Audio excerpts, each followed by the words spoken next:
They are yet to commence.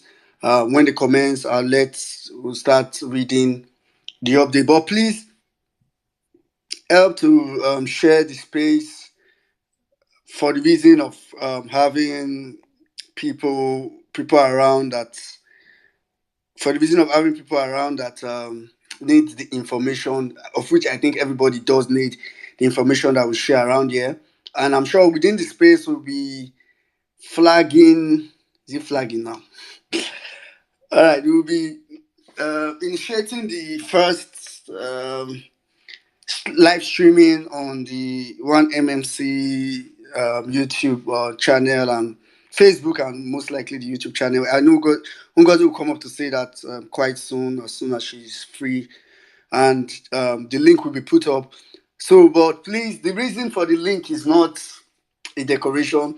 So some of the things we do before now is that we have to, which we will still keep doing, thanks to people like Wei Me and Kandake, who usually put out um, audio recordings of what happened in court, and which you can always share, which you always share, and a couple of other people not within. Some people we don't even know in person.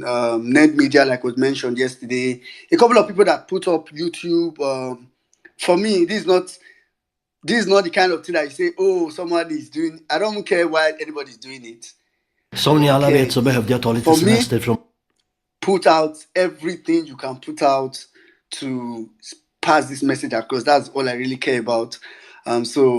Ned Media, a couple of so many other people. I think there's our brother that comes here every now and then, Niger Watch Media, that says he's streaming in his YouTube channel as well as giving feedback. Please go ahead. So when we put up that the link, the expectation is that we'll share either the Facebook, so that, I mean, if you have family members, I think almost everybody is on Facebook. So anybody that cannot be on Twitter, you don't have any reason to say you are not on Facebook. So let's share. Let's by the time we have the link up, which I think if you followed, okay, I think I'll just wait for Ngozi to come up so we can put that out. Then also on the YouTube channel. Okay, on the YouTube channel, we also have we also have it streaming currently.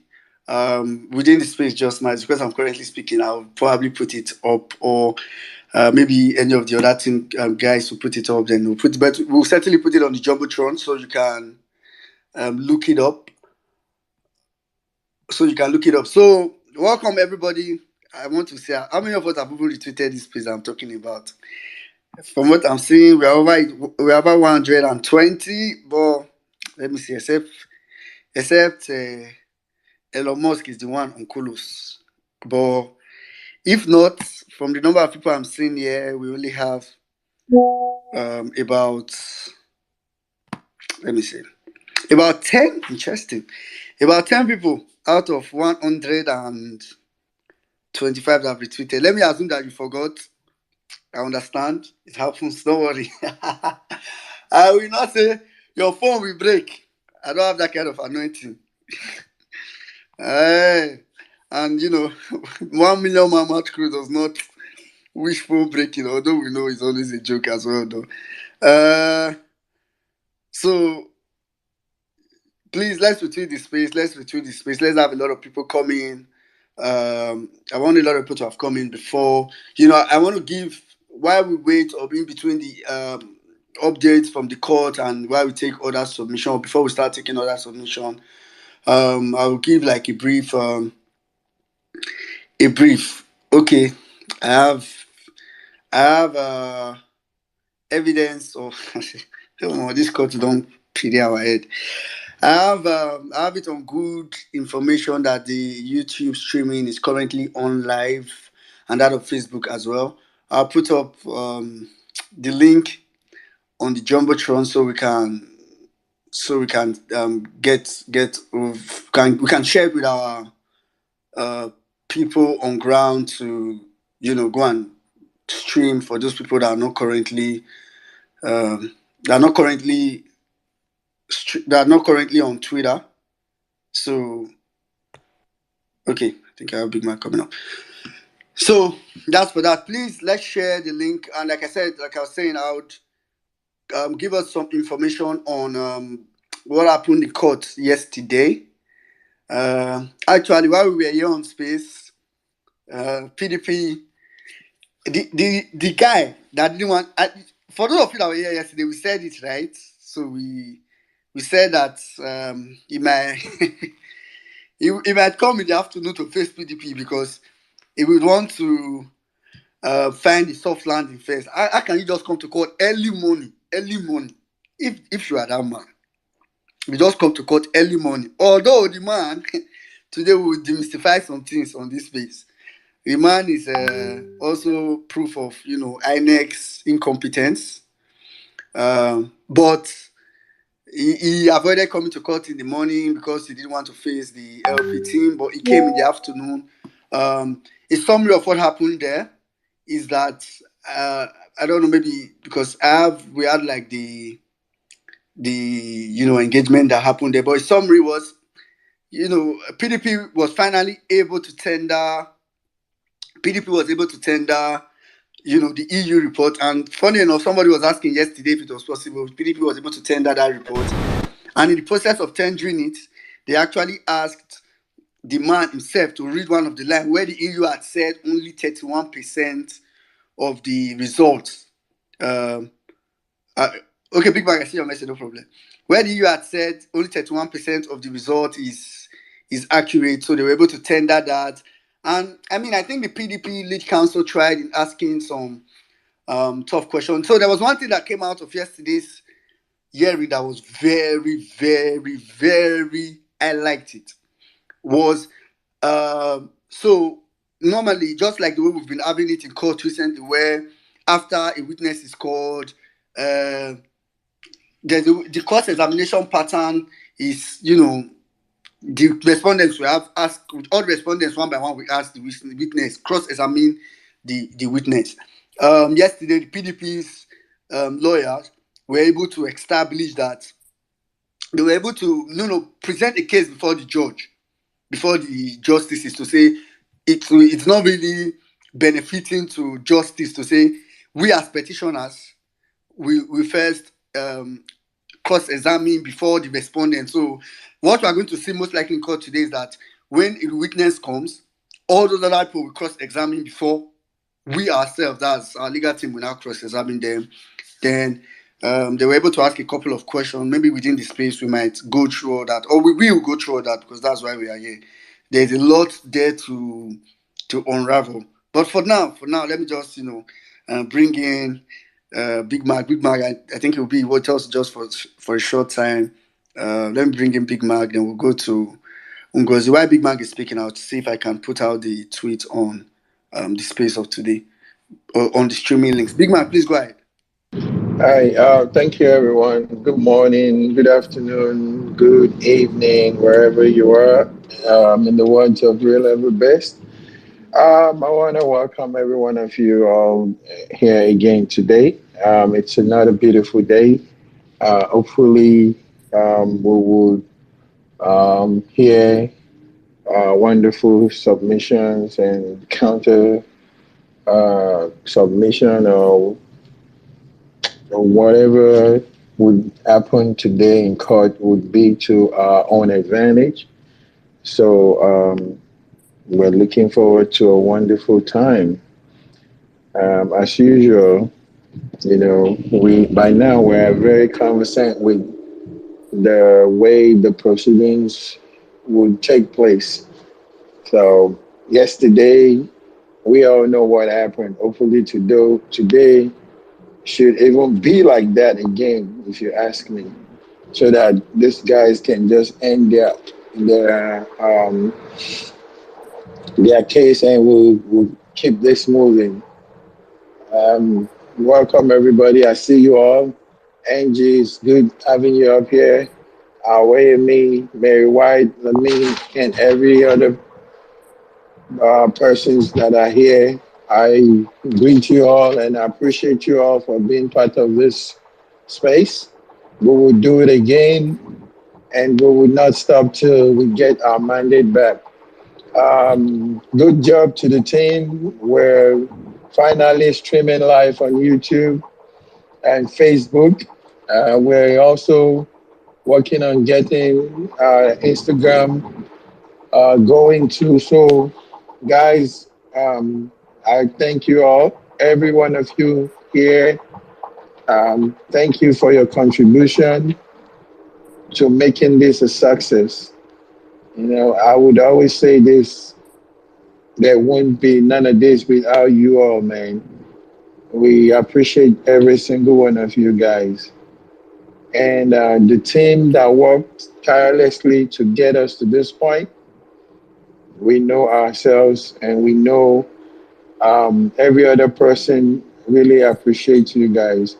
Let's take this thing far and wide to the market, to the cities where they don't know that there's a court case going on concerning this issue. We're going to continue to spread the word.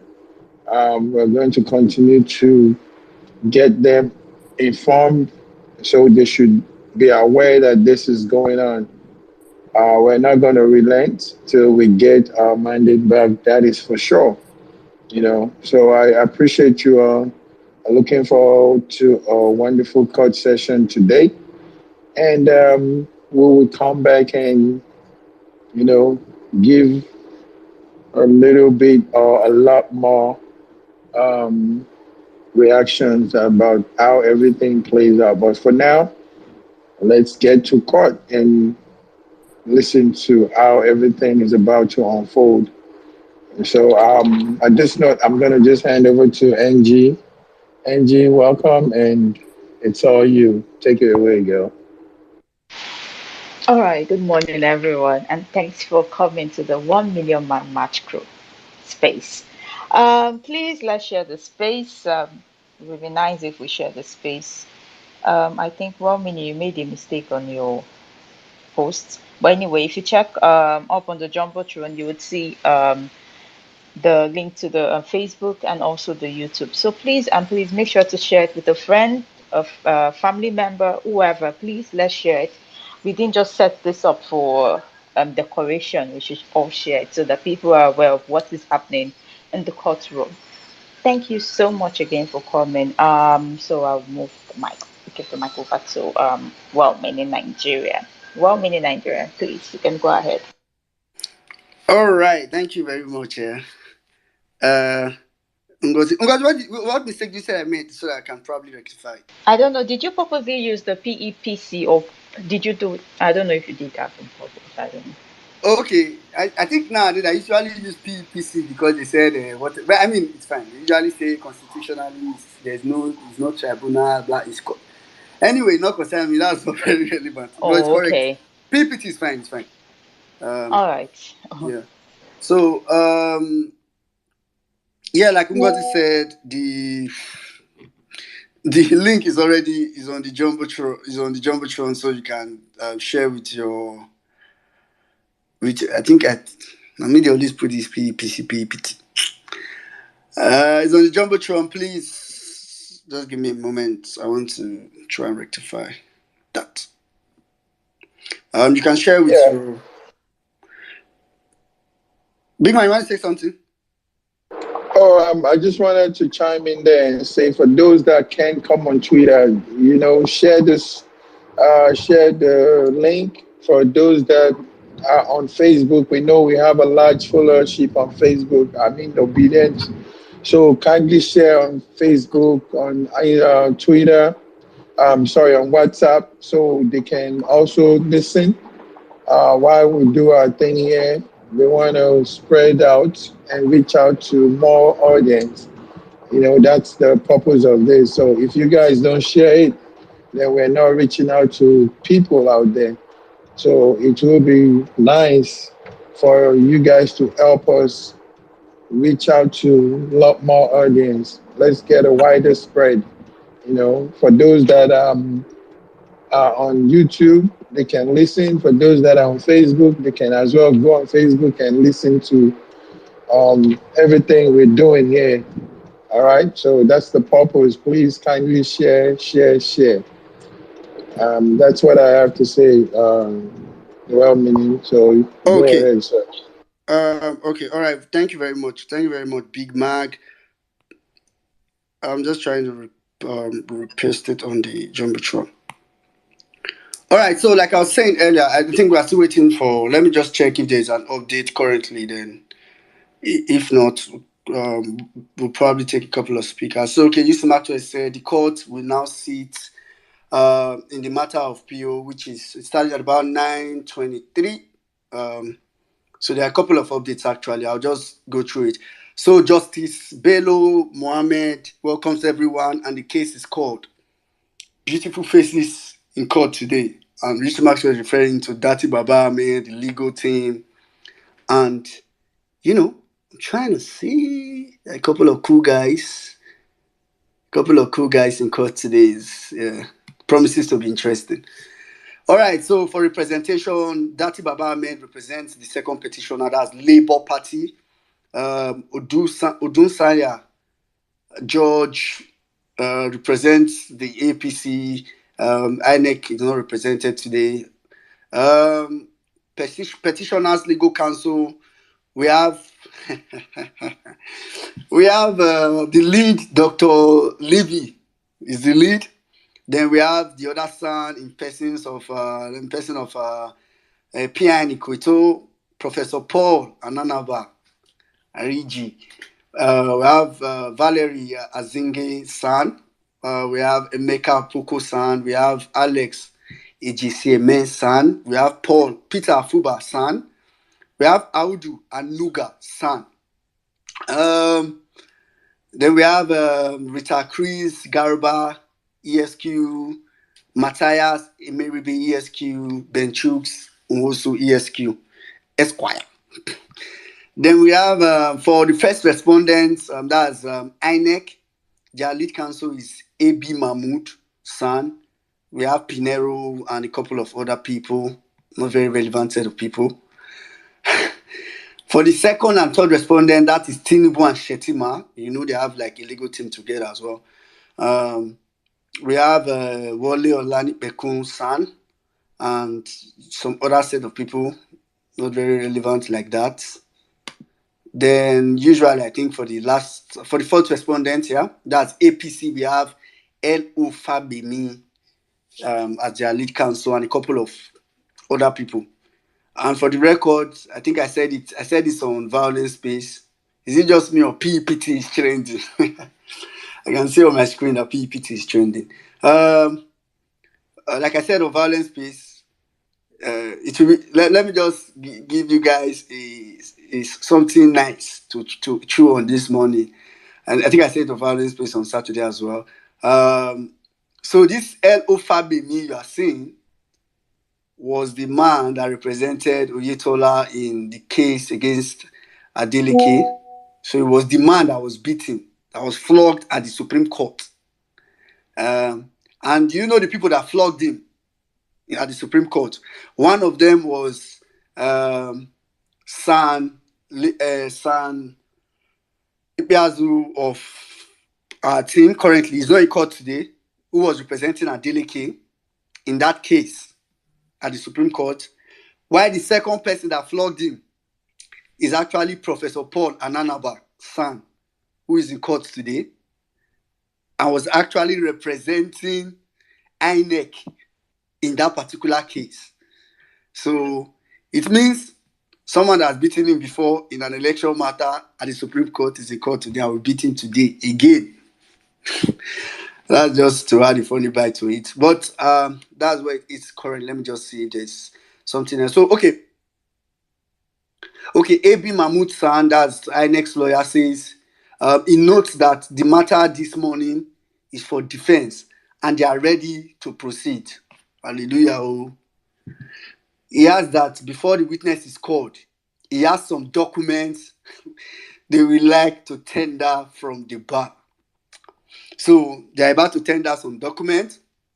Of course, don't be surprised. Expect our legal team to also say we object to the admissibility and we will proceed with our judgment in our written address.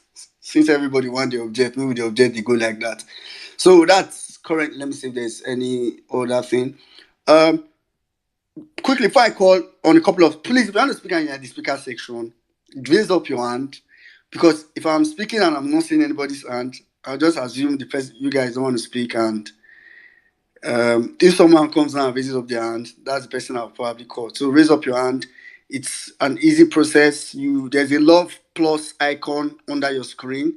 Click that icon, and you see hands up. Like on the extreme right, you see like hands up icon separate from the other emojis.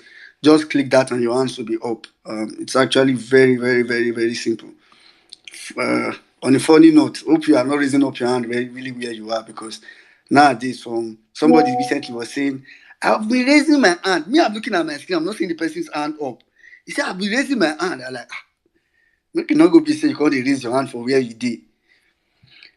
All right, so that's where the update stops currently. I want to see if I can, give us the update from like the PDP's case yesterday, so that, because it kind of leads to what is happening today.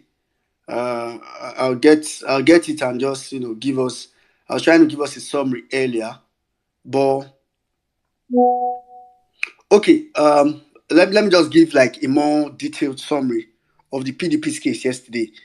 Um, so AB Mahmoud told the court, "My lord, we have one witness to court today, but before we proceed, uh, we want to tender some documents from the bar." So it's similar to what they did yesterday that they are doing today. Very interesting, actually. The documents are listed as items 1 and 2 on the document schedule of the first respondent. So we didn't have the details of what exactly the document was. Then PDP's lawyer, or Atiku's lawyer, which is Chris Uche, says we just want to be guided if we can have an idea of how many witnesses are being called today. Then there's a lot of, a little bit one issue there. Then for tendering of documents, Chris Uche say, may we place on record the tendering of document and its admissibility. The right to admit or reject the document belongs to my lord. Wole Oladipekunda is representing Tinubu. So representing Tinubu said we do not object. Elo Fabemi representing APC said we do not object. Then the court document tendered by first respondent is admitted and marked EX ROA1 and ROA2. Later on, I think we'll see what that document is. ROA1, ROA2. ABM Mahmoud then says, may I apply that it be taken as read or demonstrated under paragraph 46 of the first schedule to the blah, blah, blah. That's all legal jargons. Then PDP's lawyer says, my lord, we vehemently withhold our consent. The respondent says, we have no objection. So this is what is happening usually. APC and Tinubu's lawyer will always support, and they will always support each other, so they are more like together. ABM Mahmoud says, we are ready to call our first witness. Dr. Lawrence Bayode, that's the name of the witness. He's an INEC staff. He's an INEC ICT staff. Oh God, I just lost that screen. He's an INEC ICT staff. And later on the space, we will do some demystifying of that guy. Sorry, okay. Sorry, I lost my screen at some point. Then, they're about to they called a witness called Mr. Dr. Lawrence Bayode. He's an INEC staff, and he comes and say, so now this is examination in chief by INEC's lawyer. You are Dr. Lawrence Bayode. He says, yes. Will you be kind to tell your laws where you live? And this is okay. Anyway, he said it was just a rumor yesterday. Number G8, Army Scheme, Kubwa, Abuja. He stays in Abuja. I'm which I'm going down for. Not be a person. I mean, tell him make it talk and forgot. You work with the first respondent, INEC. Am I right? He said, yes, my lord. Will you be kind enough to tell the court for how long you have worked with the commission and what is your position? I am an IT practitioner and I've worked with INEC for 24 years. AB Mahmood goes ahead to say, on the 11th day of April, you were at the registry of this court to depose to your witness statement. Do you remember? He said, I remember, my lord. Dr. Bayode, if you see that WSO, witness statement on oath, WSO, will you be able to identify it? He says, yes, my lord. Will you tell the court how you'll be able to identify it? Say my name and signature on the document. Then they shows him, is this your WSO? He say, yes, my lord. Will you like to adopt your evidence before the court? Say, yes, my lord. AB Mahmood, my lord, the witness wishes to adopt as evidence before the court. Paragraph 41 of the statement. In paragraph 41 of the statement, you referenced in relation to the glitches, the cloud trail log. Is that correct? If you see the cloud trail log, will you be able to identify it? He said, yes, my lord. At this point, PDP lawyer said, objection, my lord. The witness is only to adopt. Okay. AB Mahmood has said, before you identify it, tell the court how you obtained it. Then, Chris Uche, PDP's lawyer, says, objection, my lord. The witness is only to adopt his WSO. AB Mahmood then goes ahead and says, how will you identify it? He now said, I signed on it and also signed on the certificate attached to it. They show the witness the document. AB Mahmood, we are tendering the cloud trail log and certificate of compliance listed on number 6 of the schedule of the document of the first respondent. Then Chris Uche, that's PDP's lawyer, now says, we object vehemently to the admissibility of these documents, and we shall advance our reason later in our written address. Sure. Now start them. So, of course, the other people, respondents, said they had no objection. All of a sudden, you guys have no objection. No wala. The court documents are admitted and marked, blah, blah, blah. We apply that the document be taken as read and demonstrated. Read and demonstrate. Okay, as read and demonstrated. I think I understand what they are trying to do. Then APC. God. Okay, I understand what they mean by read and demonstrated. The guy did not come to court to demonstrate it, but they want the court to read it and assume that the person demonstrated what they are reading. That's very funny. Then PDP lawyer says we refuse our consent and we will adduce our reasons later. Respondents, we give our consent. They are giving everything. Anyway, so they eventually calls the witness. I wouldn't want to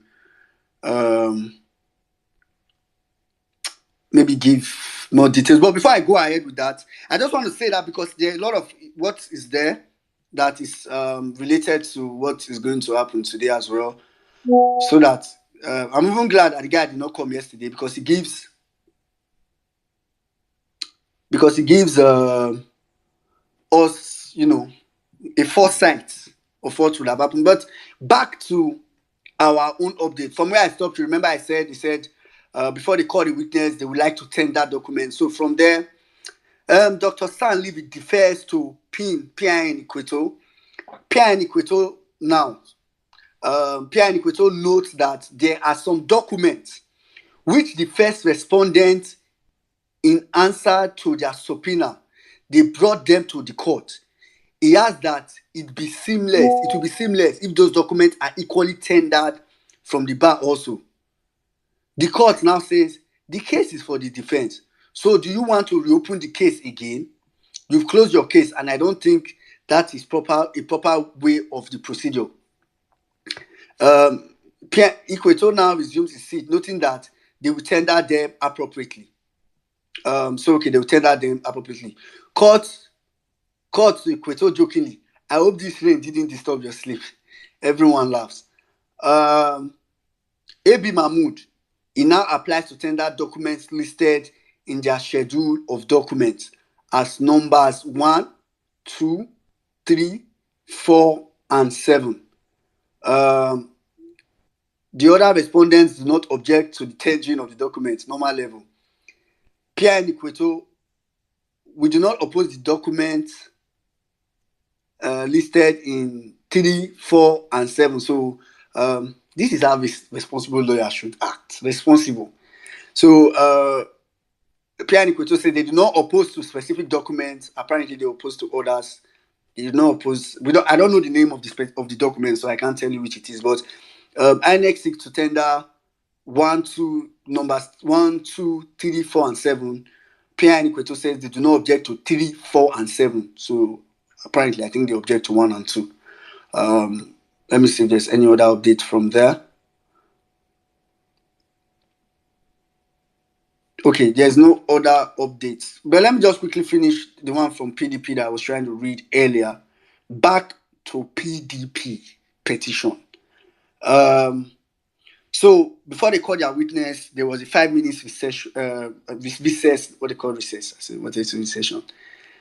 So before they started the cross-examination, right? So this is an argument that happened.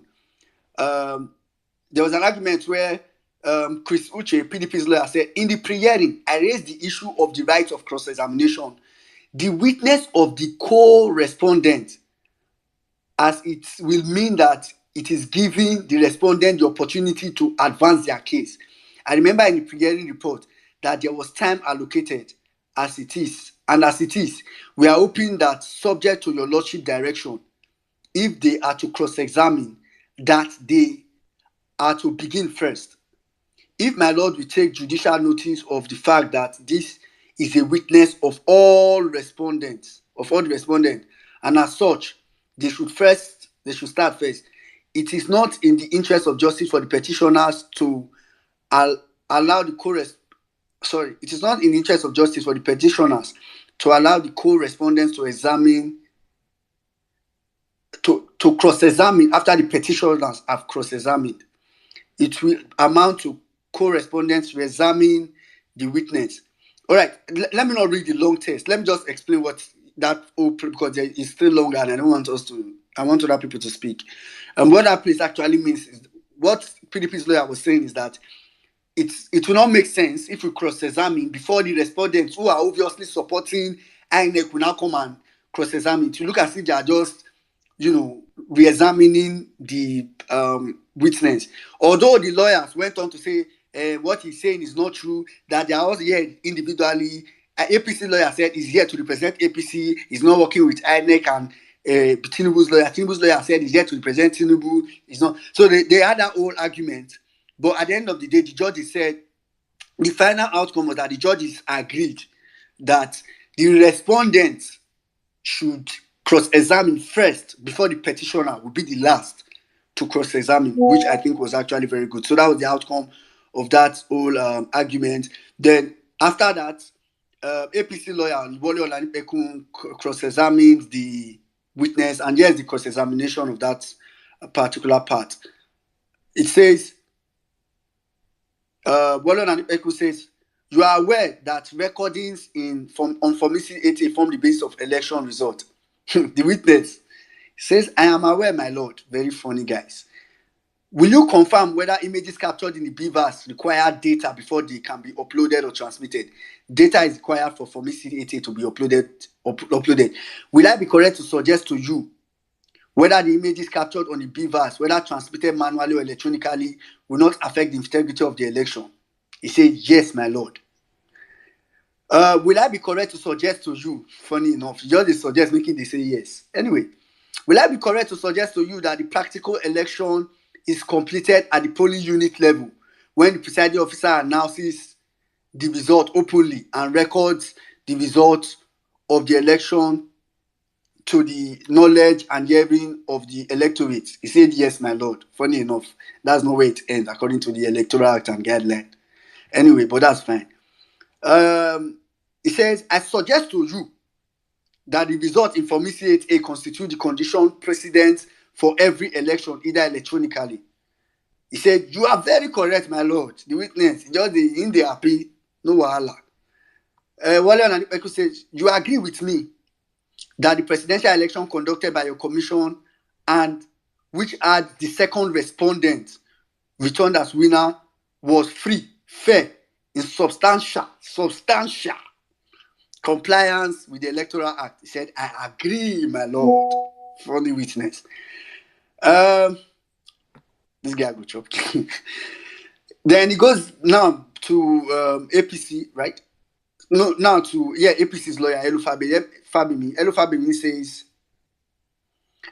says you agree that the technical glitch did not in any way affect the actual scores of any candidate at the election, as the result of each candidate score at the polling unit remained intact. He said, yes, my lord. Funny. There was no electronic collation of results because collation was done manually. He said, yes, my lord. Having collated the result electronically, INEC does not have an electronic, having not collated the result electronically, INEC does not have an electronic collation system. He said, yes, my lord. You are aware that INEC got in touch with political parties in respect of 2023 election. Please, I want us to listen to this particular point. In fact, this is why I'm reading this. Because later on, I'm going to put out a tweet on this same man. And so we understand why I'm reading this. He said, you are aware that INEC got in touch with political parties in respect to 2023 general election through media. He said, am I right? The witness says, you are right. He says, and you are aware that about 3 days to the election, INEC came out to say that the electronic collation will not be feasible. Am I right? The witness says, you are right, my lord. Hello Fabemi says, the media reporting was carried by the Tribune newspaper, edition of Thursday, 23rd of February, 2023. It shows the witness the newspaper. The witness says, oh, you are right, sir. He's very happy. Then he goes ahead to say, I seek to tender the document. And he tendered, that newspaper. And the funny thing is, for those of you that were here when we did all that, I'll probably bring back, I think there's somewhere I have that tweet where I did an excerpt of that newspaper. And in that newspaper, what INEC actually said, I'll just read the short part of that newspaper on what INEC actually said. What INEC actually said, what Mahmoud Yakubu actually said, he said, presiding officer has the mandate to use the bimodal voters accreditation machine to snap election results. Have the mandate. Remember, I use mandate. That's the word you use. On the result sheet from each polling unit, and upload the photos of the result on the INEC result viewing portal for anxious Nigerians to observe. He said, raw figure transmitted electronically was susceptible to hacking. So what INEC said there was that they will not transmit raw figures. In fact, the headline of that news was, we would transmit raw figures of election result. It's not that they won't transmit election results or electronic collation. He said we won't transmit raw figures of election result. INEC chairman Mahmoud, that was the headline of that particular newspaper. Anyway, just to go back to the course examination,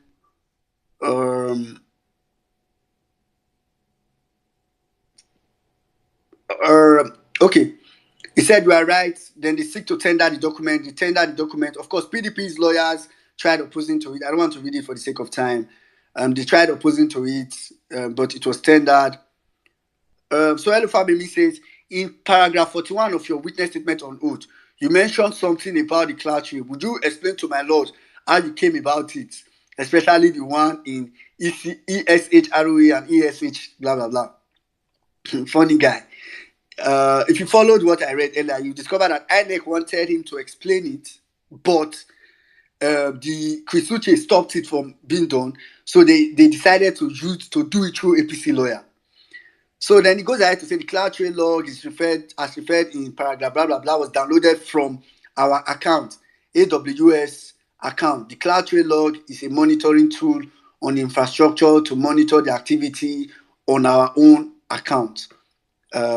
So he explained what the cloud trade log is. Anyways, that's where the course examination ends. I'll come to the course examination by PDP's lawyer, which is, of course, he was supposed to say every other thing for them. I'll come to the course examination by PDP's lawyer. But before then, let me read the updates. I think we have a couple of updates, so I'll just read the update. Please, we are waiting to speak. Just give me some time. I want to give all this information before we start taking speakers. So okay, we are back where I stopped, and now I'm back to our petition, the live one that is going on. So I'm saying it so that we will know when I stopped that and come to this one. I'm back to our petition. You remember the seek to tender document, and LP lawyer did not oppose to 3, 4, and 7. He said, okay, continue from that. He said, but okay, San Equator, we do not oppose to 3, 4, and 7, but we oppose the document listed in 1 and 2, and we advance our reasons in our final address. The court, the document listed 1, 2, blah blah blah, hereby admitted as evidence, normal level. I don't understand. Okay, man, youth Maxwell, voila. He said the LP youth leader just walked in, which concern us. Anyway, the national youth leader of the Labour Party, Kenneth Ahanutu, just walked in, according to Mr. Maxwell. 1 minute. 1 minute. Have you seen the update from Sarah? The update from Sarah that says the secretary has now finding the weakness, and then INEC asked, "You are Dr. Lawrence Boyode." Yes. Witnesses, yes. Okay. Yeah, so I I'm just wanted getting, I'm to. on Youth Maxwell's update, so I'm about to get in there. Okay, It's on go Youth ahead. Maxwell's update too. Okay, thank you very much, Big Mac. I think I'll also read Sarah's update later to get maybe some of the soundbite.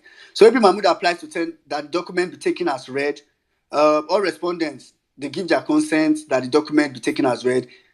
They gave petitioners, they gave their consent. No, okay, they as read, not as read and demonstrated now. Because they say read and demonstrated, that's why maybe they oppose. Petitioners, they give their consent. Our lawyers are very considerate, they are not opposing, they are not objecting anyhow. All right. AB Mahmoud, they intend to call one witness today, and is Dr. Lawrence Bayode. Guys, Dr. Lawrence Bayode is the same witness that I'm reading his cross-examination from PDP now. Who just tendered? Okay. I know why Mark is asking me if I've seen that part. The witness now mounts the witness box, takes out his glasses and puts it on. Of course, he came with a speak file, right? He affirms the oath of truth. That means take the oath of truth. Examination in chief. You are Dr. Lawrence Bayode. Is that correct? The answer, he said, yes, my lord. Tell the court, where do you live? He said in Abuja. I said it already before. You are a staff of INEC, the first respondent in this proceeding. He said, yes, my lord. Ngozi, are you free? Okay, I think Ngozi is somewhat busy. I wanted out if she was free, probably could. Yeah, I'm not free at the moment. I'm sorry. All right, fine. Here you see now. You say it's me. Okay, you see, let's go. Let me see if I can Well meaning, go no, with you this. see. Oh, I'm sorry. Well meaning. Yeah. My bad. Okay, do you know where I am currently? You said the witness statement. No, go again. Let me. Okay, I'm at from where he said, UC. You are you are looking at UC UC. Hold Maxwell's? on. Yeah. I'm at UC Maxwell's. Right. So From let's go. examination in chief.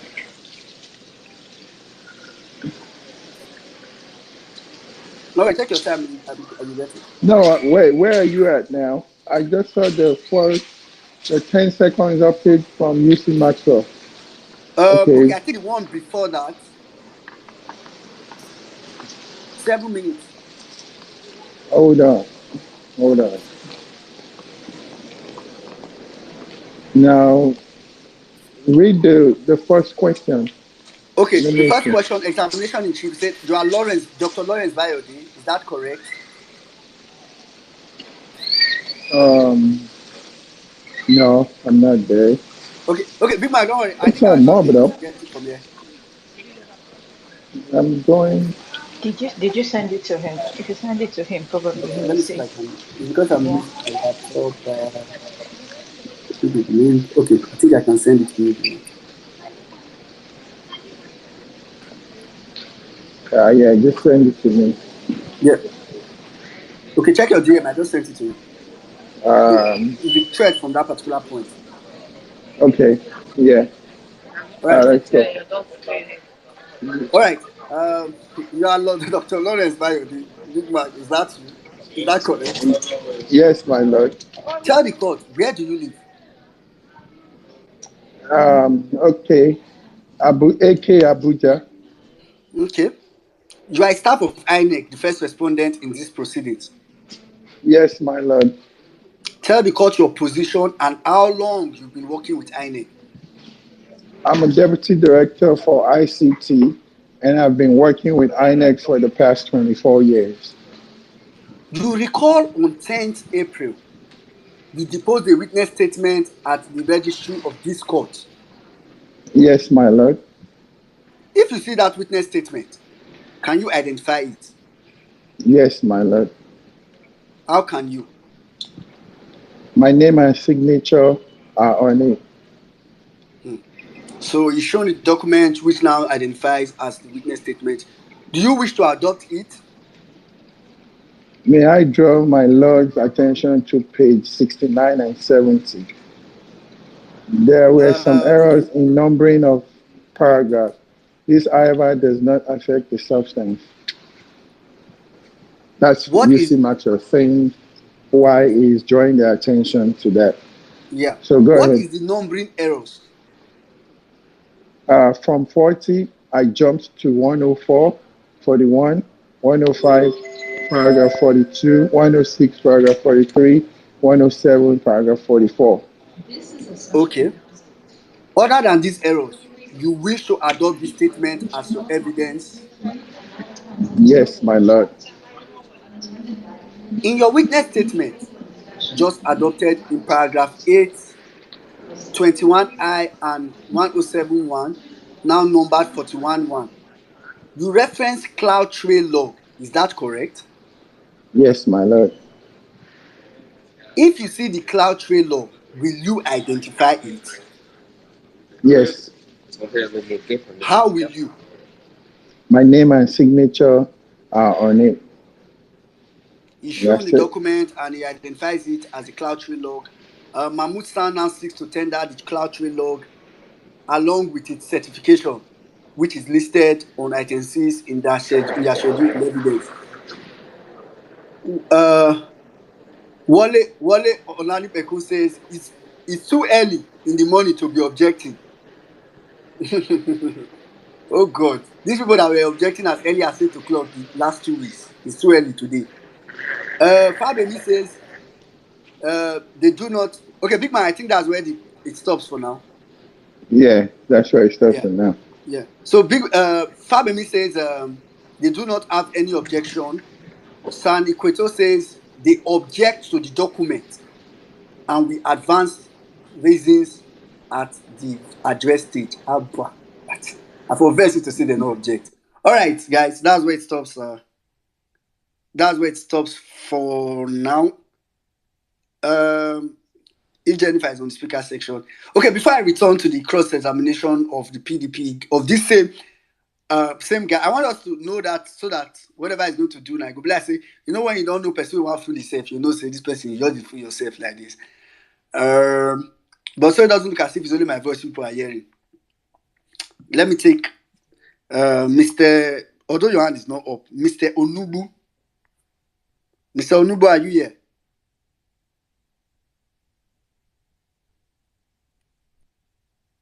Mr. Onubu.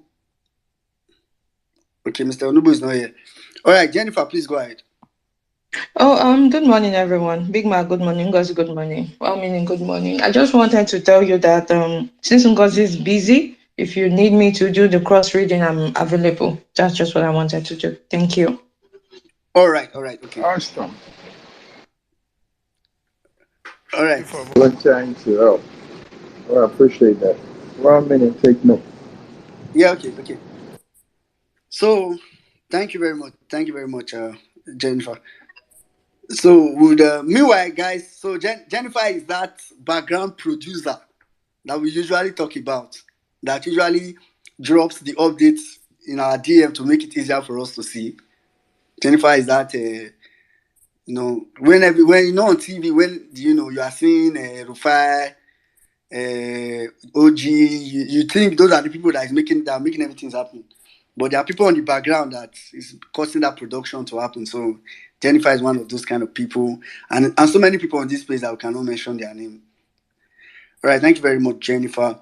All right, okay, let me see for DG. Oh, DG, are you here?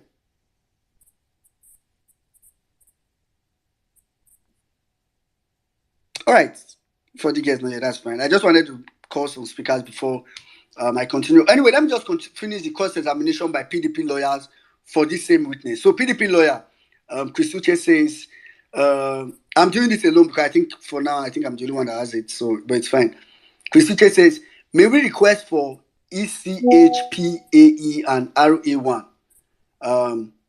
Then he goes ahead and says, as a director in INEC, who has worked with the commission for several years, it is correct that INEC accredited observers for this particular election, and the EU observation is one of them, yes or no? He said yes. Are you aware that the EU observation mission has released its final report? The witness said, yes, I am aware, but I have not seen it. The Christian says, please show Dr. Bayode the CTC of the final report of the EU observation mission. Abi Mahmoud said, my lord, we object to the tendering of the document, blah, blah, blah, blah, blah. That's your own. Court said the petitioner is tendering the document. Any objection? Abi Mahmoud says, we vehemently object. The other one says, we vigorously object. The other one says, we object. Court says the EU report is admitted and marked as exhibit EXHROA6. Then Chris Uche goes ahead to say, quickly, look at page 6 of this document. I will come and read page 6 later, but I think I know what's there. Look at page 6 of this document and read the first sentence there. The lawyer says, my lord, we take serious objection to this line of cross-examination. The witness cannot be commenting on the opinion of the third party. The court says it is just to read and not comment. They say read, they not say comment. So the witness goes ahead and read. And what is in that place? I think that's the part where the EU said only 31% of the result is accurate, something like that. Later on, I'll look for it and read it just for knowledge purpose. Hey, well, meaning I can't hear anybody. Can I you will hear me? drop and bring me back up. Okay.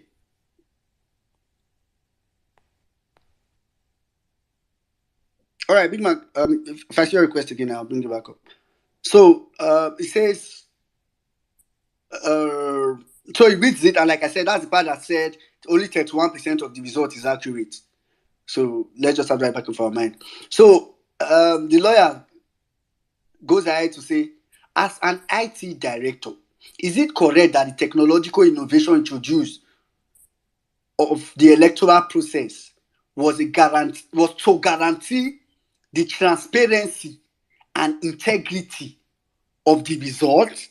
He says that is correct. No, first say it's not correct. The lawyer goes ahead. Hello Fabian says this is 15 minutes with all respect. Oh God, this one they look time. The lawyer continues. Is it correct that the presidential election and the National Assembly election were conducted on the same day using the same beavers? Yes or no? The witness says yes, my lord. He says, is it correct that on the day of the election the system failed to upload to your e-transmission system? He said you are wrong, sir. On the day of election, the results were not uploaded to the IRF, yes or no? He said some of the results were not uploaded.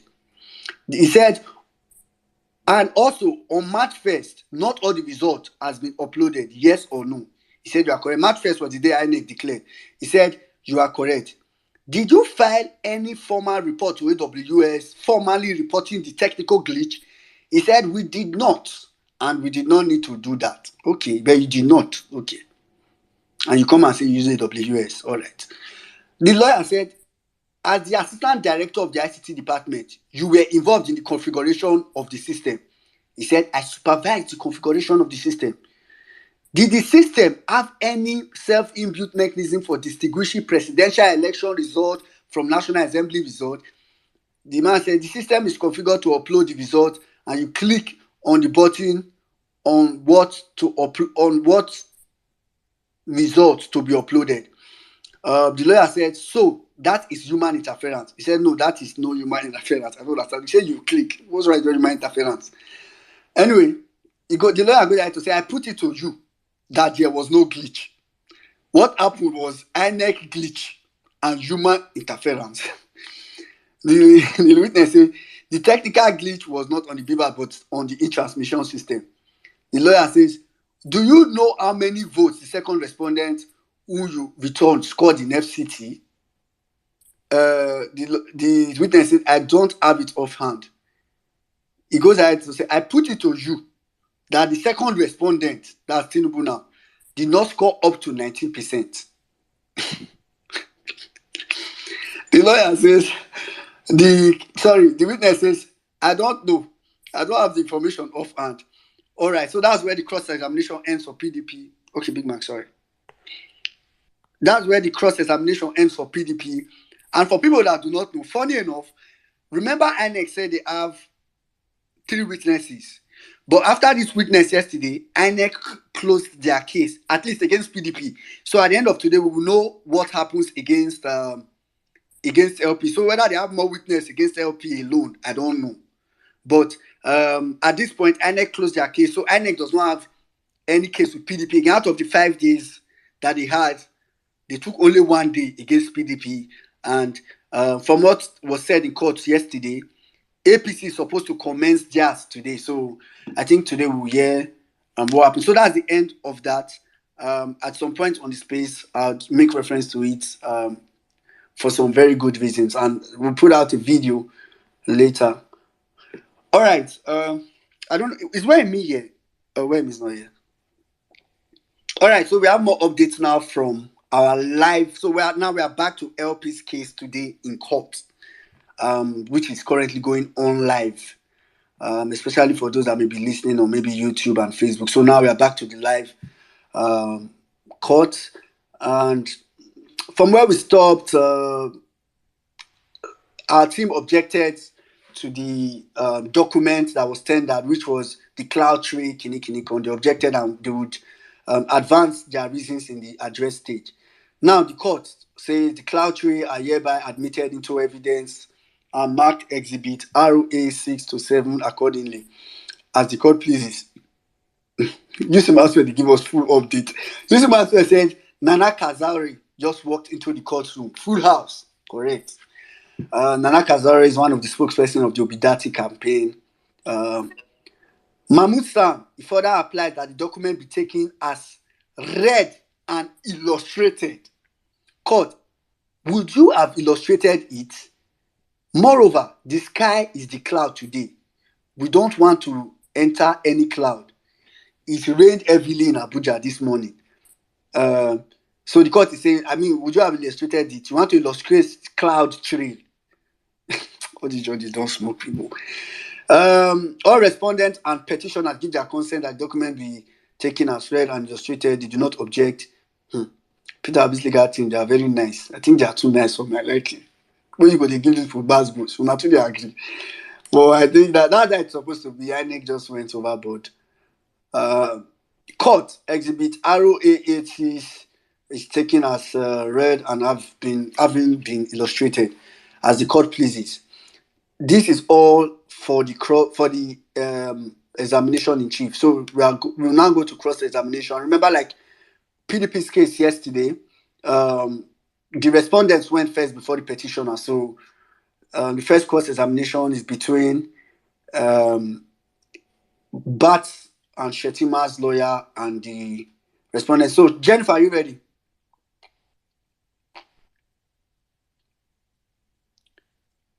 Oh, okay. Jennifer dropped briefly. Let's go. Let's go. Okay. I think Jennifer said, but okay. That is all the examination in chief. Okay, so second and third correspondent cross-examination. So question.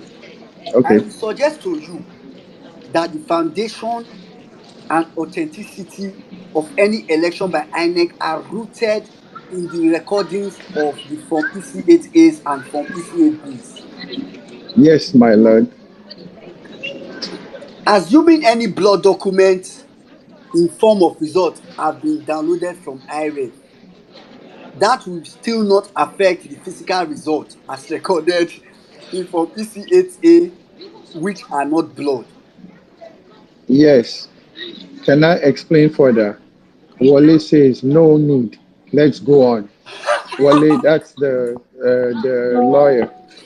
Yeah, so the witness wanted to explain further, so but the lawyer said, no, don't worry, don't need to explain. Anyway, question.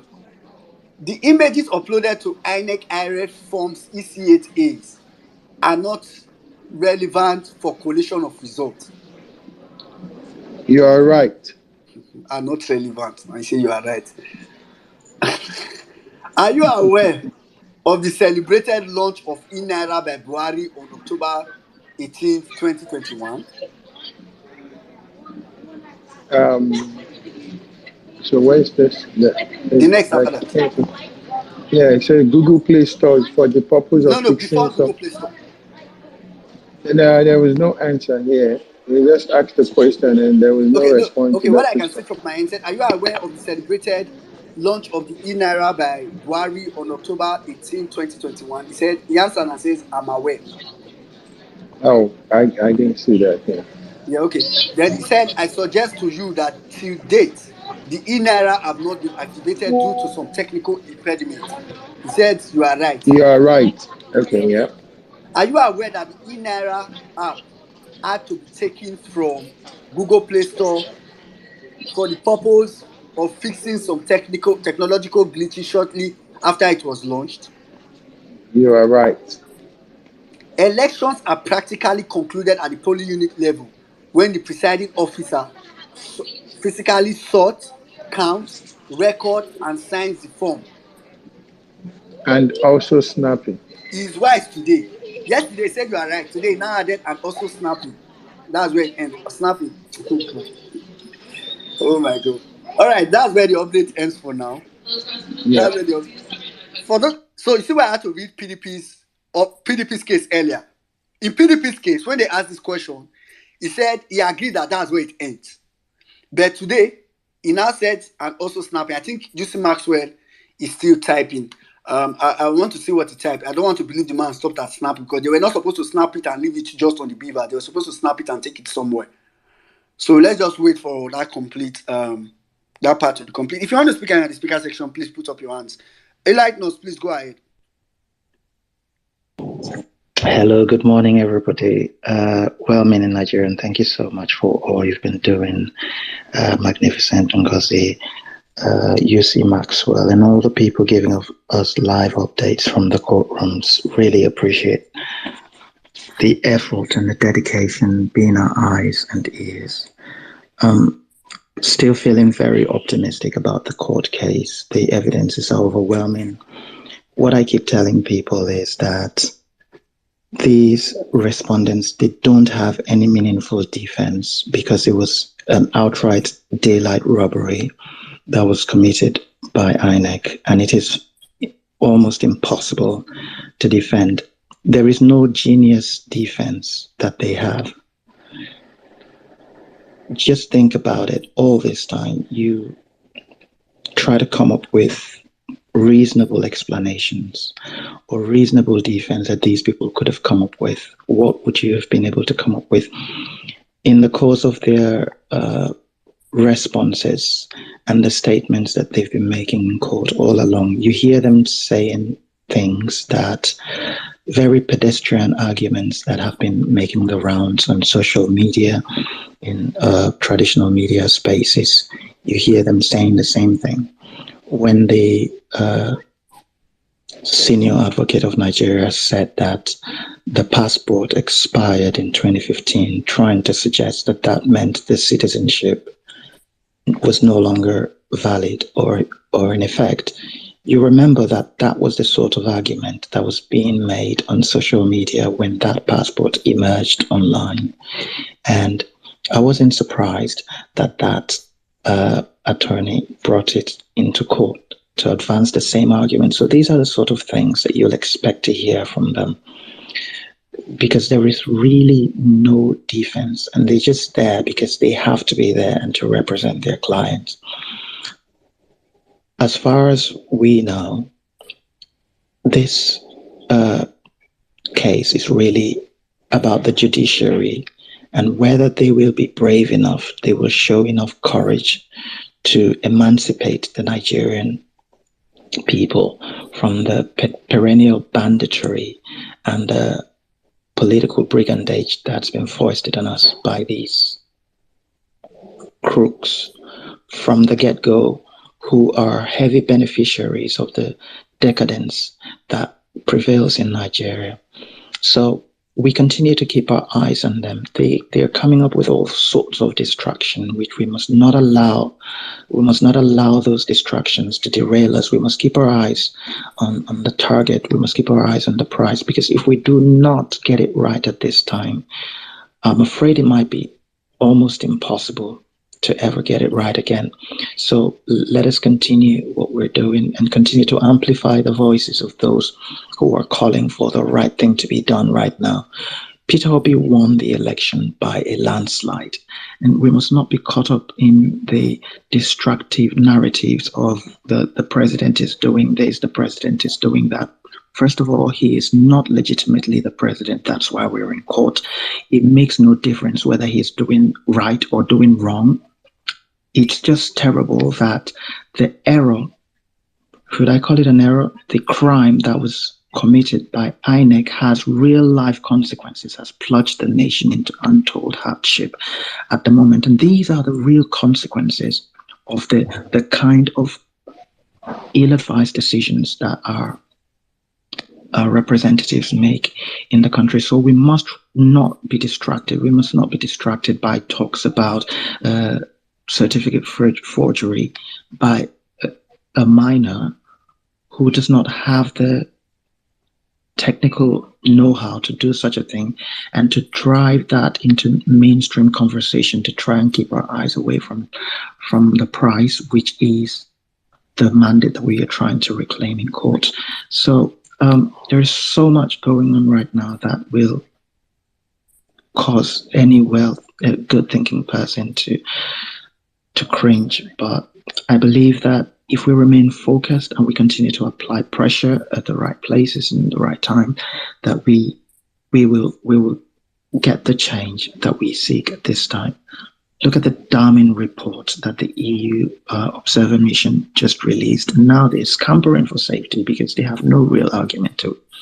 A country that is interested in real development will take those recommendations, especially the priority recommendations, make a real commitment to causing the changes that those recommendations hint at. But these people are there arguing and trying to defend what cannot be defended. We must. It's so difficult being a Nigerian at the time. At this time, it's always been. But we're hoping that the judiciary will do the right thing. Thank you. I hear that the judiciary will do the right thing, and we can get on the path of trying to salvage what is left of our nation and champion the cause of proper nation building going forward. Thank you for the time, and I'll yield the mic at this point. Thank you very much. Thank you very much, Enlighten Us. Thank you very much. All right. So we have the continuation of the update. Big Mac, are you ready? Or Jennifer, are you ready? I don't know. Who's going? Yeah, I mean, let's do it. Let me get back to what's the latest update there. Sorry, 1 minute. Can I relieve Mag, if you don't mind, so that we can do it together? Okay. So I would think Jennifer is. I think I Yeah, heard you. Commissioner, can you please? All right, go ahead. 1 minute. Where are you now?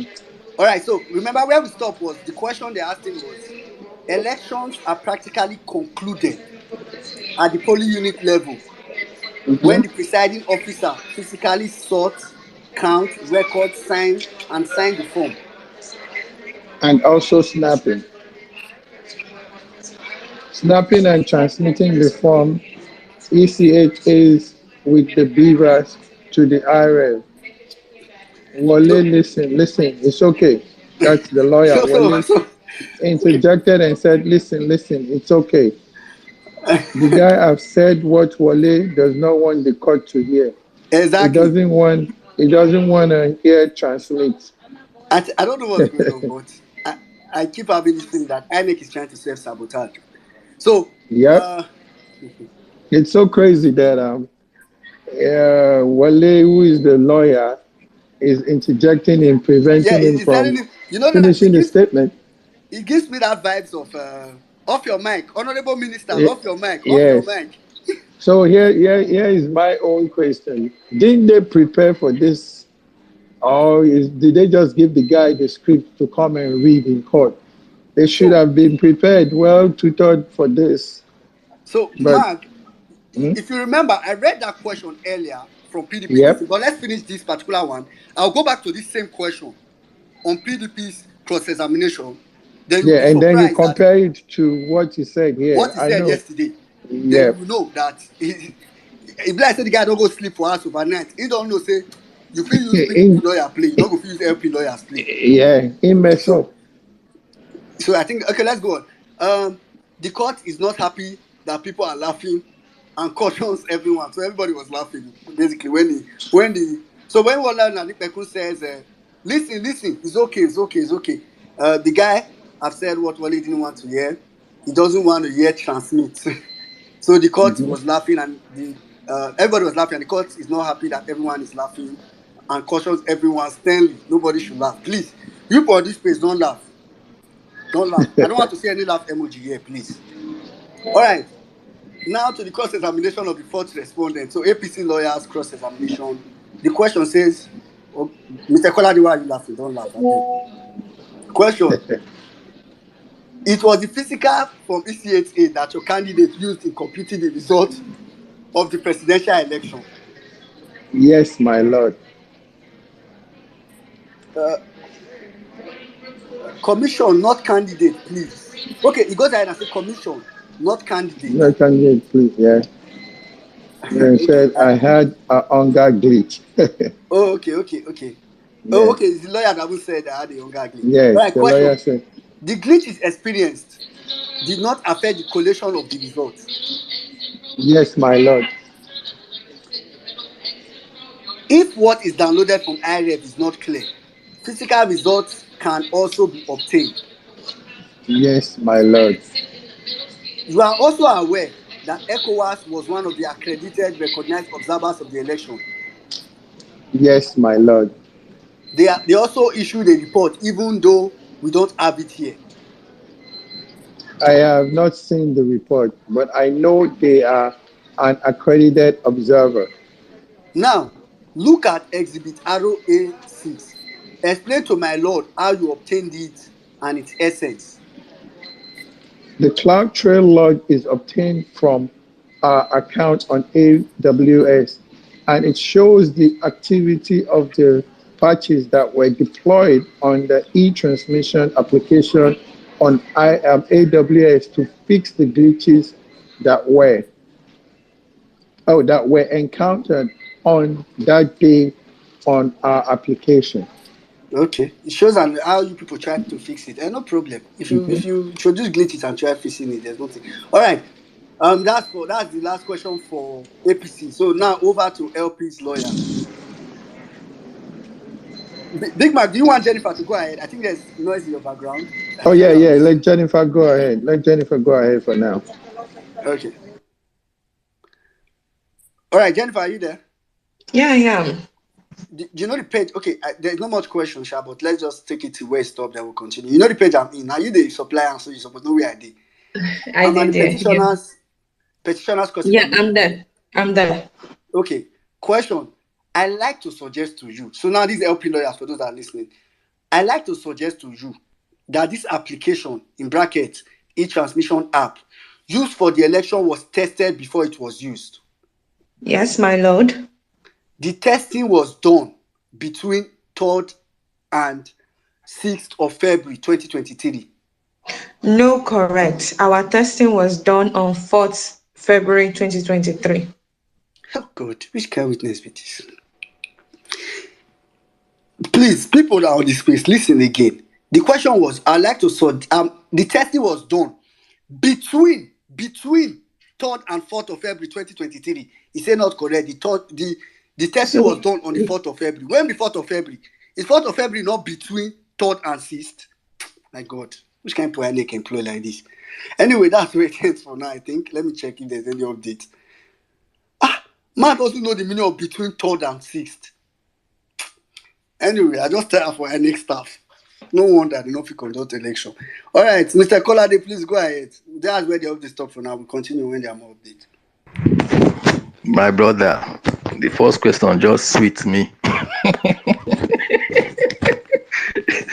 I don't know where you go carry that PDP full question and answer come from. But man, these guys have already entered the one chance, and there's no way they can get off this. It's just too glaring. They've already nailed themselves with what they said. They are trying to now like put aside IREV. I don't know what they are thinking. I think they are maybe they are sleeping. Sorry, Mr. Kolade. You know I said we were going to compare that what he answered to that question to the one from PDP. Yes. So, this is the question asked again by the same Wally Onanipeku of German PDP's case. He said, will I be correct to suggest to you that the practical election is complete at the polling unit level when the presiding officer announces the result openly and records the result of the election to the knowledge and hearing of the electorate? The witness yesterday to this similar question said, yes, my lord. Today, he now said, and snapping and transmission to the IRF. So they call her, they go ahead. Yeah, maybe when he went back, they will have told him that, Oga, we don't send you to go and just defend these people blindly. Oh, you need to do our own job. So maybe his people had cautioned him of their own lawyer. I would have told him that, look, we are not, because they need to protect themselves too. So that is why you need to now put it there. That's why you see, Oga, off your mic. Man, some lawyers, sincerely, some people are just a disgrace to their profession. Wale Olanipekun. No. That man, no. It's just shameful. Anyways, we are still going to see more fireworks because in this one, you can see the angle they are now coming from. I knew they were going to come from there. Now we brought in their cloud trail log. That is why I was trying to let people know then. You get it? That they are using a PAS service, so they have shared responsibility. So they were banking, they believed all the other thing was just like, oh, once we give them cloud trail log, you get it that we would. No, look at where we are now coming from. You cannot, if you did your tests, why are you now? It's not even aired anywhere. You don't do a patch on a live production environment. You don't. This morning, just a couple of when I was raising my own questions, I was just thinking within myself. I didn't even know PDP went all through this one. That was my line of thought. Now you are still saying it openly that you deploy a patch. And this e-transmission app that we are talking about is just one single app that they use for all the elections. You can see how mumu they are. So if they are saying the app has an issue, then nobody should be able to even transmit anything. So you are saying app had issues. Now it's not network issue. It's not network to send. It is the app itself. So if the app itself had issue that you need to now patch it up, patching it up, you can't patch something while it's working. That means you need to bring it down to patch. And you don't do that in a live environment. And the thing that you said is not working is sending the other whatever. And it's one single app. These guys are too dumb. Let's see what our lawyers will come up with today. Let's see, because on this one, they are gunners as far as I'm concerned. Thank you, my brother. I will be right here. All right. Thank you very much, Mr. Kolade. Thank you very much. Just to chip into what Mr. Colade said. Yeah, I mean, he's absolutely correct. There is no way you can do that. When you've gone live, the only thing you have to do at that point is to file an incident report, narrate what happened, and they send it back. And then the analyst or whoever is in charge of that deployment would have to go back and look at it. So there will be a trail. There's no way, no freaking way in the IT world. So I don't know where these people are coming from, man. I don't know, man. Big Mac. Look at this again. Look at this. Now they are saying that, oh, they brought something down in production. They patch it right in production. You get it? That means they are also saying that this thing they design does not have a failover. They don't have something to like fail over to. Exactly. You get it? Because if you have a Exactly. problem with you, it fail over to your backup. Yeah, you get have it? to That's have what more they're than saying. more than two Get backups. it? As a matter of fact, you have to have more than Man, two these guys are backups, just and too they dumb have to for be working concurrently. concurrently. They have to work concurrently, man. Man, Hardly. I mean, sorry guys. I mean, this is the IT terminologies or IT illustration we're giving you guys. You probably would look at it, but it's a common sense thing. It's not a rocket science issue. So when they come and say all those things, it's enunciating that a lawyer of that magnitude, a man of his caliber, the so-called SAN, that should know better, is doing this. I mean, the coin in that man's pocket is making him confused, I should say. But I mean, go ahead, well, sorry about that. Yeah. No, it's totally fine. It's totally fine. I mean, if you were in my room right now, you probably, or if you were my neighbor, if you were next door, you probably have heard me shouting by now. Because, I mean, it's crazy. But honestly, I'm loving this because it's making them look stupid. It's Very, making them look very. very stupid, Do, and do it's you know why? okay. Because, yesterday when that guy answered that question, for those of us on the group, I was like, this guy is doing a lot of things. In fact, because of him this morning, I had gone to pull out the judgment of Adeleke that I was going to point out where the Supreme Court already were established that transmission is part of the process, which I read on the space. So the fact that he wanted to remove it, thank God he received the sense today, but I don't even know if they will, that inconsistency, I don't know what it will work for him. But earlier when I read the PDP's case, they asked him to read paragraph 6 of the EU report, and I said I was going to try get it. So let me just read that paragraph for people to know what was there, because I think I haven't mistook what was there. So listen to what was in that paragraph. The first paragraph of page 6, rather.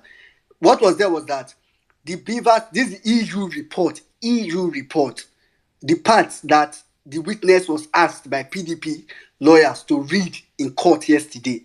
This is what he read in court yesterday. He said, the beavers machines deployed on 25th were used in the same polling units on the 18th of March.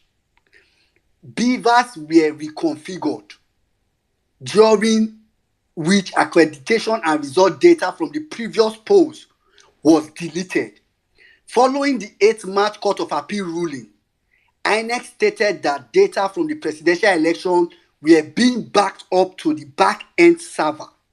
However, it is not publicly known what were the exact elements of the data deleted from Beavers and which data were stored on the back-end server. That's the paragraph.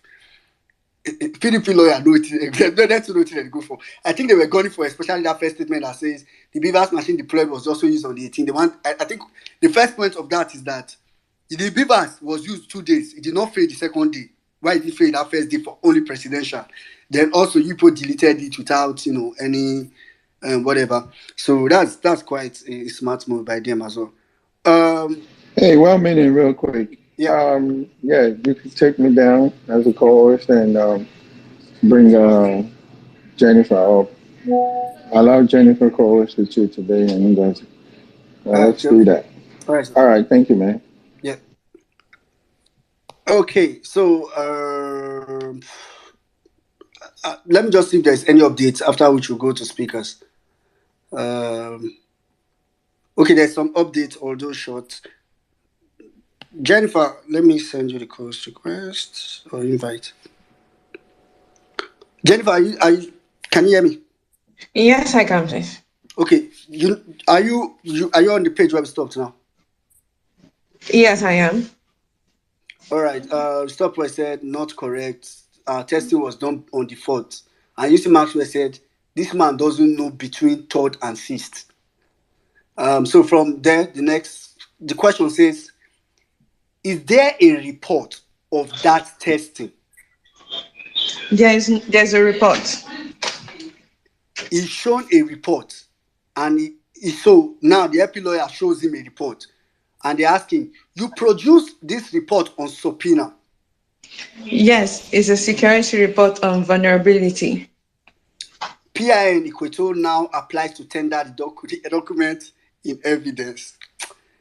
My helping lawyer. Let's continue. Mahmoud San, they do not object. Fourth, third, and fourth respondent, they object to the admissibility of the report. INEC don dey instead they come off for PDP, come off for APC. So the court, the INEC in transmission portal report, portal verification report, hereby, okay, they will call it e-transmission portal verification report, hereby admitted into evidence and marked exhibit X1 accordingly, as the court pleases. Let me see if there's any other updates. Okay, there's no update yet. But helping lawyers, these guys are too smart. Sekola, you see what they did? They asked INEC to produce the report of their testing. Oh my God. And the Momo don't go miss Yan. God. I mean, we just a cruise, Jerry.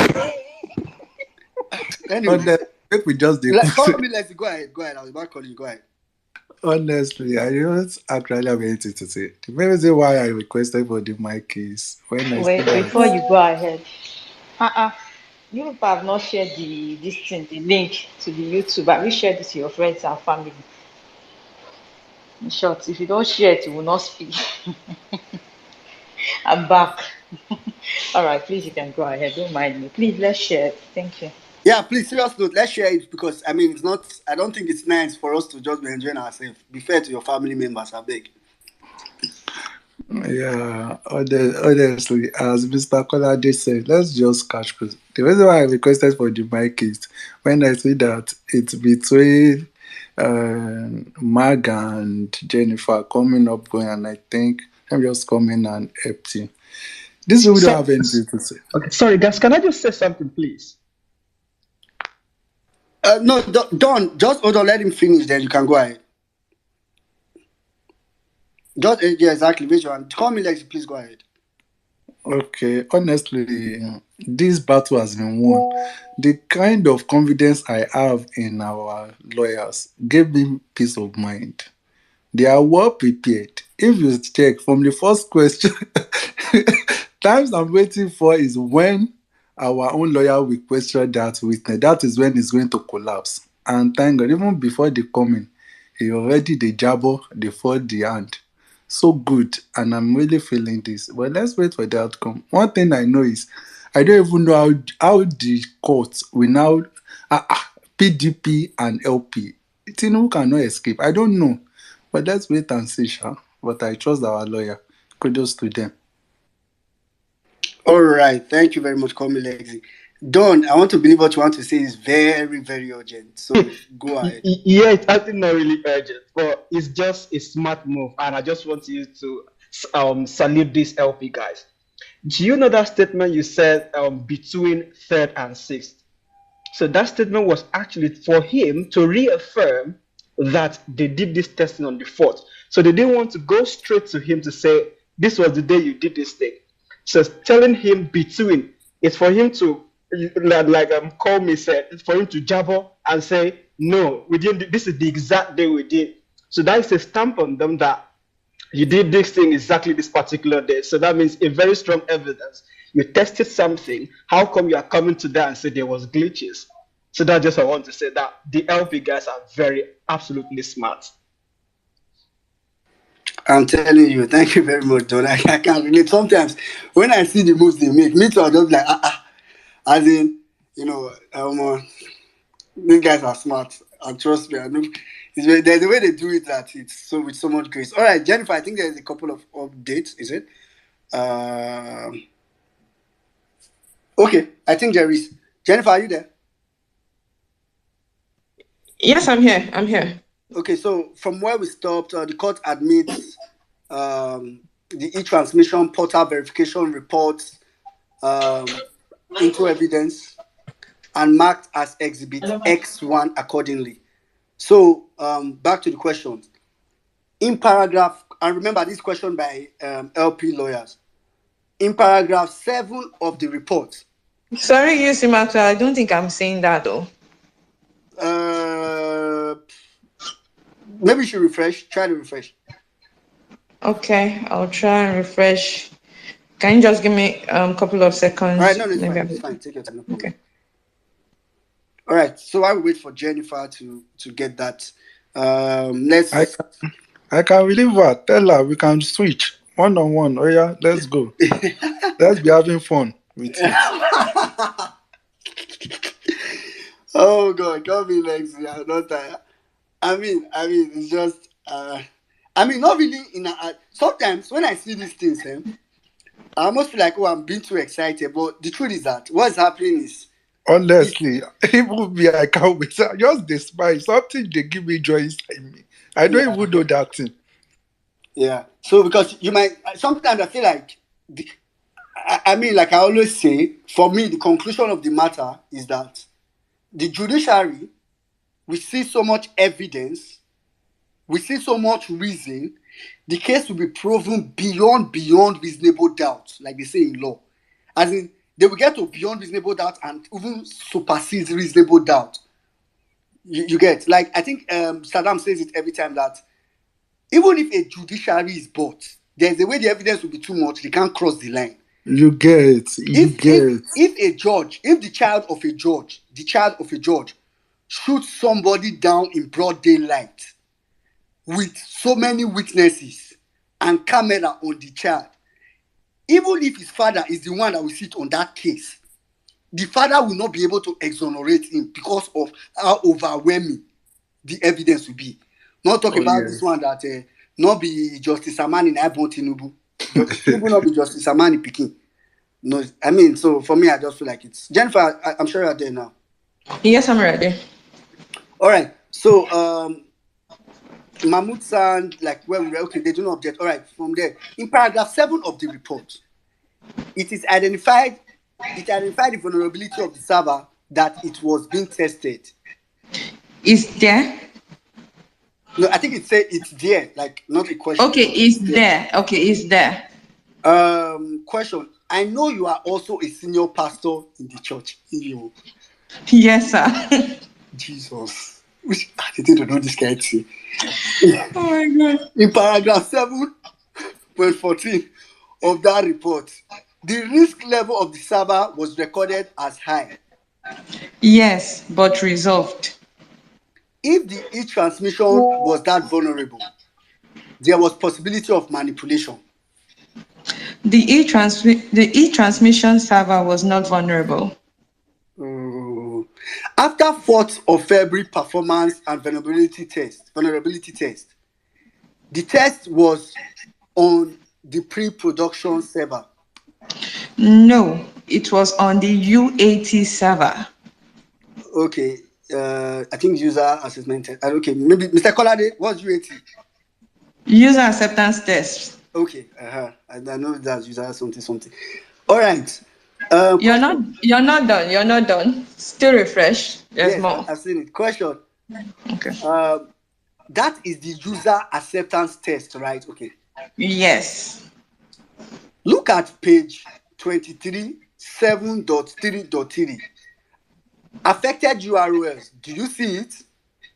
I'm doing like the guy right now. The guy is delaying seriously. I am referred to as doctor here, not pastor. Okay, wait, Jennifer, let me read that. Let's read that place, right?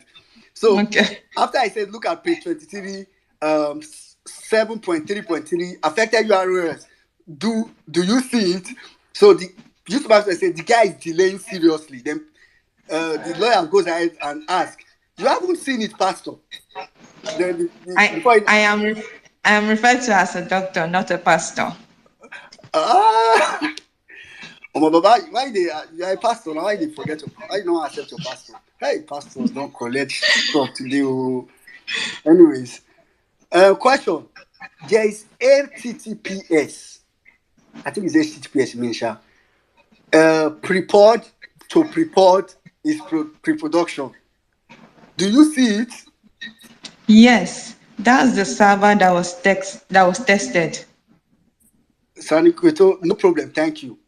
The report also identifies the remediation. Blessing Sani Kweto na IT expert because they always call for IT matters. The report also identifies the remediation to resolve the high risk vulnerability identified in the report. Yes. Okay, I think that's where you see access stores currently. But if you follow that conversation, you will discover that there was a place where our legal team asked him that I want to get that particular point where they asked him something relating to pre-production, and he said no, it's not pre-production. Just give me a moment. I want to get it then. But if you read it, you see there was a place where they asked him and he said no. I'm sure that's why the guy went to the document to show him where they wrote pre-production to pre-production. So anyway, we will get more updates and we'll read it from there. Later on, I'll also read something from Sarah's update. I'm reading Yusi's own because Yusi's own is kind of like slightly easier and straightforward sometimes. Sarah's own comes with a lot of sound bites. All right, but let's take some speakers before go ahead. Okay, Mr. Kola, do you quickly want to say something? Yes, what I want to say, if you look at the pattern legal team are coming from, you can see that now they are going into vulnerabilities and they're trying to establish that this is their own and made. They made this themselves. That means they had a vulnerable system which they didn't take care of, and they went into an election like that. And during election, they're now talking of one patch or no one patch. I don't know, but this will only establish a fact that look, whatever happened, it is they caused it them, as in they caused it with their own hand. So that's what they are trying to establish for them. I hope they are wise enough to see that. Yeah, Mr. Kolade, as in, do you know the funny thing is that the question itself is a pit. The way the guy answered it is a pit. Because the question they asked him was that you guys saw vulnerability. That means this thing was vulnerable. If he says yes, it's a case of you didn't resolve it. But you know what he said? He said no and said everything went fine. So that's also a pit because you are saying everything went fine, and I mean paraphrase now. Because if you look at where they asked him that question, he said the e-transmission server was not vulnerable. So if you said everything went fine, e-transmission was not vulnerable.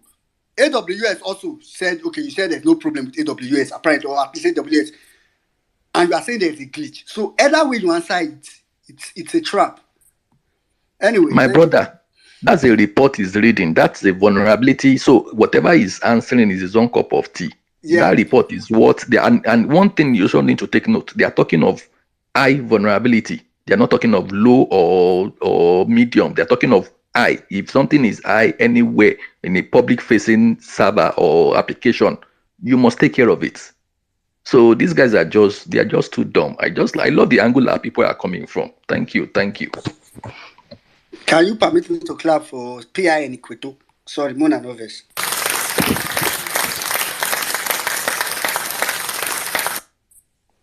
All right, thank you very much. I think there's a short update, but before we take that update, just to build on it, let's quickly take Manuel. Okay, Uncle Akaji. Manuel, sorry, hold on, my guys around, Noves. Uncle Akaji. No, let him go ahead. Good morning, everyone. Go ahead. Right. I'll be back in a few minutes. All right, okay, Manuel, please go ahead.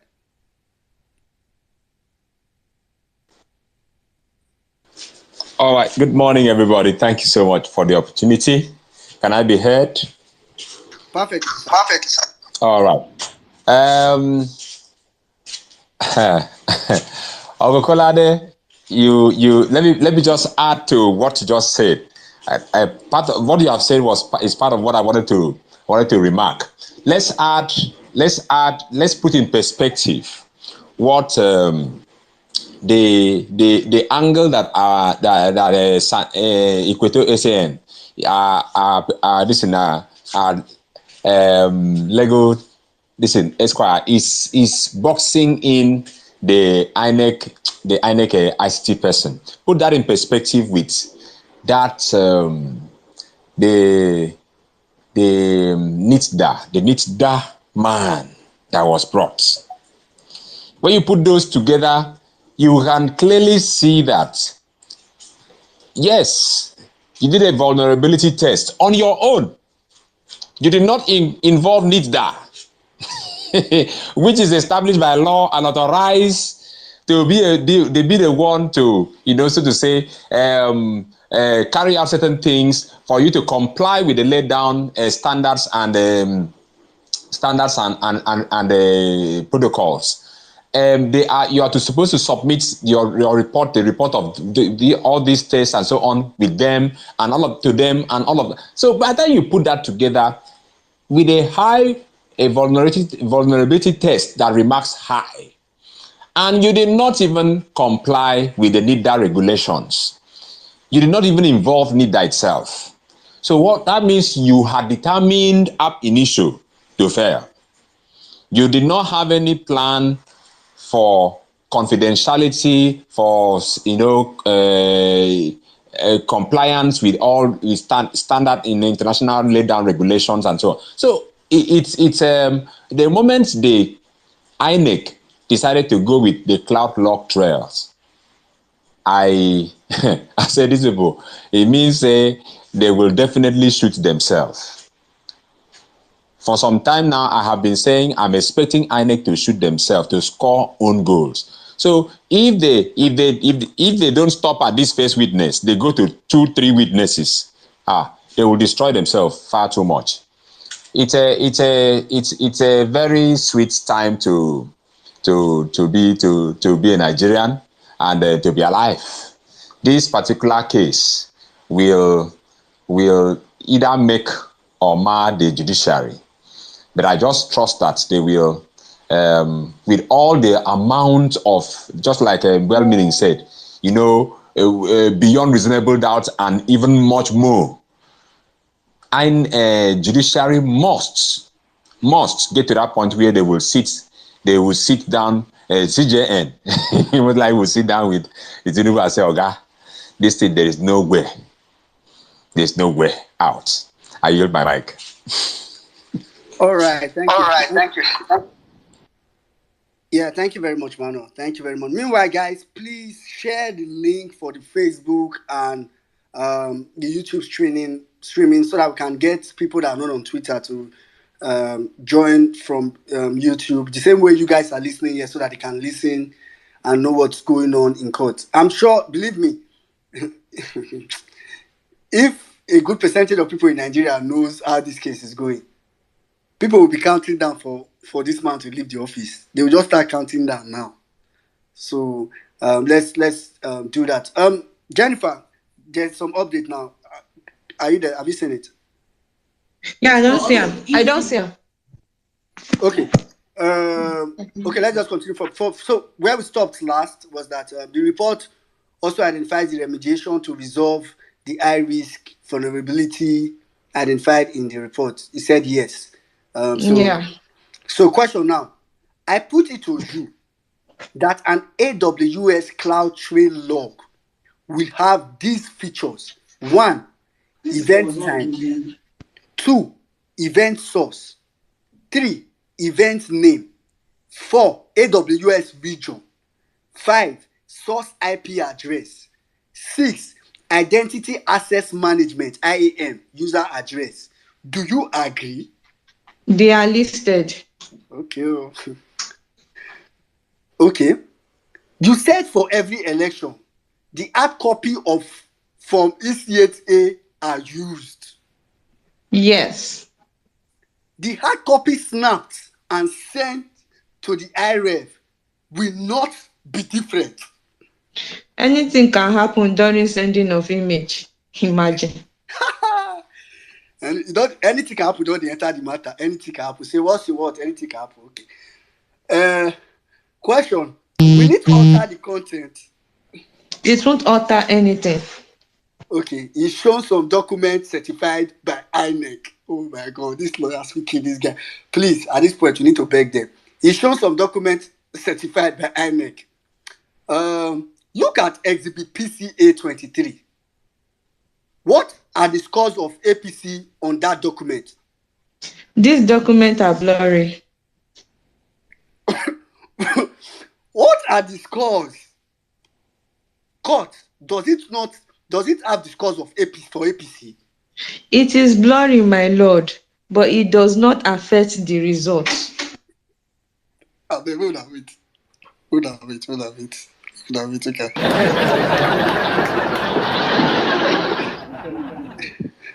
What's going on? I need to ask you that question again. Maybe I don't understand. Okay, I need to go back. You should not be angry. Look at Exhibit PCA 23. What are the scores of APC on that document? These documents are blurry.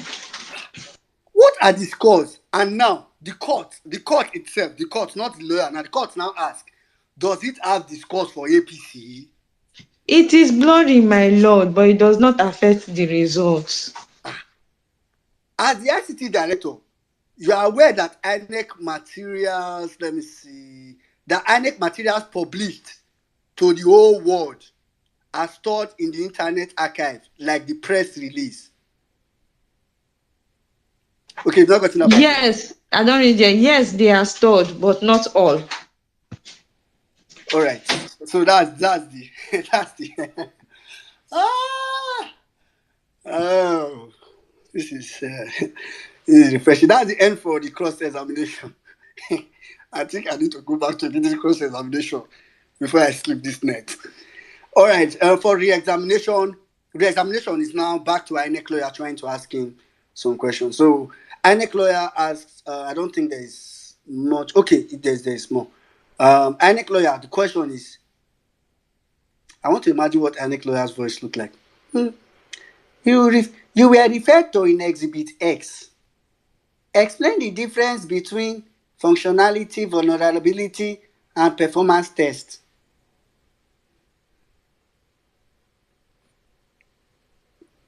Have you seen the response?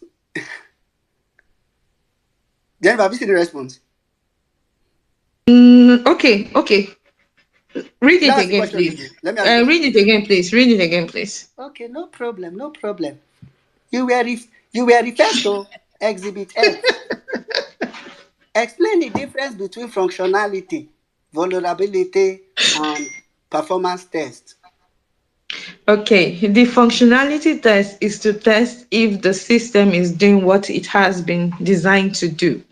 But the performance test is to test how the system will behave under heavy user.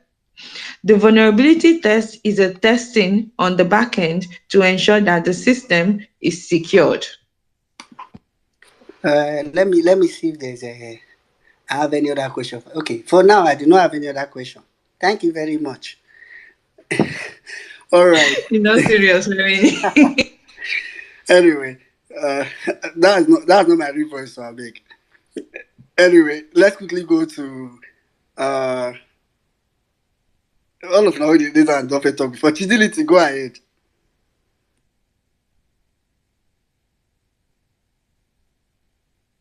Chidility, are you there? If you're in the speaker section. Yeah, I'm there. No money. Now my phone they fuck up.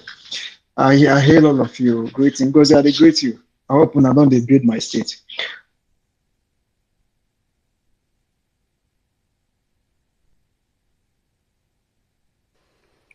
All of them there, they are not IT. They are there to regulation. So nobody should call them IT guys. They were IT to regulation.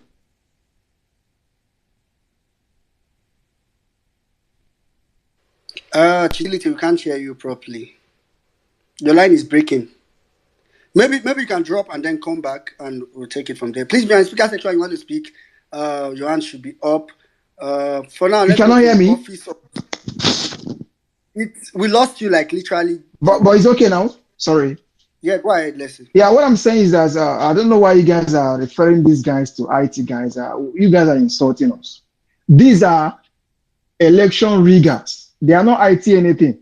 They should present their certificate for where they graduated. Maybe we'll shame the school. Honestly speaking.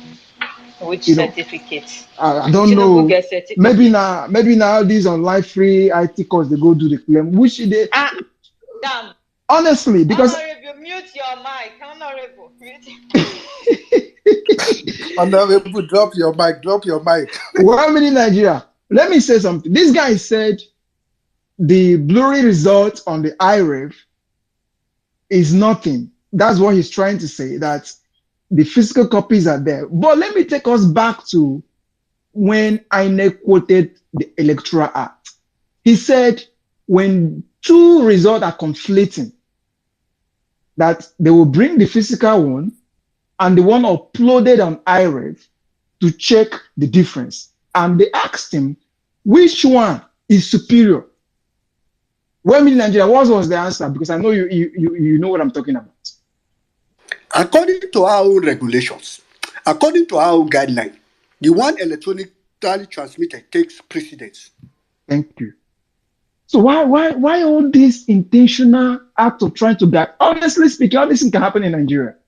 If this thing were to be in an Arab nation, all of us know what would have been happening. All this, they won't be here doing all this drama. They are acting Nollywood, honestly speaking. Thank you, my brother.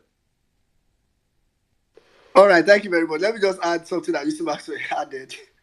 Okay, I don't know if this came before Sani Kweto finished his cross examination. So Sani Kweto says, Pastor, I'll be in your church on Sunday.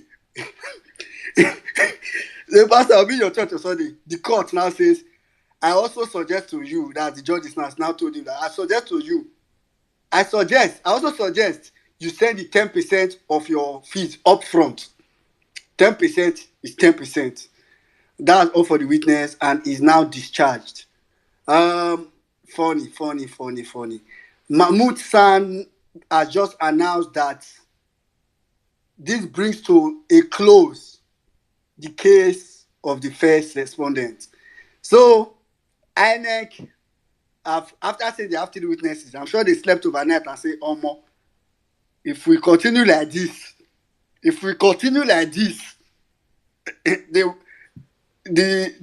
National Assembly may need to shut down INEC as an organization.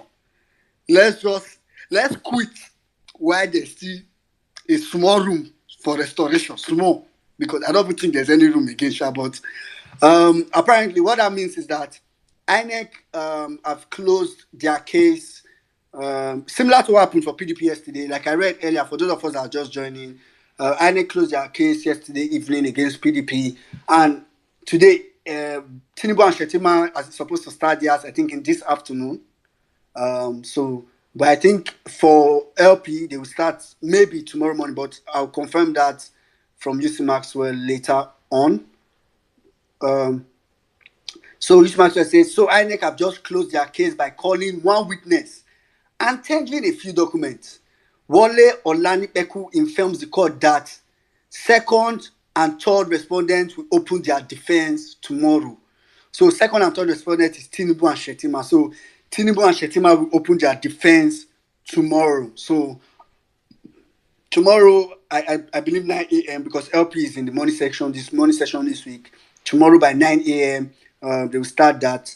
So let's see how that goes. And for those of you that know, INEC had 5 days, was given 5 days to defend their case. 5 days. For PDP, they took just 1 day yesterday. With that 5 days started yesterday and was supposed to end on Friday, they took just 1 day. For LP, they adjourned yesterday and took just today. So they didn't use all the days. And for those of you that remember, in fact, I said yesterday that if the INEC used more than 3 days, that we do give away. Thank God they did not use it. I don't need to do any giveaway because I wanted to go and take student loan to use to do giveaway. I don't need to do any giveaway. So they used only 1 day. The 50K when you promised me never pay and now you won't come do giveaway. Which? I don't know your word for they not approve my student loan. Which one I can give you? When they not approve my student loan. Anyway, so that's it for it. When UC Maxwell come, those of you that are listening, UC Maxwell will be here anytime soon. When he comes, we'll talk about what really happened in court. And I think I want to ask him if the fact that INEC is APC, Tinubu and Shetima is starting tomorrow means they will have, because they too were supposed to have 5 days. So I'm sure that means their 5 days will start counting tomorrow. It doesn't mean INEC borrowed them the remaining of their days. I don't know that, but I'll confirm that to UC Maxwell when it comes. All right, Uncle Ojo Akadi, please go ahead. Yes, good morning, good afternoon, good evening, depending on where you're based. Let me start with, the exciting news that This is being streamed live on Facebook and YouTube. And some of the zingers will be dropping into TikTok as well. And I think Kolade's presentation today just excited me a lot, because there's something that's going on. We are literally, I've said it severally, we are fighting for the right of Nigeria to start to become a nation that accepts some standards. What these guys are trying to do, the core of our problem as a country is that people have been unable from 1999 to present date to actually make the decision on who leads them or who represents them. So you have some credible good people, even at the lower level, who you know. But when it comes to election, things will just go either top down. What the governors do now is just appoint some caretaker thing and, literally do what they want. But the moment the people have the choice, they know they are crooks. Every village know they are crooks. So in the case of Abia State, the serving governor failed to get to the Senate. Just let that sink in. So it's just like saying if Wike ran for Senate and the people say they don't want him to represent them, that he will lose. Because that's the extent of the grip these people had on the state for 24 years. He couldn't go.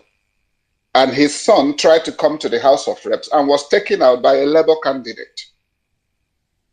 So everything we want as a nation hinges on this. And the fight now is whether we'll go back. Because what they are trying to say, it doesn't really matter to have that uploaded. And shortly, well-meaning will play when this same chap, Lawrence, whatever his name is, when he spoke a day before the election, he said they will juxtapose when they get to the collation, and they will look at the number there, the hard number, and confirm that it is exactly what's on the IREV in his own voice. This same guy.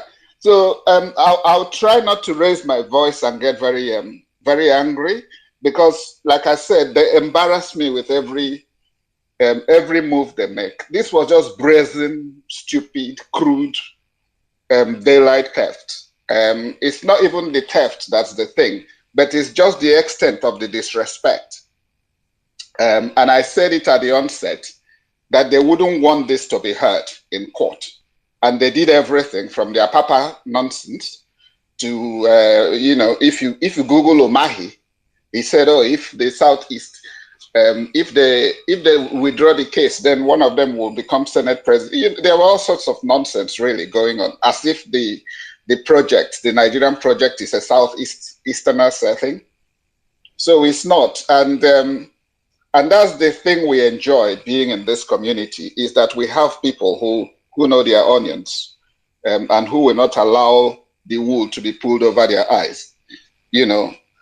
One man was talking about this case, and he said people should pray that the real character, the person who is fronting this, does not settle behind the scenes, because that's what they do. And then suddenly you see them come and do that. But with Okute that even if you kill him, he will stay the course.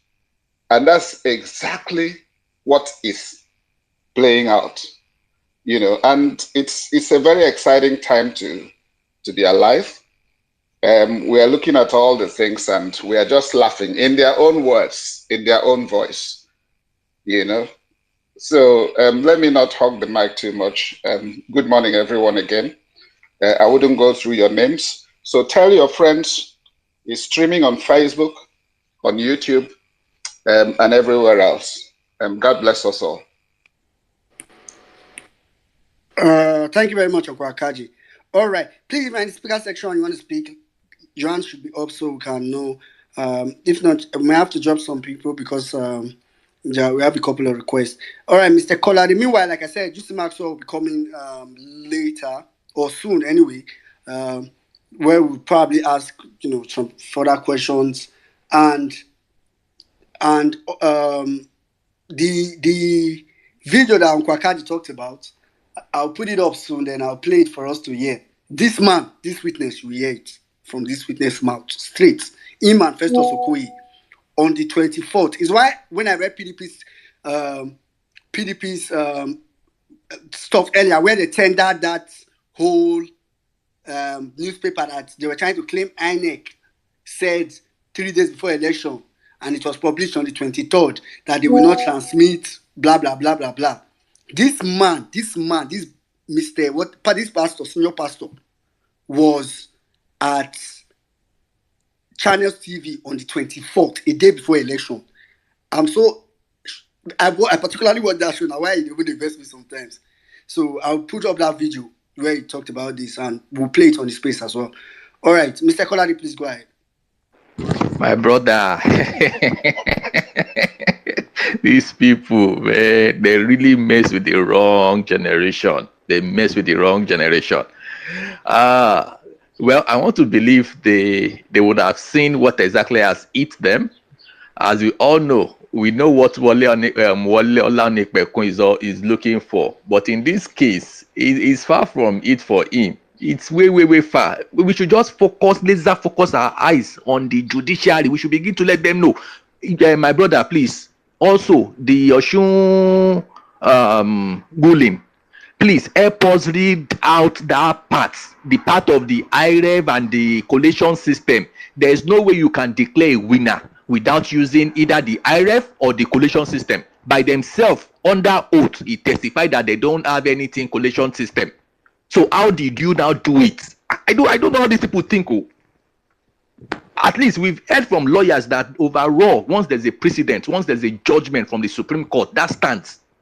And that Oshun judgment is clear, is written in simple English. You get this? So I don't know how they are thinking. I don't know what exactly they are thinking. And look at it, you have a vulnerable system and you didn't patch it. You are now coming to tell us there's a glitch. Why won't you have a glitch when you have a vulnerable system? It's common sense now. You get it? So where do you want to take that? So that means the glitch is man-made. It's from you guys. We should sue you. You should return our money, because that's negligence on your part. How would you have a team and you're telling me you have a vulnerable system? You get it? A vulnerable system with the way we work it. Once you have a vulnerable system and you have a threat actor, there's always a threat actor out there. Anybody can sit anywhere in the world and begin to just mess with your system. As long as you have a vulnerability they can capitalize on, then you are gone. You are gone. So I don't know what they are thinking is, and the way he's answering is just answering and he's just talking as if it's no big deal. And you are letting somebody just let you know that it's not even just it's a high vulnerability, and you are just like they didn't touch it. I don't know. They are too, man. As we said, they are not. I don't think these ones are really IT people. I think they are just trying to be whatever. That, in my own opinion, I'm sorry to say, but sincerely, because he really is pissing me off right now. I mean, I was expecting more from them. They should have known more, but they just give us a free ride today, my people. This is a big win as far as I'm concerned, a big win. If our people are writing their final whatever. Also, another thing again we should take note of. They were asking him that, you know, that the CloudTrail logs must have, because you need to know where it's coming from, the IP address, this thing to identify which particular server that log is from. The log they brought does not have all that. You can, if in the interrogation they were asking the guy. That means if he doesn't have it, I can as well tell you later that no, I won't accept this because I don't even know what server this log is talking about. It can be any server anywhere on AWS. My brother, my people, because if you are not an IT person, you may not understand or see how big a victory this is for us. This is huge. This is big. Even me, where I not be lawyer, I will write a closing argument comfortably and back it up with law to let the judges know that, look, these things were in place, but these people by themselves, maybe because they want to leave way for people to sabotage or whatever, by their own hand, they just sabotage the system. They did not patch the system that they're supposed to patch. That one now messed up, and we're now getting blurry results. Look at somebody telling us to our face that something is blur. He's saying he can't read it, it's blur, and the judges are even asking you to read it. You are saying it's blur, you can't read and you can't see it, but you are still saying it doesn't affect the election. How now? How? well-meaning, I beg in the name of God, please help us read out that Oshun, that part of the Oshun judgment where they spoke about this. Help us read it out so that people too can hear themselves. They know that these people they are in a big mess. God has done this one for us, so I beg. All the prayer we don't they pray. God don't answer our prayer. Shrine, go get people where they go shrine, go pay your tithe for shrine. Church, go pay your tithe. Mosques, go pay your whatever. God has done this one for us, as far as I'm concerned. Well, let's see what the next people will come up with. And I'm not surprised that it's only one same guy again, only him. I'm not surprised. Let's see what APC is now. APC's turn. Let's see what they will come about Abacadabra they want to come and do. A old son saying off your mic is enough. It's enough. Man, it's a shame. Thank you so much. Thank you, my people. Thank you. All right. Thank you very much, Mr. Kolade. You two don't give me another one where I could drop later. So if you're on the space, just stay tuned because I'm going to, like Uncle Kadi said, very soon I'll try to put up the video of this man talking. Then what Mr. Kolade just said now, I think I talked about it extensively on Sunday when Big Mac hosted the space preceding, this week court case. And if I read that part of the Osho State judgment, you would first just think that INEC is gone the way subsidy went. So I think maybe at some point in the space, let me just allow some people to speak now, then I'll come in between to give that particular submission. All right, quickly, let's go to Ikechukwu. No, Office of the Citizen, I've been waiting. Okay, but I think he has spoken before. Oh, okay. Yeah, that's why I don't want to call him again. No, I haven't. Oh, okay. You were the one that was speaking when the network was it? Were you the one? No, it was not me. It was Chidili something. Chidility. Yes. Okay. All right, go ahead. Sorry. No, thank you. Good morning, good afternoon, good evening, everyone. Thank you, everyone, again. Of course, I'll keep saying this every day, that the consistency that we have kept in this movement is truly commendable. Yes, thank you, Mr. Kolade, for your submission. That was top notch. That was an excellent one. Thank you very much. You probably see here that a couple of times INEC would have shot themselves in the foot, but the INEC lawyer is quite, not even the INEC lawyer at this time, the APC lawyer is quite, Olani Pekunrat was quite, had to interject timely. Another thing that a couple of folks may have noticed, yes, which Kolade also mentioned, was about the CloudTrail logs, which is very significant. I'm very interested in what the content of that log is, if it actually holds what it should, right? That's one. The other thing, which kind of came out to me, I think I also had to, when I read on the UC Maxwell's thread, was that Dr. Bayode claimed that the test was on the UAT server, right? And after being shown the report that the test was actually on the pre-production server, then he had to agree that the test was on the production server. You just probably begin to see that these guys are not consistent with their lying, right? And for me, it's kind of sad that someone that is a senior pastor would come under oath and give conflicting information in less than 5 minutes, right? It beats my understanding. Yes, it's probably why the young man will quickly tell you that he's here in a capacity as doctor. I don't know whether you hear those things that they say, leave Mona, keep Bible one side. Let's lie this lie well. When we finish lying, we can go back to the scripture, right? For me, it's disappointing. And that's just what I just say at this point. I am disappointed. I am disappointed at these guys. I'm disappointed at people that parade themselves as Christians and then come. You don't even have to even be under oath to even tell the truth, to be honest. The moment you're a child of God, you should tell the truth, under oath or not. But if you can give conflicting information under oath, I begin to wonder what you will do when you are not obliged to tell the truth. At this point, I use my mic. Thank you very much, Office. I mean, you just said that thing and just rang in my head. It happens actually. You see when sometimes where Christians want to fight and say, no, drop Bible. I go just drop Bible and deal with you. Later on we will go. But I mean, not I really don't like making conversation about religion, but it's quite unfortunate, and it's annoying. It's annoying, but it's all right. I'm glad that religion is something that you practice personally.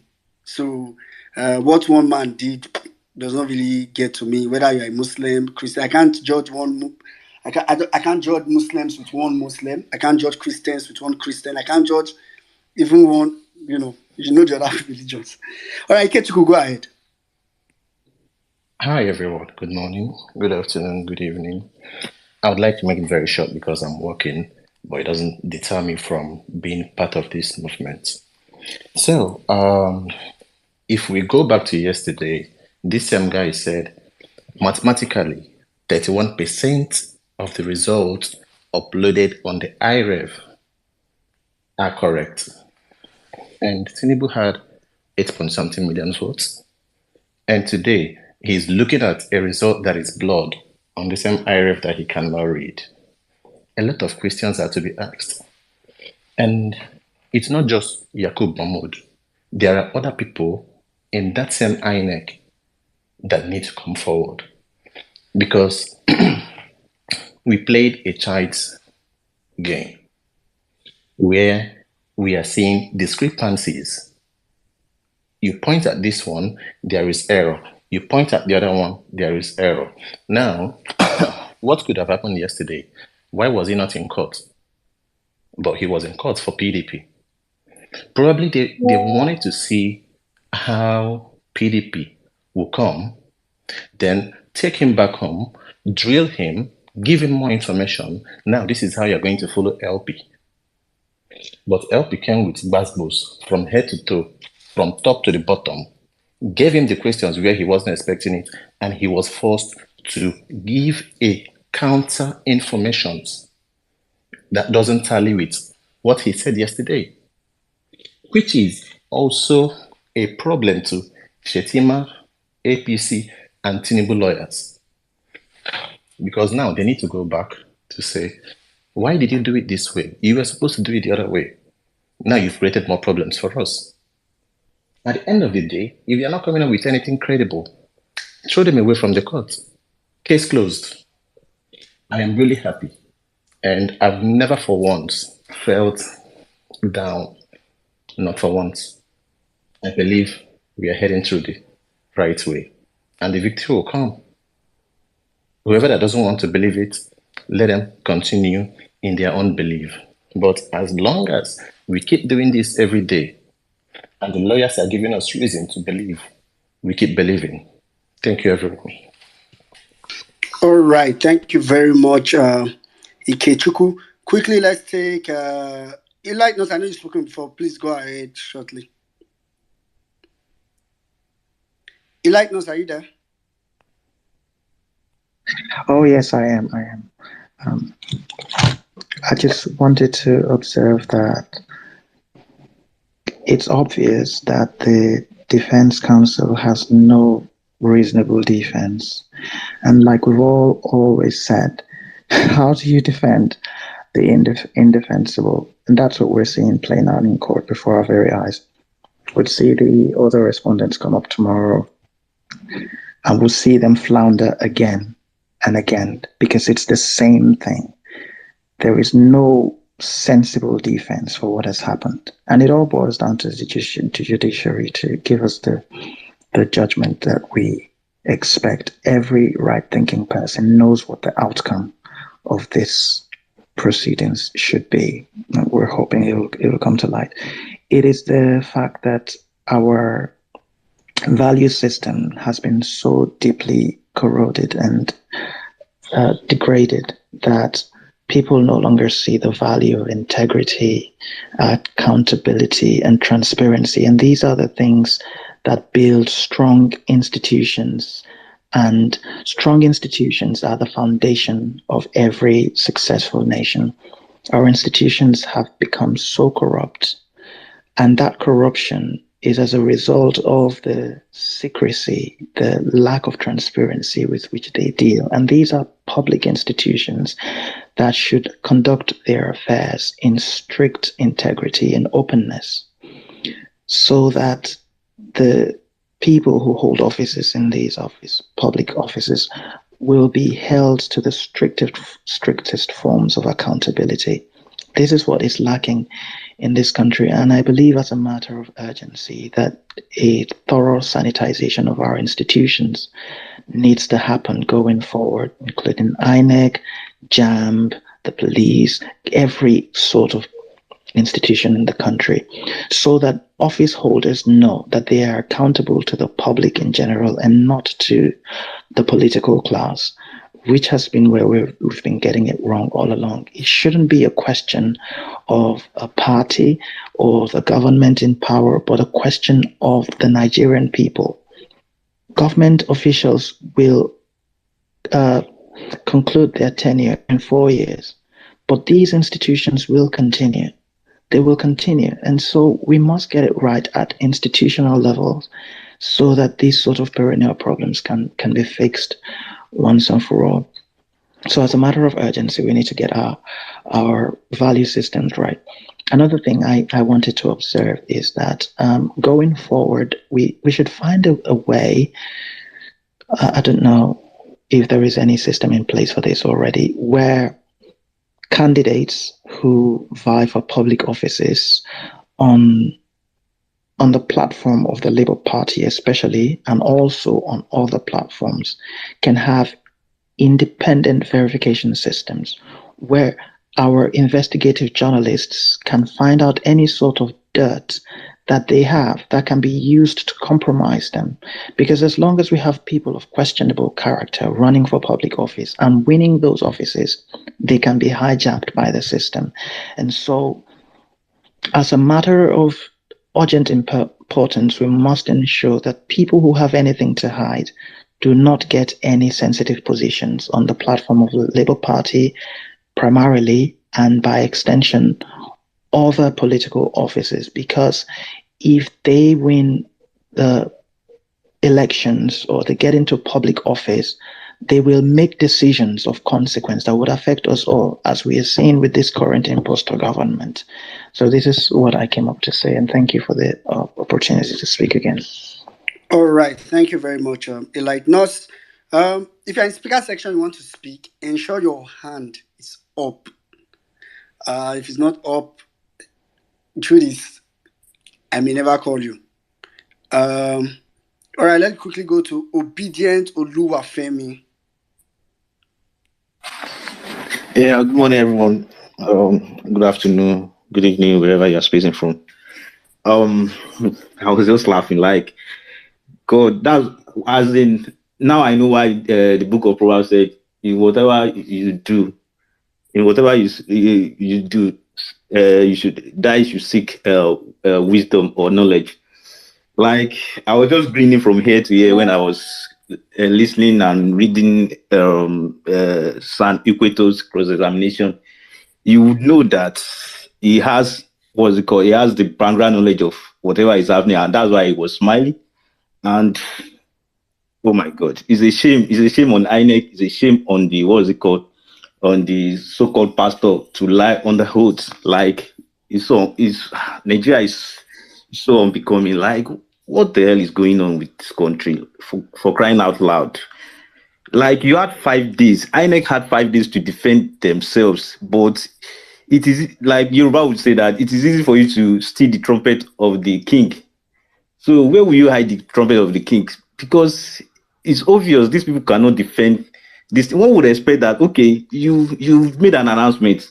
You said this person won. So prove to us how this person, beyond reasonable doubt. But here you are fumbling, like even your so-called witness is even countering himself. I even like the fact that he even countered the Wole Olanipeku when he was talking. Like, it's so bad. These people are so, like, they really did a bad job. Like, if you want to steal with integrity, still at least make it make sense. But here you are, like, they really messed up with the wrong generation, in my own opinion. And in my own opinion, this our case is as good as, like, everybody should just go and be. Ever since I've just been laughing here, and I'm in a celebration mood already, and I know that except the judge want to be really, they are mad, or they are running mad that they would do something otherwise, because it's obvious, it's so obvious that this person did not win the election. Is their candidate is an INEC select, and let us see how they will defend it, or what the ruling is. But me, I know, and I'm very comfortable, and I'm very confident that at the end we will all smile, and we should all try to relay this message to our different constituents that it's our time. Let me use their candidates word, hello for Kombale. It's time to for Kombale, because like you can't even defend this. Like you can't. Come on. It's so pathetic. And honestly, I don't know, our pastor, where the redeemed pastor, pastorhood, they should look at how a person becomes a pastor in their church, because how can you lie under oath? Not even to talk, like as an individual, you are meant to talk, to speak the truth, even as a pastor, but you are here, you are under oath, still lying. It's so pathetic. So I know I'm really happy, and I want each and every one of us to be happy with the case. Our lawyers really did a wonderful job, and I'm so confident right now. Thank you all, and I know that in the end we will all laugh, and our mandate will be returned. I hit the mic. All right, thank you very much, Obedient. Quickly, let's go to efficiency. Efficiency. Please go ahead. Yeah. Good morning, good afternoon, good evening, everyone. And I've been following this space for a very long time, and I feel it's the right time for me to talk. And one thing, every time I see INEC Nigeria, I always get angry about this election, because I am doing a research on election. At least I understand, I learned so many things about elections in other countries. Now, there are three things. I always say this thing in every space. There are three major things in every election. Number one is anonymity. Anonymity in the sense that any voter that votes shall not be traced back to that voter. That is one thing that makes election great. Another thing is vote security. INEC were supposed to make sure that our votes were well secured. That is why we demanded for the technology to be included in the electoral system, which even the EU even pushed those things, and they were accepted. Number three, the main thing is not transparency. Sometimes I don't think INEC officials know what is the main aim of every election. The main thing, whenever you look at every election, what they measure is the transparency of that system, of that election. How did the whole process go? Was it open for people to know that, yes, this is actually what we decided for ourselves? Or this, when I look at everything that they do, I get very mad with all the whole people in the INEC. I even want all of them to be jailed, because they don't know the aim of electoral processes.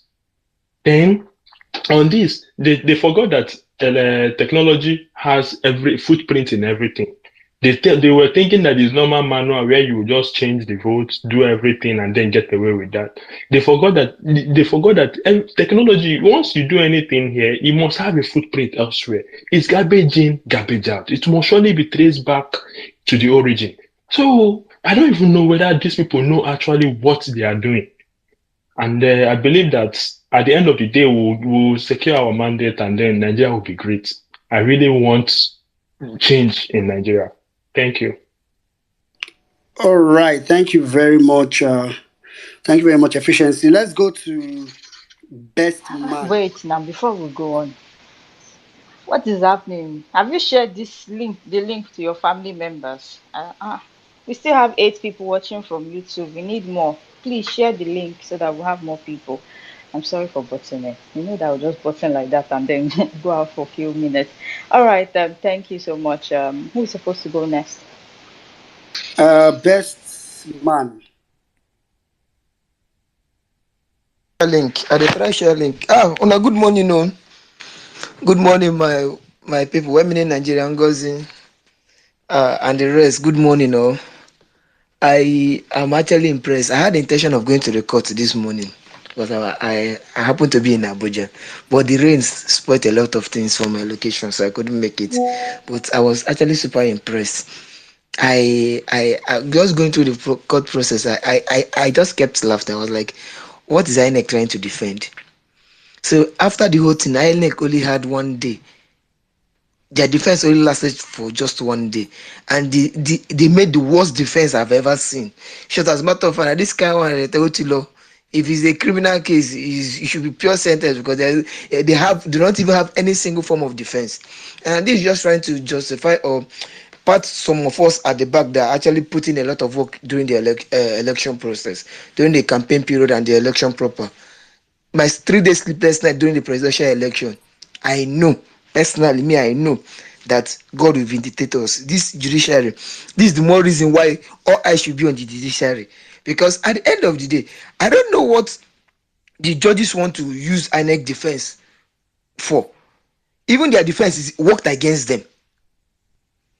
And I remember sometime towards the ending of LP case when people were complaining, P2B's lawyer, our lawyers is this, our lawyer. See, anybody that ever come and complain about our lawyers, I'll pay the person a visit and give him the person a slap.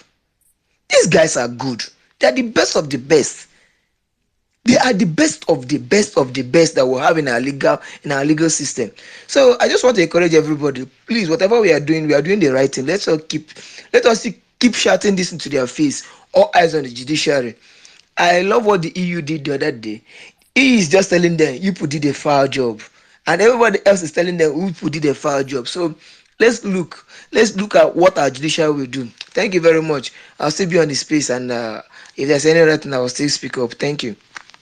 All right, thank you very much, best man. Please, guys, share the YouTube link. Shortly, I'll play the video from this witness yesterday. It's crazy. All right, but let's go to Dangmot. Please, want to speak in the speaker section. I'll soon drop because the hands are not up so that we bring other people up. Hello. Dangmot, go ahead. Yeah, good morning, good afternoon, good evening, good night, depending on where you are from.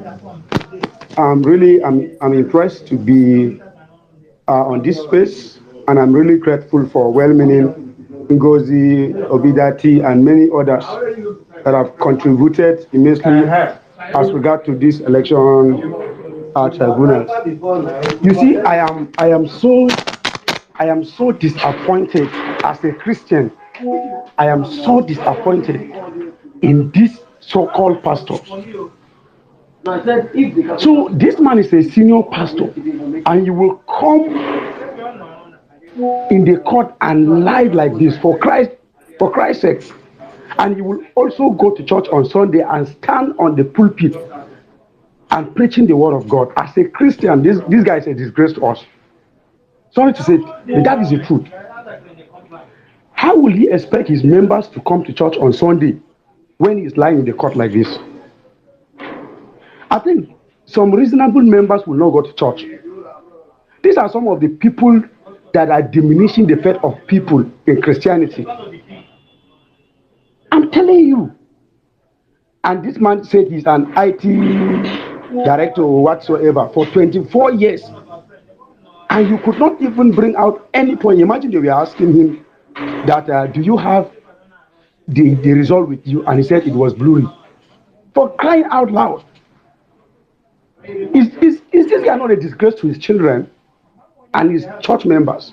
I think we have all these people in their blankos. They have no way to hide. The only thing we are grateful for Twitter to have this platform and other platforms that will come together like this and discuss, our issue. If not, these people would have buried everything. And I always tell people that there will be no way that APC will escape because the evidence is too much. It's just too much on them.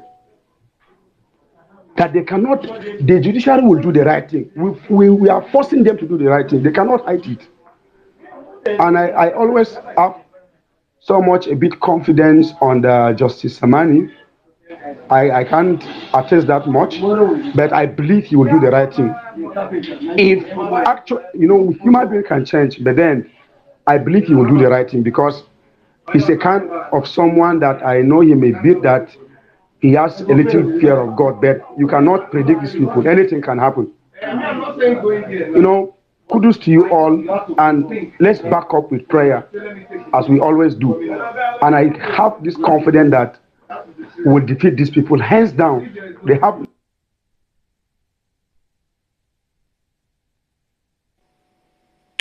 Dangmut, who is like we lost you there. Yeah, and he was just rounding up, so I think he had connectivity issues. But actually, very good presentation he made. So my people share. Some people are watching via YouTube, some Facebook streaming. So share and also join the conversation. Your voice is being beamed. No pressure, but just be yourself. Avoid using extreme, colorful languages unless you want them to be played to your children and siblings. But that was just on a lighter note. And really, really, really excited. You saw Fanny Kayode and what's his partner in crime, Festus. They made the EU report, so they're up in arms. They were given special mention for being purveyors of fake news, and so that's why they're all running scared now. I think Tinubu is almost going into Abacha territory now, but because his own is supposed to be a civilian thing, he has no escape route. So that is just what I wanted to say. I've put up the timetable, and some people were wondering how it was all going to play out. Originally put together from Maxwell and then Well-Meaning, put it up in a table form. It's up over the head of the host and co-host, top of the JT there. And you can see we were aiming for 12th of August. But with the way it's going, it might come earlier than that. And, we are just trusting God for the best outcome. And that brother actually made a very valid point about the quality of pastors we are having.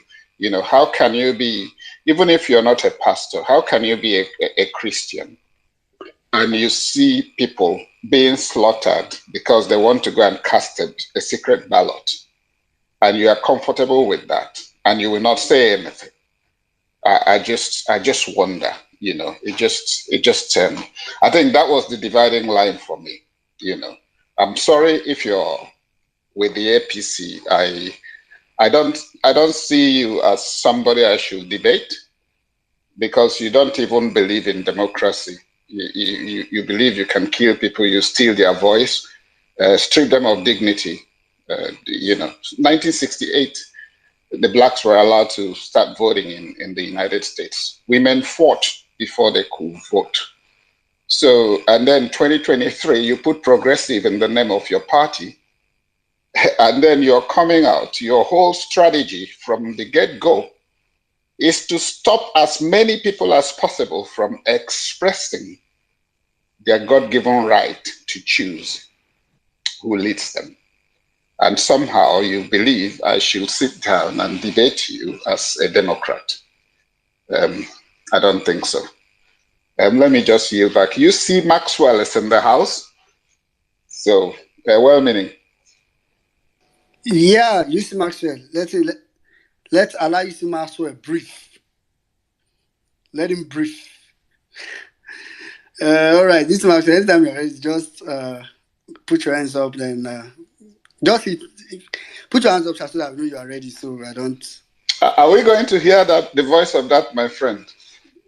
Yeah, I'm going to play. I'm trying to cook up something as a tweet first, put it out, then I'll play that video. Then I know Sekolade also talked about, the Supreme Court judgment. So we are going to do all that today. So if you are in this space, you are in for something interesting. Trust me, believe me. That's why I've been quiet. They're in for something interesting. Okay, this Maxwell is ready actually. So this Maxwell, go ahead. I'm not ready to give you update. Good morning to you guys. I celebrate each and every one of you. Good morning to you from the country. Ngozi, you've removed Her Excellency from the name. What happened? They've collected the Excellency from the court. Shege. There's shege everywhere. So I decided to move for the Otisa I get money. No, people be they come your DM as you put Her Excellency. Okay, Obidati Queen is on the co-host. My love, good morning to you. I know Ngozi was coming to you, but no problem. How did you know? Don't be sharing love here. Well, we don't share love here. We only share light and love. It has to come together. If you're only sharing love, is bad. You see, Maxwell, finish your submission.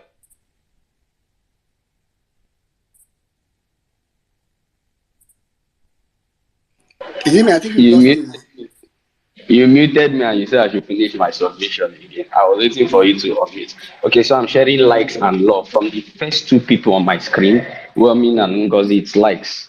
To the other co-hosts, it's love. Okwakaji, good morning to you. Good morning. Plenty people. I see a lot of well-meaning Nigerians. Dunke, what's his name again? Omeiza, Doc, and Anka Dede. Lovely and wonderful people. So I'll just go into what I want to say. Today's proceedings was very interesting, very, very interesting actually. You know, people left the courtroom with a lot of relief, enjoyment, happiness, and as they relate to the proceedings today. So the petitioners were to conduct cross-examination, or the first respondents were supposed to present their first, and of course he became their only witness in the petition matter. But before they proceeded to doing that, they decided to tender some documents before the court. So some of the documents they tendered about, is it 3 documents or thereabout? I can't be so certain right now. So they opened their defense. They tendered documents as it relates to numbers 1, 2, 3, 4, and 7 of their schedule of documents. They also tendered documents in relation to item 6 on their schedule of documents, and they called the witness. The witness is one Dr. Lawrence Bayode, who was or who is the deputy director of ICT of INEC. So he was brought to court to testify. For some of you whom I have sent his witness statement on oath, you would know the angles that his testimony were to go, because I sent it to some people who came to my DM to ask for it. So, but the interesting thing is I get you, good morning. The interesting thing is during cross-examination, I don't know if I should go into the cross-examinations of the other respondent, or I should just really talk about the cross-examination of, the petitioners. I don't know which one you guys You can summarize for the other go for it, bro. Go for everything. We are, because you're bringing first-hand thing with your own voice as well. So a lot of people here, there's a mixture of people. Some want all manner of information. So, and you are quite succinct usually. So yeah, just go for everything. All right, thank you very much, Uncle Akagi. So one of the documents which was very instrumental in the testimony that was tendered by them is the cloud trail logs. So the cloud trail logs talks about a trail of every data that went on the server or the application that is hosted on INEX server. So during cross-examination by the first, is it first now? Okay, by the second and third respondents, they just kept on suggesting to him, of course, they suggested to him that, they were trying to show that the failure to upload does not affect the authenticity of the result, or does not affect the credibility of the result. That's why you saw them asking questions that the foundation and authenticity of an election is not rooted in upload, but it is rooted in the recordings of the forms EC8As and EC8Bs. Like I said, for those of you who follow my tweets, I mentioned that INEC doesn't have a lot of things to do. They needed to call witnesses, yes, but the major things that they were going to prove in court were things that relate to the reason why they refused to upload, because it is of general knowledge that they failed to upload. However, our case is built on the non-compliance, that failure to upload was a non-compliance of the provisions of the law, the guidelines and regulations for election, and the election manual, which they agreed to. If you read the witness statement on oath, they agreed to this particular point. The only thing that they are trying to prove is that there is some degree of credibility in spite of them failing to upload. So that's majorly it. So some of the questions also asked were questions that relate to the in era. They are trying to create a symbiosis between the failures that happened to the launch of the in-era app, that the glitches that happened with the in-era app and a lot of things, and relate it to the glitches in the election. But they fail to realize that even the glitch that happened on the in-era app and everything has led to the in-era app not being functional till today. That thing is already dead since they tried to, create it. So you would see, or you would agree that actually they asked questions that would, that was why Chris Uche, I gave him all the flowers that he desired yesterday. It was very important that all the respondents asked their questions before the petitioners, because it would have been more like a re-examination. I said I was going to explain this for a lot of people who said they didn't understand the legal jargon I was using in that post. That if, for instance, the first respondent opened their case and calls a witness, if the petitioners ask questions, and then you now give opportunity for second respondent, third respondent, and fourth respondent to come and ask their own cross-examination, they would only be building on the questions already asked by the petitioners and then creating a new narrative, and it will look like a re-examination. And the re-examination is supposed to be done by the party who calls the witness. So it was a very intelligent argument by Chris Uche yesterday. The first, what's their name again? The second and third respondents also try to link it with the failures that relates to of snapping and transmitting, and that was where the witness started saying things that the learned Silk Wale didn't want to hear. So, I don't know. Let me leave this place. I feel like there are a lot of interactions. So they asked, Wale asked him that question, that elections are practically concluded at the polling unit level when the presiding officer physically sought, count, record, and they sign all the forms and all of those procedures. That this is the point where elections are concluded. Now, the guy, when explaining, he fumbled. He started saying that, yes, that you also need to snap and then transmit the forms EC8As with the beavers to the IREB. At that point in time, Wale Olanibako told him, listen, it's okay. And they didn't want to hear anything that relates to transmission because if you say that the transmission also forms part of the procedures for the conclusion of election, it is killing their case. So that was that with the Leonard Seok Wale Olanibako. And then they moved to the fourth respondent, which is APC. And they also asked nice questions to build their case, but they were more bent on the fact that, remember that yesterday in PDP's case, PDP had already tendered the EU report. It's already a consolidated case. So whether we tender it or not, it was only better that we brought new angles to our cross-examination. So what the fourth respondent tried to do is that they tried to refer to another report which praised the election. Remember that the EU report, what's it called? The EU report condemned a lot of things in the election. So they now refer to another report, but it was it was not it was not that particular idea or that particular line of questioning was not even reasonable because you are referring to a report. The report was not brought to the court.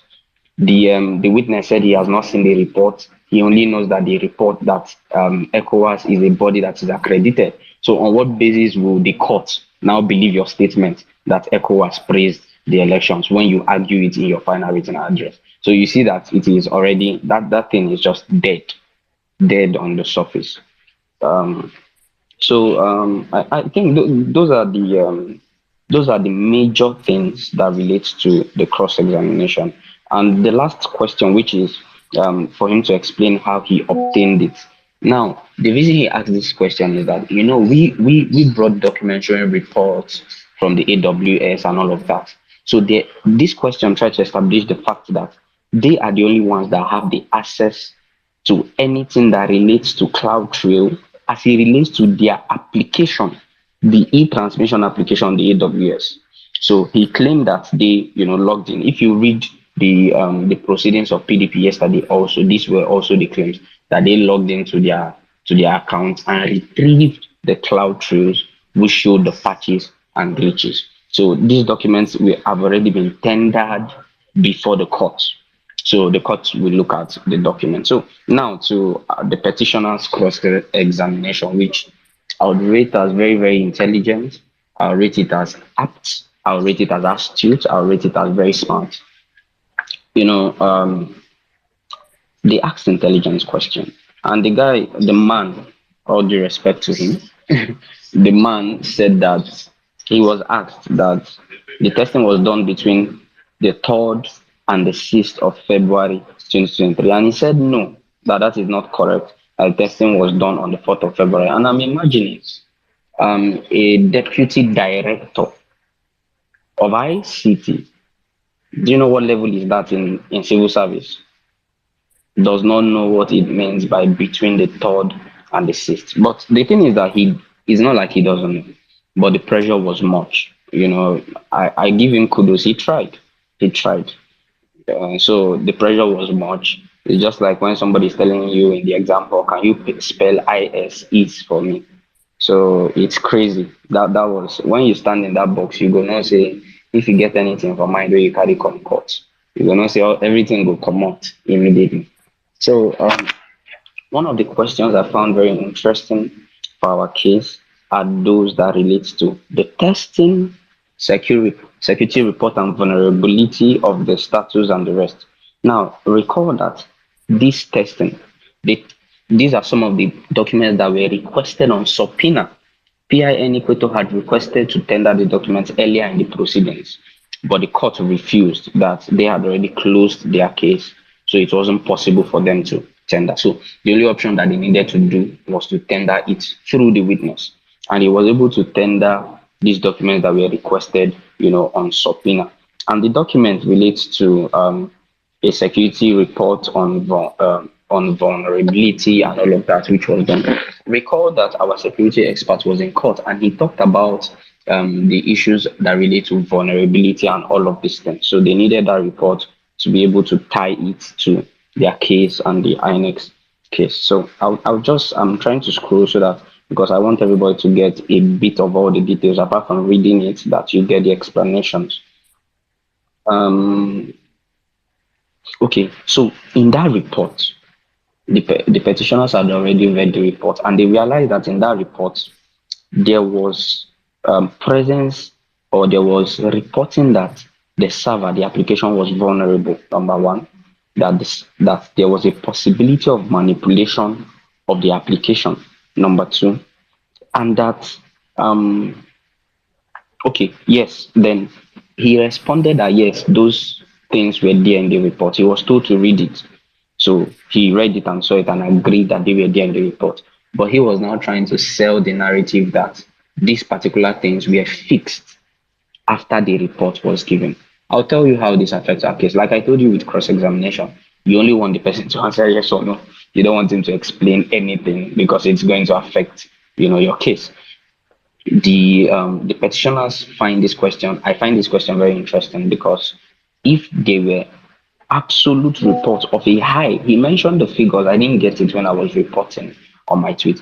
He mentioned as high as is it 80 something percent or so. I'm not certain, please, as to the vulnerability and how much that this server or application can be, tampered with. But if you build such an application with such a high rate, was there any further reporting that was done, any further test that was done to ascertain whether the efforts you made to fix these issues were actually fixed? And okay, I just got a DM now from the cybersecurity expert. Thank you for that. He seems he's on the space. He said that the rating was 81%. 81%, that there were no reports of a fix of that vulnerability. So you see, I love what is happening right now. He's sending me DMs on WhatsApp.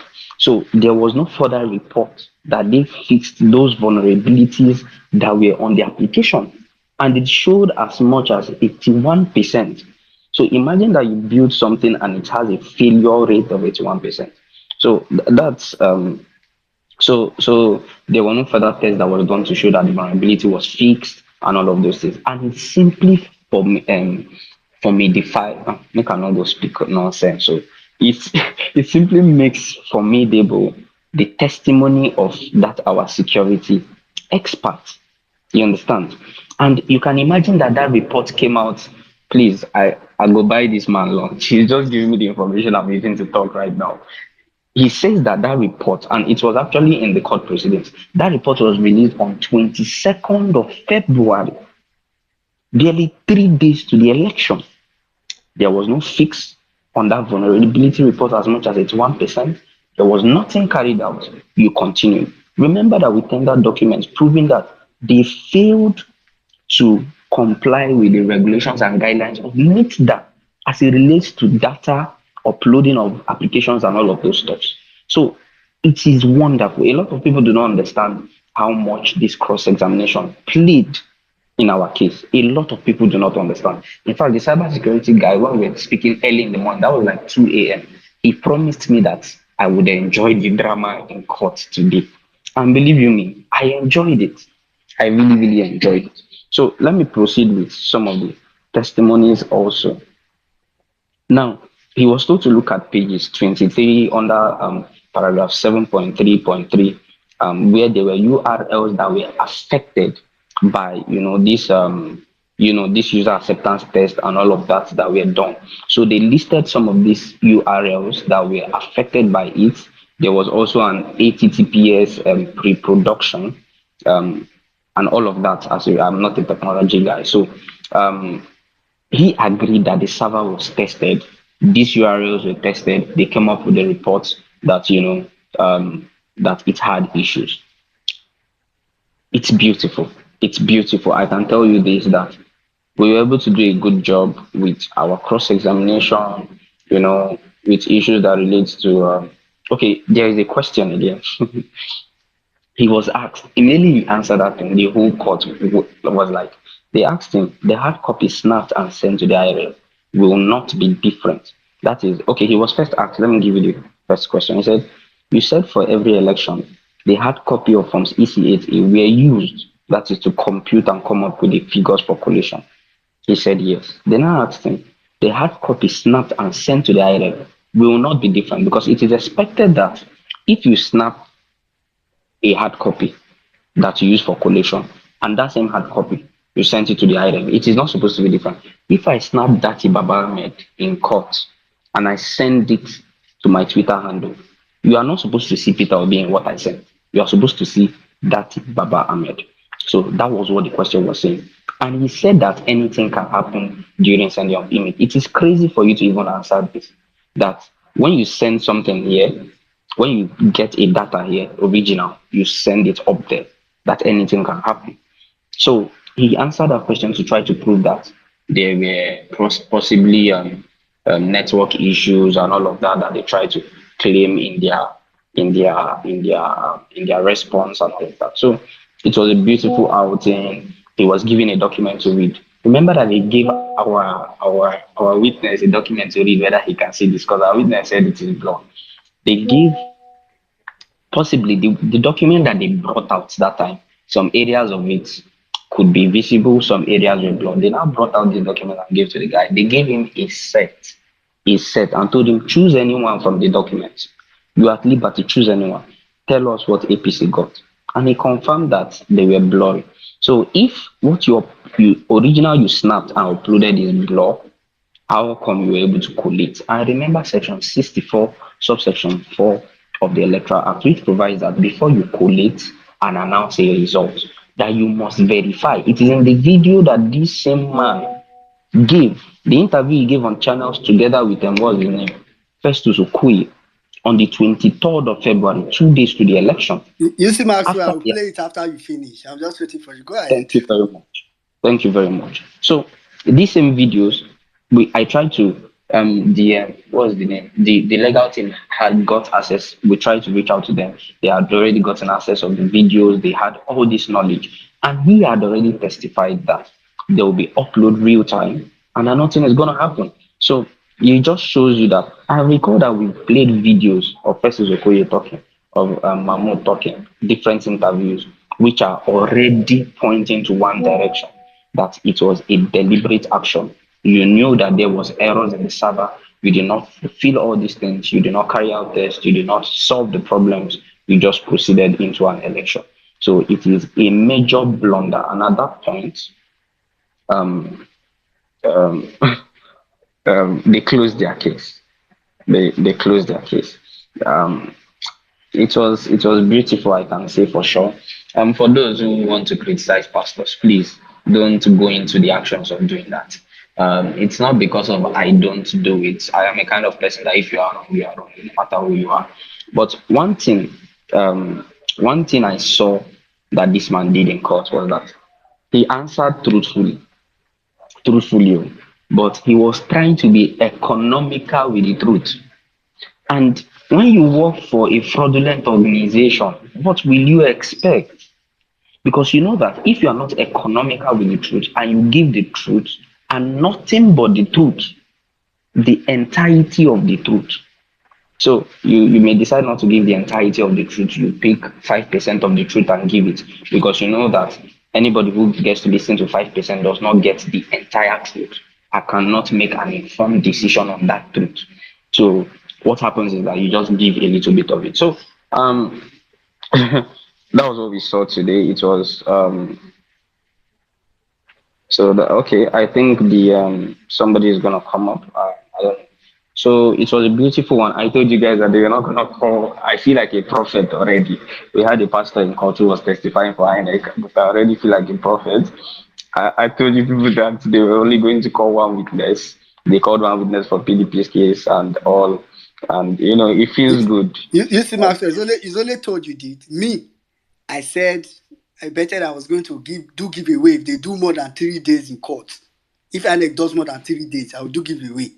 I didn't even say 3 days. I told you that they will not even use 2 days. And it's 2 days because of yesterday's adjournment. They had nothing. I told you, they had nothing.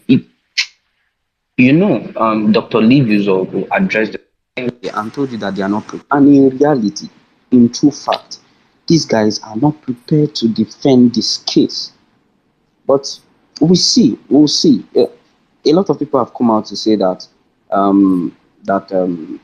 it's on the judiciary, that it's not Peter Obi on trial, it's not the election on trial, it's not obedience on trial, it's not INEC or anybody on trial, that it's on the judiciary. So we want to see how clear, visible, audible to the deaf, visible to the blind, like the biblical mene tekel of Asim. It will be to the court, and we'll see how they are going to proceed to pronounce judgments on this case, because it's crazy. I bet you that it is really, really crazy with what you're saying in court. I decided to stay back. I'm still in court. I'm making this announcement here. I decided to stay back and see how I would listen to the case of the PDP, because yesterday, what PDP is currently doing for us now is that they are watering the ground.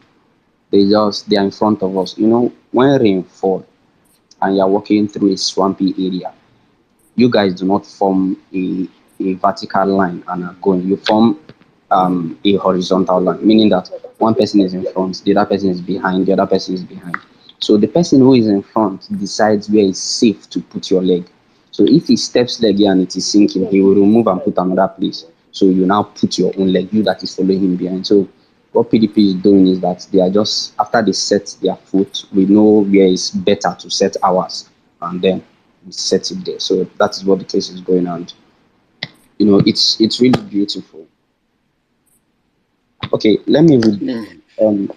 Let me quickly read this. Can you guys hear me? Yes, go ahead. Yes.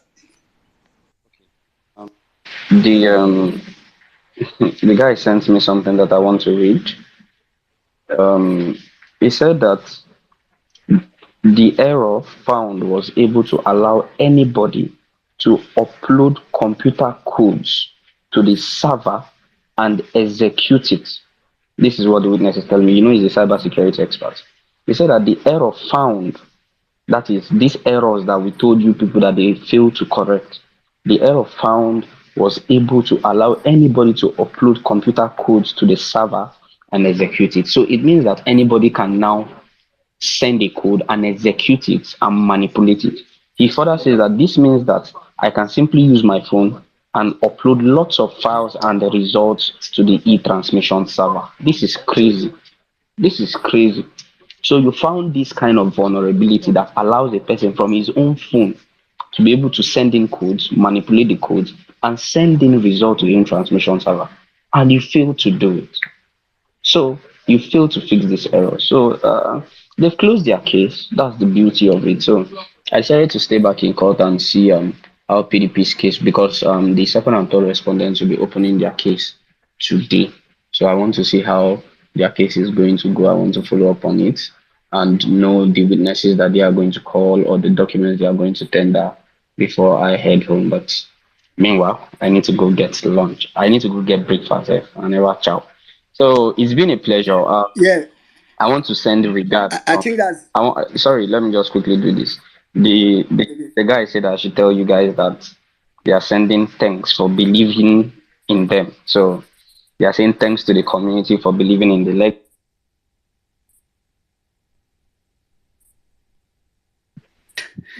Use Maxwell. Go ahead. Sorry, I think somebody may have muted by mistake. Go ahead. No problem. Yeah, so he's sending a lot of thanks to you guys. So keep believing, please. Keep believing. Don't. That's why I was telling you that you don't condemn your entire case because you feel that one of your witnesses did not do as you expected and all of that. We are on course. I bet you that we are on course. I can guarantee that. So somebody saying a brunch at the good take both mixture of morning and afternoon. So thank you so much, my guys. 1 million man match crew is on every platform. So follow them on Twitter, on TikTok, on Facebook, on YouTube. Go out there. You know, some of these informations. Today, well meaning is hosting with his handles or with his handle. We may not host with this handle. Or we may not host with individual handles again. So if you don't follow it, you will not get all this beautiful update. I can see that. Wow. I can see as much as 900 and something people on the space. So it's beautiful to have you guys here. Please go out there and follow the handles. God bless you. All right. Thank you very much, UC Maxwell. Just to, you know that thing that you explained just now, to put perspective to it, for people, for laymen like us.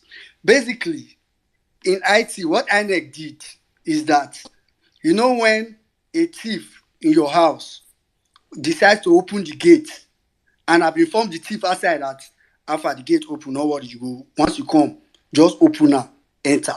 So basically, I don't even think it was a vulnerability. I don't think it was a person. I think it was an induced. Let me put it like that. It was an induced vulnerability. Personally, that's what I want to believe. So INEC have set it up and put some APC guys train. You probably want to train some APC guys. I don't know if they are that intelligent. Somewhere to say this is how you people will do it. So basically, that's like a summary of what happened. Before I play the audio, I think I will allow Koduaka to just go ahead first. Yeah, I just wanted to say, you know, although UC is in-house and a member of the crew, he deserves an applause as well, you know.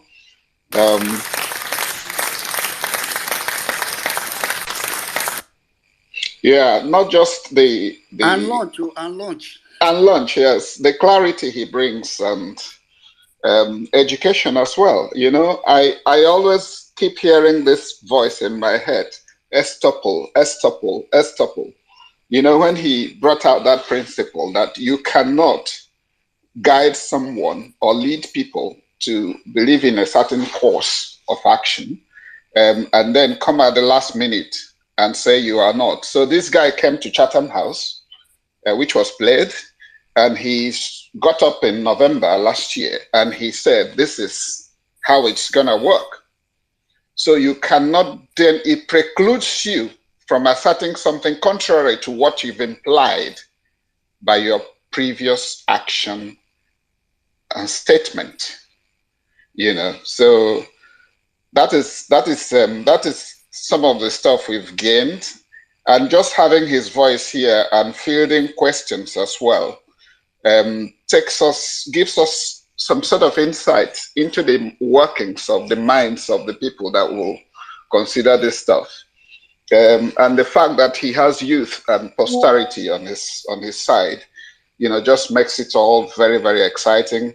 Some of the stuff he has been saying, our expert is bringing in. Kolade had already also, within this family, brought them out for us to hear. So, you know, what a privilege really to have everyone here. And it's also to say whatever skill you have that will enrich this community and knowledge, don't be shy to come forward. So thank you so much again, UC Maxwell, and God richly bless you. Well, meaning, I defer back to you. All right. Thank you very much, Okwakaji. Guys, please feel free to reach out to UC Maxwell in the DM. If you send UC Maxwell a DM and he has not responded, come and send me. I will go and call him to come and respond. Or I'll probably, the 1 million man match code. You could also go through the 1 million man match account route to, any support you want to give him. UC Maxwell will not ask. But me, even though I don't say UC Maxwell, he go say, in a big man. But no, that not concern me. You be big man for yourself. I think it's just okay for us to support not just UC Maxwell, every other person that goes to court, but as much as possible. We usually have UC Maxwell around. All right. Before, I hope everybody 2 things on this page today at least. And I think we should stay tuned. UC Maxwell is still in court. We'll get some updates from the PDP's case. And like UC Maxwell said, you know, sometimes when some things happen, for those of us that believe in the divinity of, because I personally still believe God's plan is that Peter Obi will be president of Nigeria. I don't know why, but I strongly believe it. I just feel he wants to go through a route that will make it a better miracle. Right? You know, if God just does it, we won the election, some of people will say, we're too strong. So, like Jimmy said the other day, some of us will say, Peter Obi, you cough too much. We don't want you as president. Leave this place. But I think God just wanted to make it a little bit more manifesting. Because why I said this now, I've seen different reasons at different points to think like this. But why I said this now is because, think about it. This case just switched. What would have typically happened if the witness had come to court yesterday morning is that he would have interacted with LP first and now PDP second. So PDP will have a foreknowledge of what is always going to happen. So, but what eventually happened and the way God had designed it, for those of us that believe in God, I know some people don't believe in God, so they're going to verse as they say God, not verse. What has typically happened now is that God switched it in some kind of way that now, just imagine, PDP interfaced with this man yesterday. So overnight, our legal team may have had an opportunity to know that, okay, PDP came through like this, so we need to come in a different way to further solidify whatever we have. And they place that aside. Then today now, PDP will first interface with APC lawyer today before we will interface with them tomorrow morning. So it's not as if there was just this switch, like for us to have like an extra advantage. So it's very important, but that's cool. Yesterday in court, the man, this man that came to testify yesterday and today now, admitted to an evidence. I read it earlier in the PDP's petition, where, and you know, there's a tweet on the jumbotron of this video I'm about to play, and under that tweet, there are different pictures that smart people, which I think every obedient is a smart person, if you add it together, those 4 pictures together, you know the sense I'm trying to make. In the first picture, it was him yesterday when he was asked if he knew of any publication where INEC said they will not transmit or do electronic collation. He said yes, and he presented it, and he agreed that he knew of that news. But this video I'm about to play was on the 24th. So it's even funny because if you say you knew of something on the 23rd, but you were on the TV on the 24th, still promoting on the, and meanwhile, for those of you that don't know, 24th is a day before election. Election was 25th. So as of 8 a.m., barely 24 hours to election, when election was going to happen, this man that witnessed, him and Professor Sokoye were in court. And I'm going to play their response to a question very soon. Then, of course, the other 2 frames I added was the contradiction between how he answered the question that we talked about earlier for PDP and how he answered it for LP. Mr. Maxwell said that I should not draw out that the man is a pastor. And it's true. You know why? It's like the man knew that LP lawyers knew that he's a pastor. So today he decided not to lie. Yesterday, he answered the question that, oh, that's where collation stopped. But today, even when they asked him that same question, he now used his mouth to say, the man said, oh, practical election. Look at the question that they asked him today. He said, practically, conduct of the polling unit level, elections are practically concluded, at the polling unit level when the presiding officer physically sort, count, record, and sign the form. They asked him that question. Listen to what the man said. The man went ahead and now said, and also snapping and transmitting the forms. Before the lawyer now said, off your mic, off your mic, off your mic. Don't worry, it's okay, off your mic. But just to put in perspective what he said some days, or rather a day before election, just listen. Now, concerning these papers, we've already seen some demonstration going on there in terms of the queue, what people would expect, and the results, the IREF. Maybe we should talk a little bit about that IREF and the results. What do we expect? Because I think, I'm not sure if, wait, maybe we should go this way. Now, are people still going to be able to view those results as they uploaded on IREF and portal? Now he's going to respond. Yes, of course, it's real time. From the polling unit is straight to the IREF. And if there are any issue, by the time by the time the presenter gets to the collation center, it tenders the papers to the collation officer. It tenders the hard copy of that result to the collation officer. The collation officer is looking at the physical result and the one that was already transmitted to the IREF. Just oppose these two and see if there's any discrepancy, checking whether what is seen on the IREF is the same thing that is before him physically. So if everything went well, then the collation officer go ahead to enter into his own form at that level, the form EC8P at that level. And that form will also still be displayed? No, we are not transmitting that form. We are only transmitting form EC8A. Yeah, that EC8A. Yes. Much as they will snap it and upload it, they will still display it as required, isn't it? Yes, it will still be displayed at the polling unit. That's the form 60E at the polling unit. It will be displayed there. But the form, the result itself will be taken to the collation officer and the beavers. The collation officer checks the accredited data, checks the form from EC8A, that's the result sheet, and also check the one on the portal to see if there are any discrepancy, whether they are the same. If there is any discrepancy, which result do they then go with? No, let me just explain this. Yeah. Now, we have to understand the fact that at the level of the polling unit, we have also accredited polling agents or party agents. So all the political parties, we have their party agents or polling agents at the polling unit. Now, at the period of entering the scores of the candidates into Form EC8A, the polling agents will be there at the polling unit. So the presiding officer will sign Form EC8A, which is the polling unit level result, and also stamp it. The polling agents or the party agents, if available, must also countersign the polling unit level result. Okay. Before it is uploaded or transmitted through the IREV. Now, after the accreditation data is transmitted and the polling unit level result, that is from EC8A, is transmitted, the party agents or the polling agents, together with the presiding officer and the assistant presiding officers, will physically carry that from EC8A and the PVAS and other election materials to the registration area center or the electoral ward, where they will hand over that from EC8A and the PVAS to the collation officer. The collation officer will look at the physical result as handed over to him.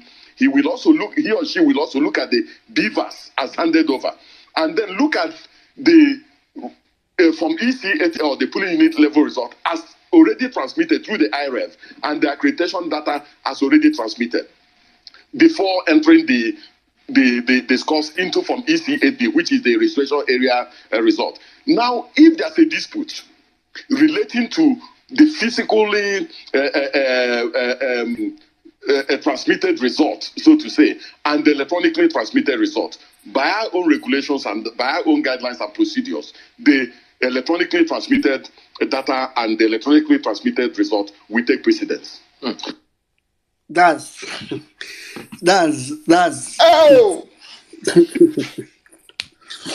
oh my God, it's crazy. It's crazy. Anyway, let's just take some speakers. Later on, I'll come to read, I think what Koladi said I should read, the Supreme Court judgment. When I read that Supreme Court judgment, you are going to be shocked. You just know that INEC is gone. Literally. I'm not even joking. I don't know what the judges will need to do, but you literally know. But let's just take some speakers. Quickly, let's take James. James, you have been going back and forth. James, quickly go ahead. Sorry, before James go, I think after anybody that finished making their submission will just drop them because we have like requests coming in for now. So after James, I think Ojiji or Saro is next. Well, let Osaro go. Just give me like 1 minute. Let me set myself up. All right. Okay. Odige, are you there? Yes. Go ahead. First of all, I greet everybody. I greet my obedient family. I greet Kendake. I greet Obidati Queen Ngozi, UC Maxwell. May your days be long. Well meaning Nigeria. Well, thank you very much for all you have been doing. Thank you very much. More grace to your elbow.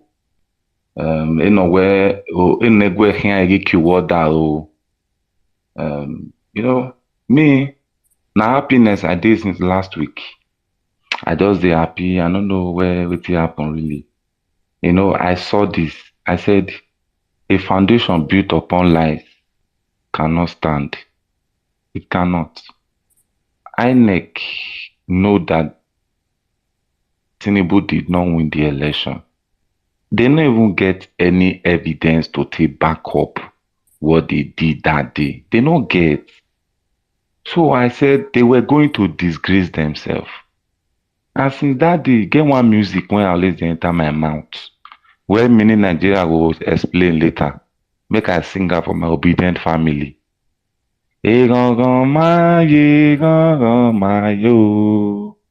Jesu n'oge ọghọm ụtọfụ kọmetọfụ ịghọghọmaye o.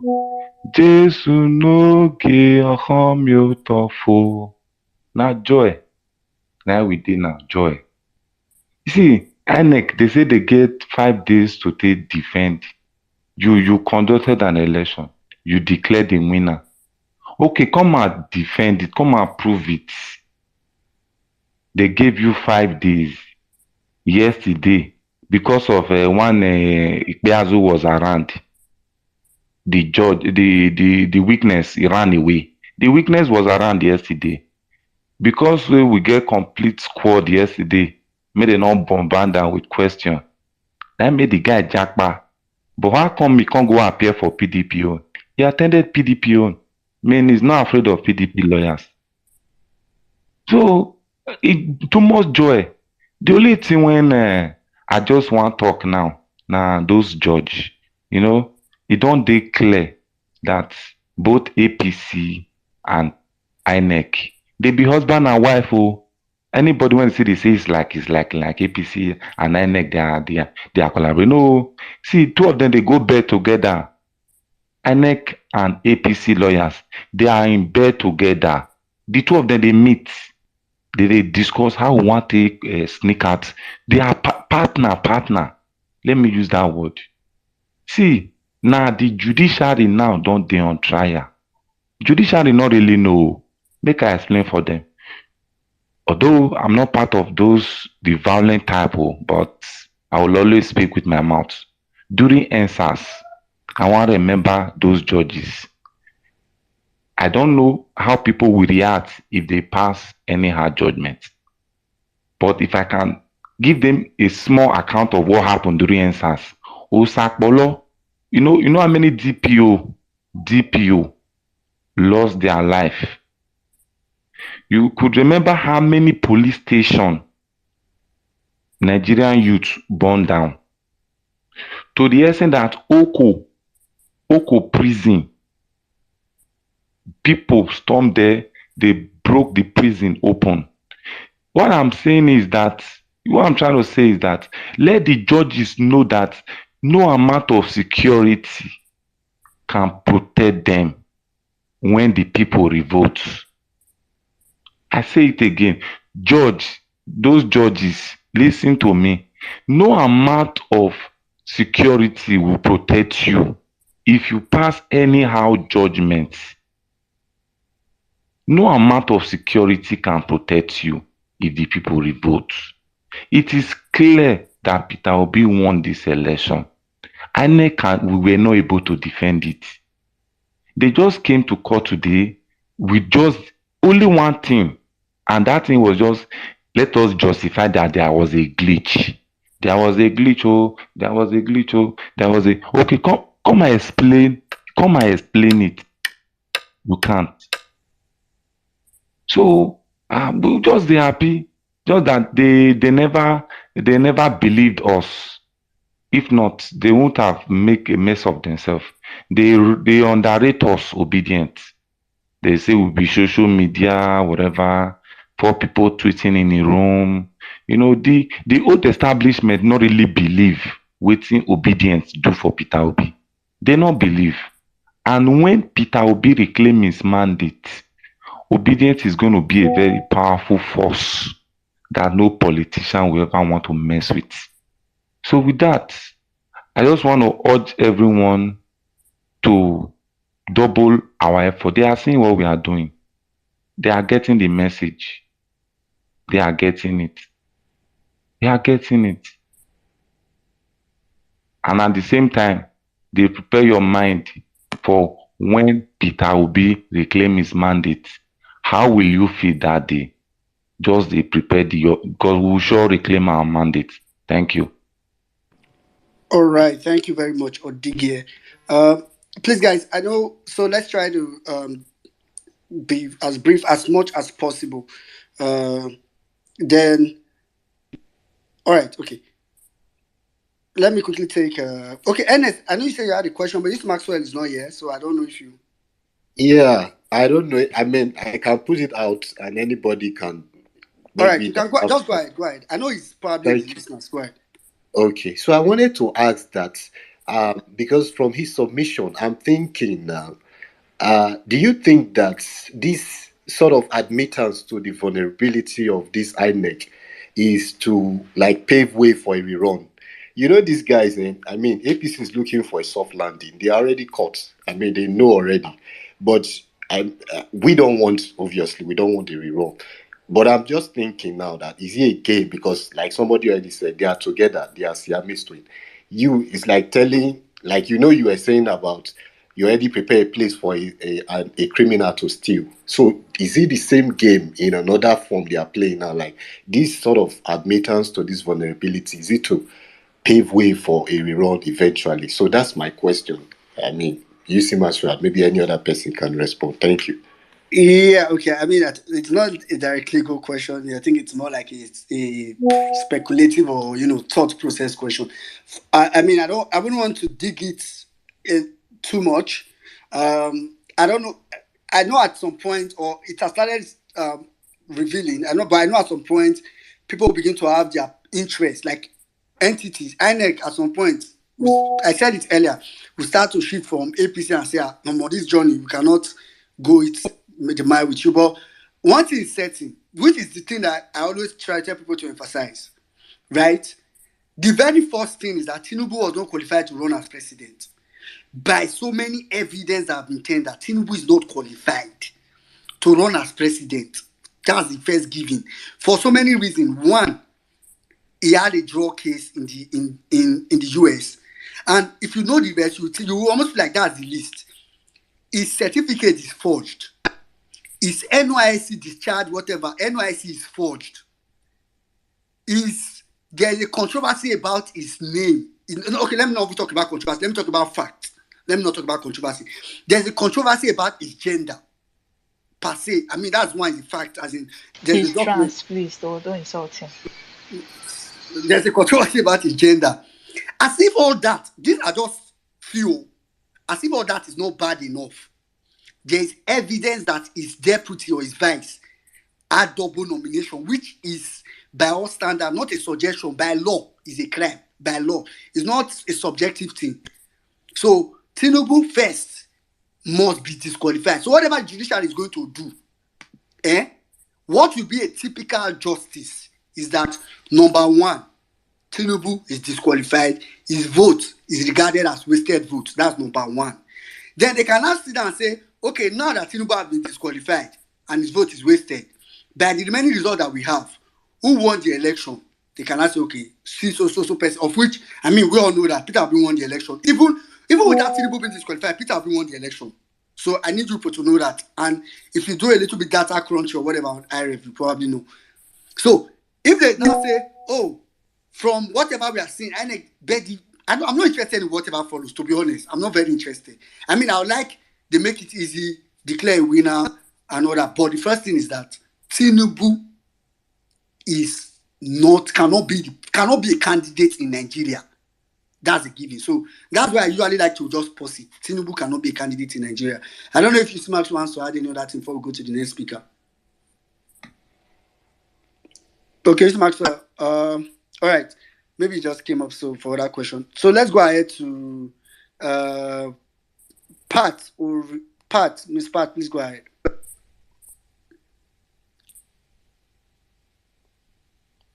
Pat, are you there? Okay. Yusuf Maxwell, go ahead. I thought maybe you were on. I didn't hear the question. Sorry, I was having a conversation with somebody. That's why.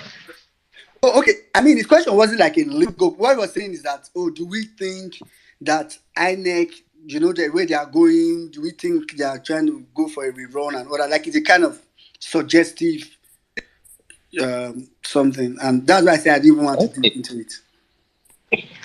No, they are not even making efforts to go for a rerun. That is not what they are doing.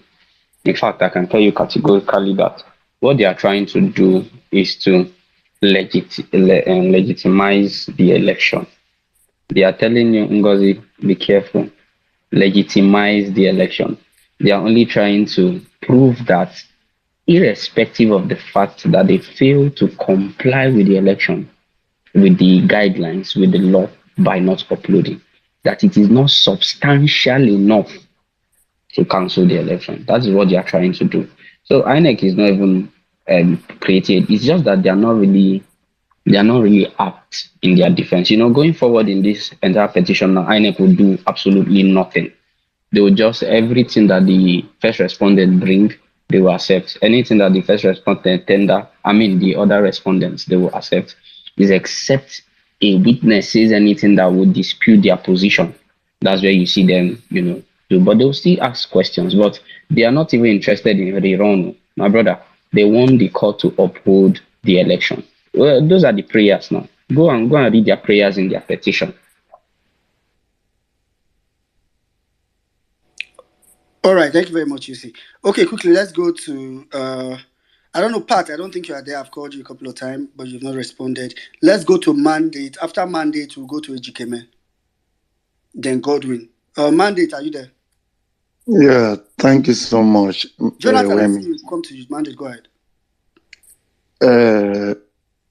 Ngozi, I greet you. Obidati, I greet you. You seem as well done, and God bless you. Akaji, well done, sir. Why I raised up my hand is to let well-meaning and every other person here on this space do use myself say something concerning the witness that we should understand that the person that betrayed Jesus is was an apostle. That Judas Iscariot was not a criminal or was not like a sinner who was an apostle. And Eusebius have said much about it, that the pastor tried, and we should understand that he was economical about the truth. But that's to the pastor.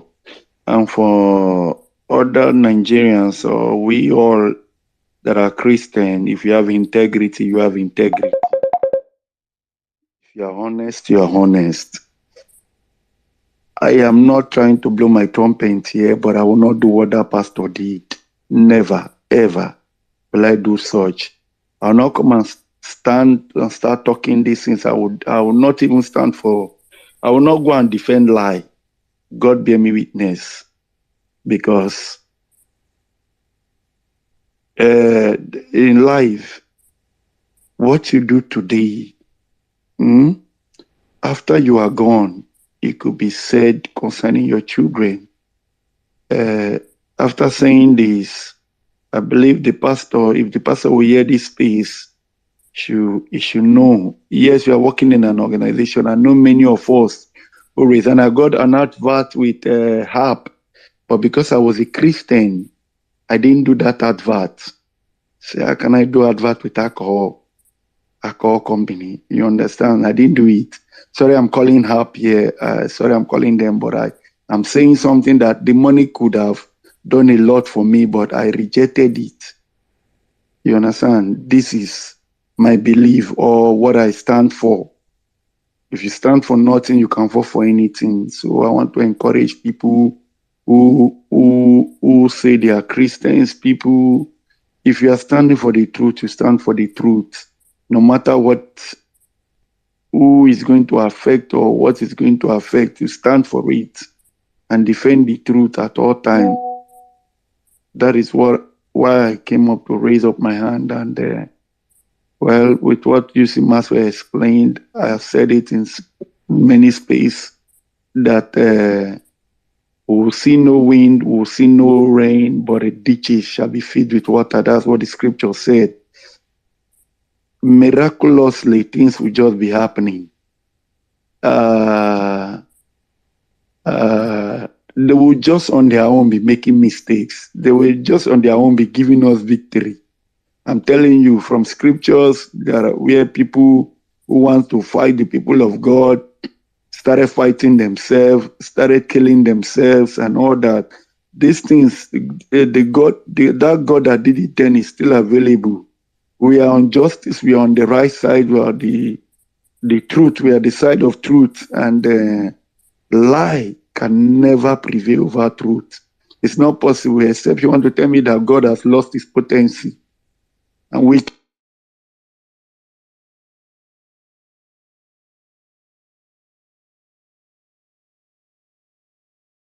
I can never believe that.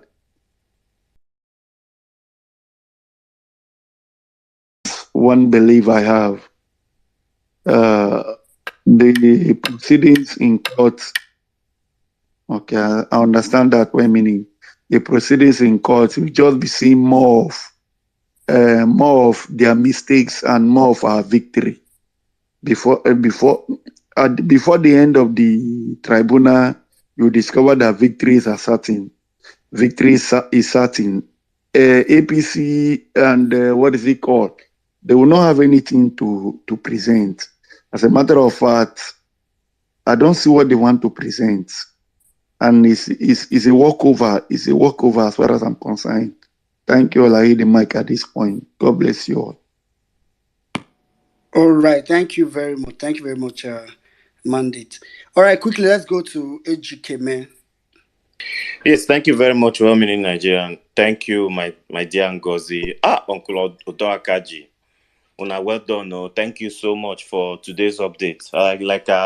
I was so glad and I was so happy. My belly just they sweet me as they were jumping this INEC witness from pillar to post. And he was, of course, dropping all the baggages that he had, in the level of the irregularities and inconsistencies of his depositions. Well, it is what it is. We will always keep saying it that INEC messed with the wrong generation, number one. And then INEC dug the grave that they are going to now be buried in court by involving technology. They involve technology, forgetting that for every footprint you give on the technological platform, you leave a trail, right? So catching a thief on using technology is very, very simple. However, I have one question, and I think I want to direct that to you, C. Maxwell. You see, during the tendering of evidence, when we started pre-trial and all of that, the Labour Party brought a lot of boxes that suggested that we are probably going for the traditional wedding of the INEC lawyer A.B. Mahmoud's daughter, right? Or the APC council. Where it looked as if those boxes were boxes of what was in their list, So my question is, at what point, because it is very clear that the criminal drug baron would be disqualified, on different counts. Is it double nomination? Is it the drug case? Is it his being female in the US and male in Nigeria? So we don't even know whether he's transgender. Is it just so many counts? Then the 25%. So, but that is besides my point. My question is, at what point do we now, having disqualified him, because that is the first, the ruling that will start first, will disqualify him. And then at what point do we now start a recount? Because we disqualify him and then, of course, nullify all his votes, right? So at what point do we now start tallying? Of course, we also know that the SPV, party didn't also get 25% in Abuja. So at what point does the court now begin to look at trying to legitimize the actual winner of this election, irrespective of the fact that INEC did not follow their guidelines? Because I really do not see a rerun in this election. I don't see it. The cost of doing it will be far overbearing for the pockets of the taxpayers' money and Nigerians. And we would not want to see an impasse, more or less, or a situation whereby the Senate president become acting president. We don't want that. So I think the court will try and find a way, to legitimize this electioneering process to producing a winner, right? So at what point does those boxes, come into play? Like, when do we start unveiling what is in those boxes and checking all those results, polling unit by polling unit, as to legitimizing the person who actually got the highest number of valid votes cast and the spread, right? So, but that's my question. Then, furthermore, I would also want to see, the way the litigation is structured right now favors Labour Party. PDP goes first. They open up, the can of worms of whoever, INEC, APC, whoever that they want to, Tinubu, and then the Labour Party lawyers are in the periphery getting points. That is basically what is happening now. You can see that yesterday's interrogation of this INEC witness helped the Labour Party to chew him like crackers biscuit today, right? So we're probably going to also see another rebound again from whoever that the APC people will bring and the Tinubu's people will bring. They will first of all be attacked by the PDP, and then of course Labour Party will now come with the boomerang. So it is very, very nice the way it is. It gives us a room to close in the gaps that PDP probably didn't do in their case. But eventually, the end point of all what we are doing is to legitimize the true winner of this election. As far as I'm concerned, a criminal drug baron is not my president. We have a usurper who has raped, unfortunately, the democracy of Nigeria and has destroyed our constitution.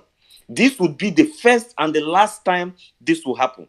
Going forward, we would hope that the next government will make laws that should allow for tribunal cases to be completed before anybody is sworn in, so that we do not have this kind of nonsense, happening again, right? Then again, of course, what is happening in Lagos and what is happening in Enugu. Today, I am just reading from my namesake's handle that the courts have rejected an interlocutory injunction stopping NYSC from testifying in court. So kudos to Enugu people. The illegal occupant of that government house will be sacked because the judges cannot see forgery right in their faces and give a different judgment. Then again, in Lagos, let us remember that we are not only fighting the inconsistencies and the rascalities of Sanwo-Olu and his deputy. We're also fighting Gilbert Chaguri. We are fighting both internally and externally, domestic and foreign. Because by the time we pull out these people from the roots of Lagos State and from the accounts of Lagos State, we have also ultimately pulled out Gilbert Chaguri and the Bola Ahmed Tinubu from, the criminal grip that they have on the Lagos State Treasury over these years. So all eyes, my dear brothers and sisters, must always please, remain. could you wrap up in a minute? Yes, I am wrapping up. All eyes must remain on the judiciary. We will match them word for word. We will read every document, every judgment that they give in most of these states of critical concern. And then we will also remind them that we are at the box 18 of all the international foreign countries, begging them to also look into this case, that anyone that miscarries justice, place a visa ban, let them remain in Nigeria and see the monster they have created in the Nigerian government. But for now, kudos to Obedience. Thank you very much for this platform that informs Nigerians when these court people didn't give us the avenue to transmit this live. Yeah. God bless all of you. I yield the mic. Yeah, thank you very much, AGK, man. Thank you very much. I think I heard your question. I don't know if Yusuf Maxwell heard it or is here. Yusuf Maxwell, did you hear it? 1 minute, just answer the question, we'll move on. Wait, what do you mean by that? If not say if Oga dey work, boy, no they go the before you go. Baba say you won't go eat. I believe I mean eat first. Anyway, AGK, man. So to be straightforward with your question, I think before you spoke, I analyzed the fact that there are things that are fact, then there are things that are subjective. The first thing that is fact is that by all evidence presented to the court, Tinubu should be disqualified. Must be disqualified. When Tinubu is disqualified, the next thing will be for the court to look at the facts of the election in itself,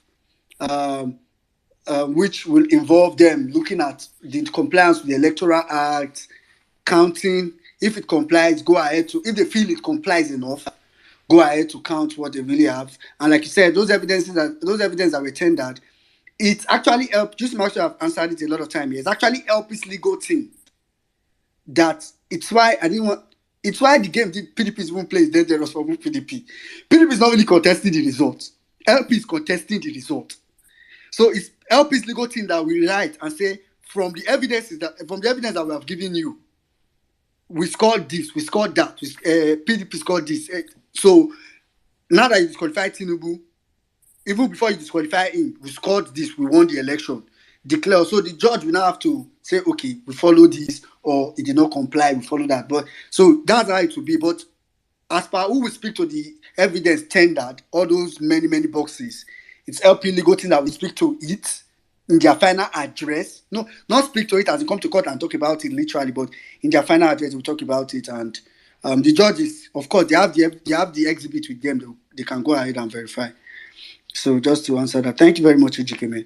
Yeah, thank you so much. Yeah, Because what happened in River State, the travesty in River State has to be corrected. Thank you. That's all I want to yeah, say. yeah. Because I if you totally change understand. River State alone and maybe Lagos, we overtake Atiku in lawful votes cast, and then of course should be declared winners based on the fact that we have the spread. This guy That's didn't get that's why Peter Obi 25% in tendered Abuja. ECHAs of 18 states. Peter Obi's legal team. Those people, they'll be genius. God bless All you all. right. Thank you. Yeah. Let's go to Godwin. Because you want to say something? No, All right, okay. One thank minute you. now. All right, can I speak now? Yes, Godwin, go ahead.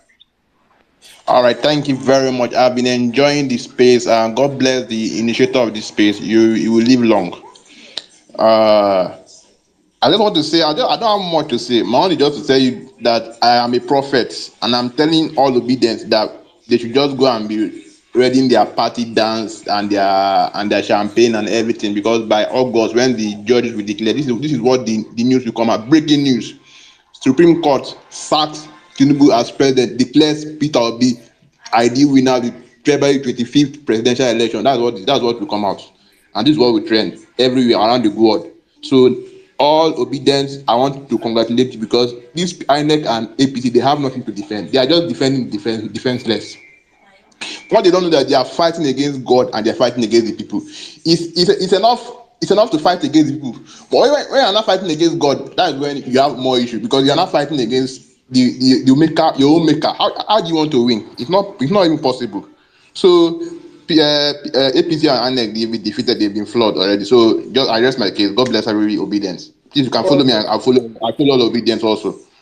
Thank you very much. Thank you very much, Godwin. The voice of the people is the voice of God. Uh, Thank you. Okay, let's quickly go to Jonathan. Then we'll come to James. I want to believe James will be ready now.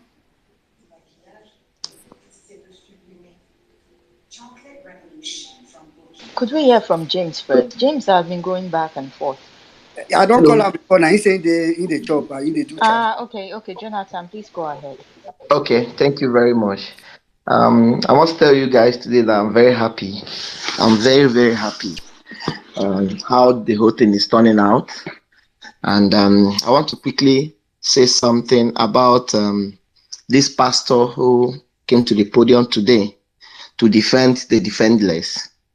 So this pastor actually has been working for INEC since 1998.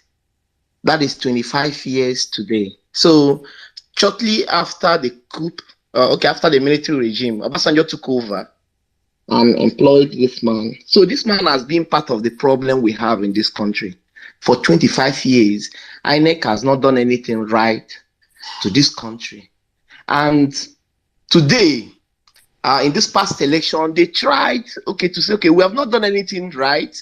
Let us use technology and make things work. And at the end of the day, they still brought out 81% vulnerability in the so-called system that we used. That is very, very shameful. That is very, very shameful. Election they conducted with 400 billion plus their initial money they take monthly, about 305 billion. So this is very, very ridiculous. And this man is a pastor. He's happened to be a pastor.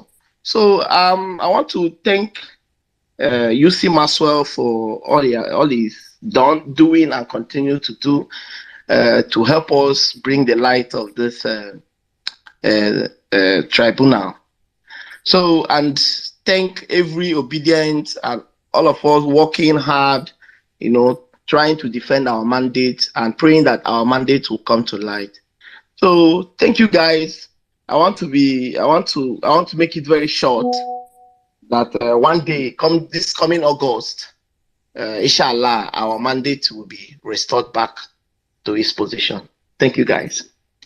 Thank you very much. I like your 1 head. minute, we're not even saying they should share this thing again. Can you imagine? Yeah. Still one.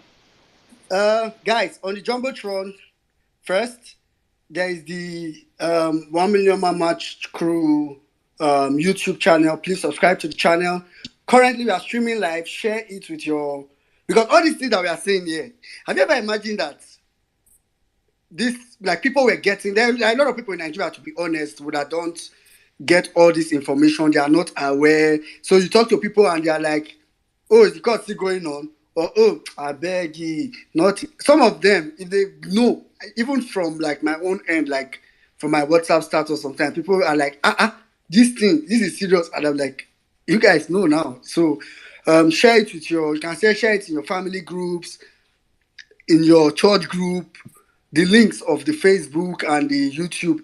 For those that are not on Twitter, you can also share the Twitter space link. Let people, the real aim, to be honest, is to get so many people plugged into this conversation, plugged in to know how active we are still on, we are in court. So please, the link is there. There's the YouTube, there's the YouTube channel, there's the Facebook as well. And please follow and as well as subscribe. Then our Twitter handle as well, which we might be using to, not mind, I think we'll be using to host from tomorrow.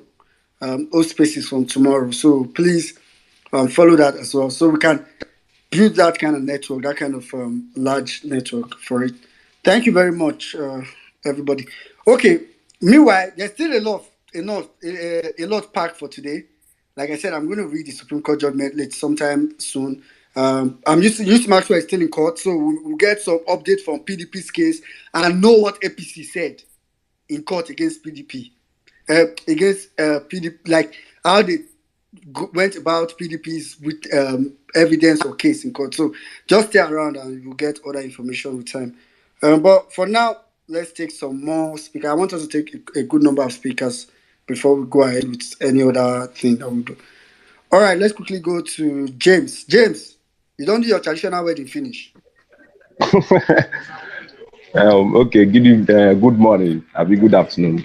Sorry, well meaning. When I come up on the speaker section, just know that I've left the environment where I actually play this broadcast. I normally play it on the loudspeaker device and put it, and there are lots of people that actually sit down to hear it. So I will not want to come up on the speaker section and keep talking. I'll be having holdbacks. So that was how I've been waving my hand since. Well, greetings, guys. I just want to read something from Sarah because I think Sarah adds more humor. You see, Maxwell, my brother, is more direct. More direct. Let me just read something from Sarah. It says, Ikweto, Sam, I put it to you, doctor, that an AWS cloud trail law would have these features: event time, event source, event name, AWS region, source IP address. Do you agree? Witness, it is listed. Ikweto, do you agree? Witness, it is listed. Oh boy, you agree, Abi, you not agree? Justice Samani butts in this time. Is that a yes? Witness, yes. Ikweto, the snapped copy of EC8A on IREV and the hard copy EC8A can never be different, right? Witness, anything can happen when you're uploading. The whole court shout, INEC, fear God. Pastor Lawrence. No wonder I did not swear with the Bible when he was being sworn in. He used affirmation, not the Bible. Ikweto. So it would change. Witness. It won't change. Ikweto.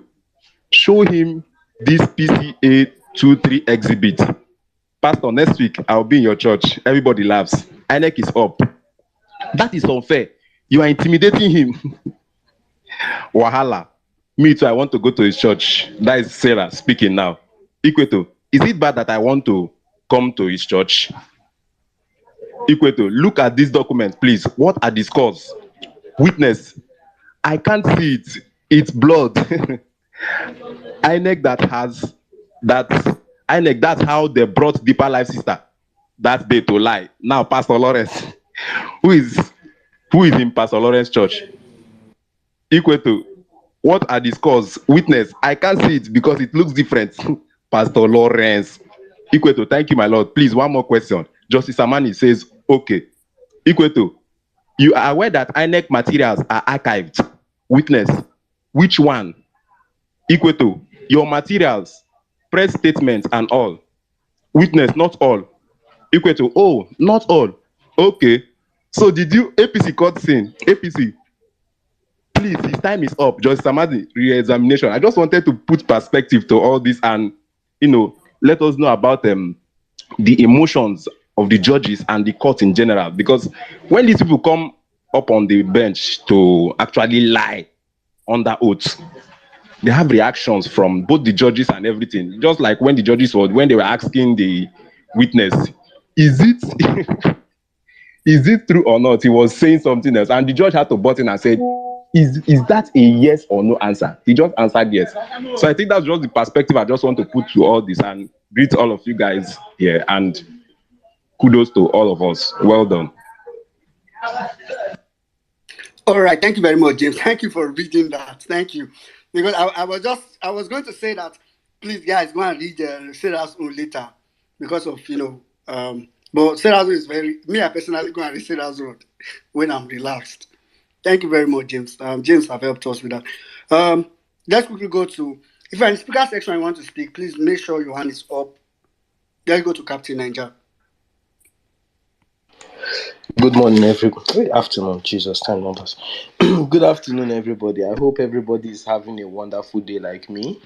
As I am talking to you right now, I'm at work and I'm drinking Coke because I love today. Today is a very, very wonderful day. You don't eat fish today. No, night I go make fish. I get fish, I go. Come and join me. Wait, VAT, did the Coke you dey drink? Bros, VAT no deal. This one a VATless Coke. Can you see my VAT they follow? Anyways, I love the level of preparedness that Peter Obi used in coming into this election. In Germany, they will say, Wenn's du Frieden willst, musst du dich auf den Krieg vorbereiten. It basically means, if you want peace, you must prepare for war. The level of preparedness that Obi came for this battle, Obi is a warrior. His legal teams and warriors, and for that, I beg, well, meaning Nigeria, no vex, I beg, just give me small clap, I beg. I really now, man, you know, say Obi don't go find that Pastor Lawrence. Can't even tell I say they come in church. I don't tire. Wait, where the guy did Twitter? I beg if you He did did Twitter, they don't find that. They can't even tag me. Say Pastor Lawrence go to say me say for come become member. I beg go. Hey, I beg. I think I need to look for that man's church as well. Anyways, I'm really, really happy about the level of preparedness, and we need to give this to them. They've really done exceptionally well. And for APC and INEC, I feel their problem was their game plan from the start was actually flawed. They wanted to create an alternate reality whereby Tinubu is the one that built Lagos, starting from the elections. Tinubu built Lagos. Shetima was the savior of the North against Boko Haram. Then to the election, Tinubu won, blah, blah, blah. After the election, Tinubu is walking. That has been the game plan of APC and INEC. And it has been flawed because they created an alternate reality which is different from the reality that we're facing. Tinubu, they formed Thanos. Even Thanos self collect. Scarlet Witch self created an alternate reality. She collect.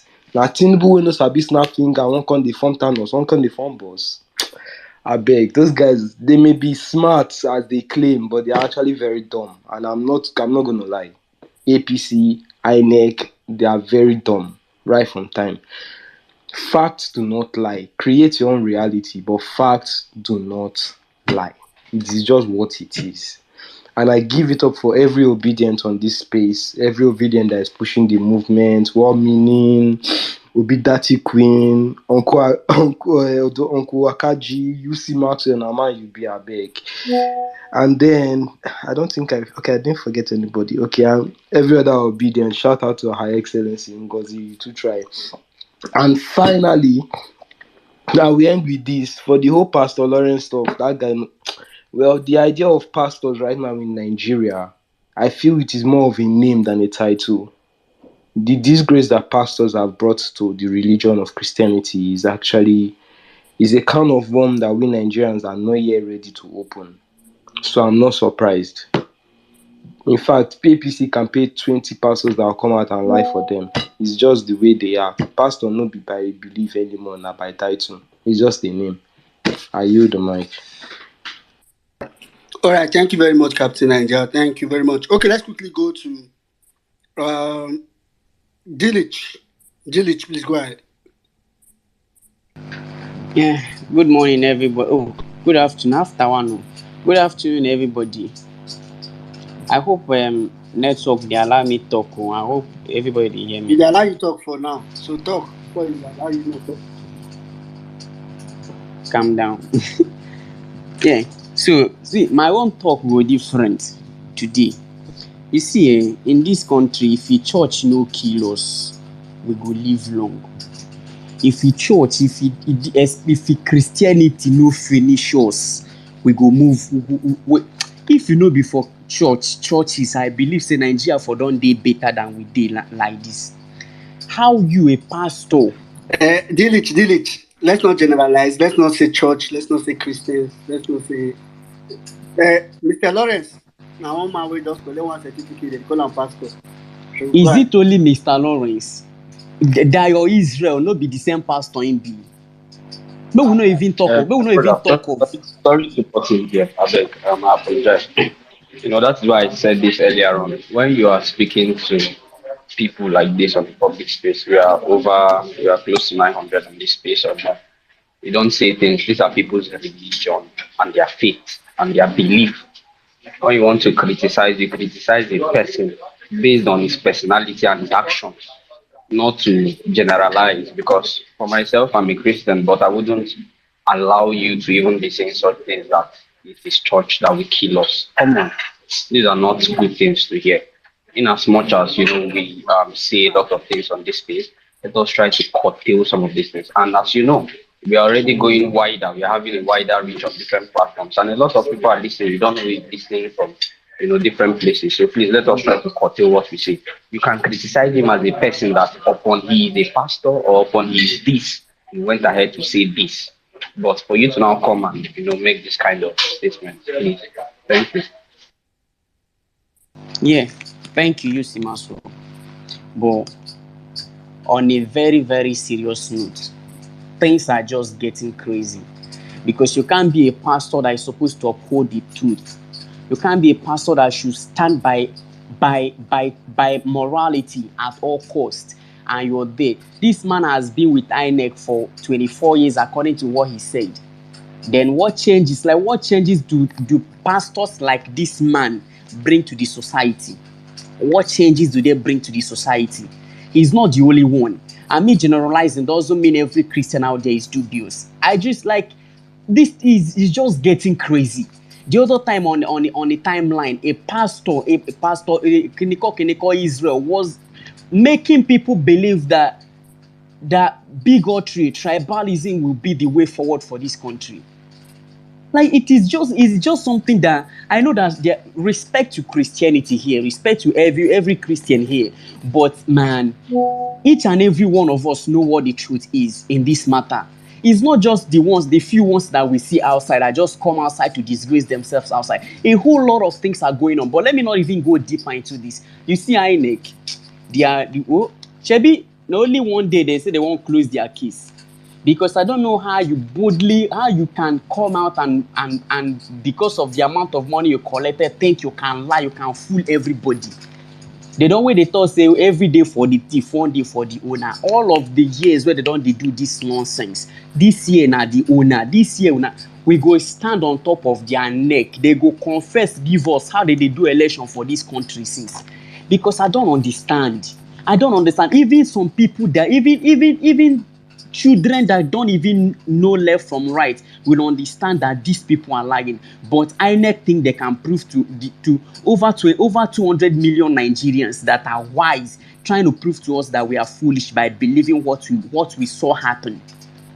And the pastor is there to testify, to tell us that, to testify, or just to round everything off, that what happened, that the election was free and fair. It was free and fair. See, these people, if at the end of these proceedings, I beg, all those me I go really appreciate to get the pictures of all those lawyers where they defend INEC and APC and Shetima and Tinubu, so that tomorrow if a person get into one kind of light or heavy trouble, but they no just go find all these kind of lawyers because they go complicate issues for you. All these kind of people now people will be say they go start. I can even understand. I know say some people they defend person where kill person, and we go feel on this, at least you go feel say okay, this person killed unintentionally or this person this, but you to come and be defending this kind of stuff. Truth in the broad daylight, they defend, they tell us say something where they white, so everybody they see, they tell us say na black. See, these people, if at the end of all these proceedings, if these people no enter jail, seriously, me, I go dey disappointed. It doesn't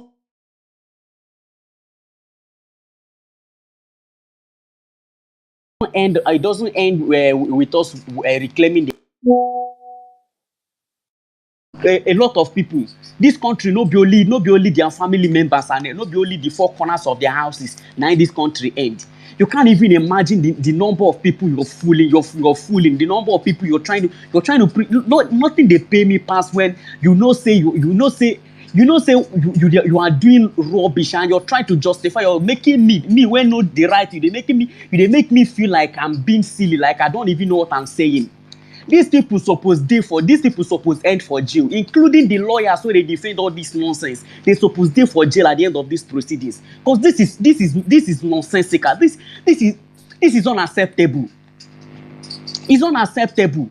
You mess Please, could everybody. you wrap up in a minute? Sorry. I will wrap up because each time I'm talking about this stuff, I remember how I persuaded the old women in my compound to go vote. How they were all terrorized, how they were intimidated. How most of them could not even come out to vote on the governorship election day because they were afraid. And these people boldly they come outside, they try to defend, to make us know say wetin we see, the white we see now brown. I hid my mind, but God will definitely punish them. All right, thank you very much, Dilich. Thank you.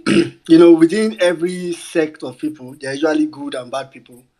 That's why I usually don't subscribe to. It's why I won't detest bigotry by our standard or bigotry like some people put it. I know there are bad and good people in every tribe in Nigeria. In every single tribe, there are bad people, there are good people. So For Edo, now you be the bad one. for Edo, I agree. Now we dey fly for night. Now you terrible. Hey, I like it like that. Anyway, in every religion too, and I repeat, every religion, there are good and there are bad people. So it's why, the concept of generalizing can, even Jesus Christ, within his 12 disciples, only 12. There was still Judas Iscariot, only 12, not many. So I think that happened. So it's why I even don't want to take the conversation. I know it's just disappointing. It's disappointing if it's something that you believe in. The same way if it was an imam, for example, I'm sure an average Muslim here will also be disappointed that someone that should be held in high esteem, brother, like that. And like Yusuf Maxwell said earlier, today in his testimony, he was economical with the truth. Today, he lied yesterday, but like I say, overnight, he don't see God for dream. Tell and say, my friend, if you try yourself, you may not go home alive. So I think that's why he came today. And when they even asked him, so the same go to my tweets now. They asked him the same question of yesterday and today. Yesterday he said yes. Today he used his mouth to add that it does not stop there. It has to be snapped and transmitted.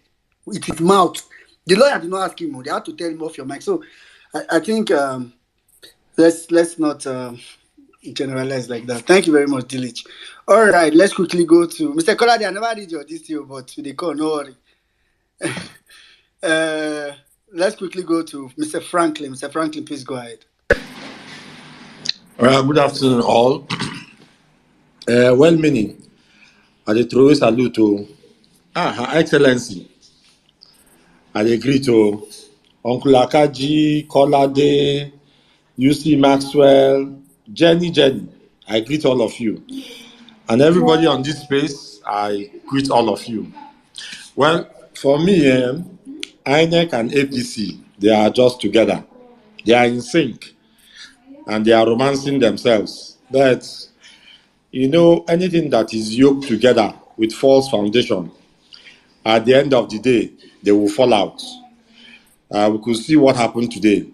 San Inqueto was both scientific and he used art on that pastor doctor that denied his pastorship today just because he wanted to lie to support what was going on. But at the end of the day, he used his mouth and confessed.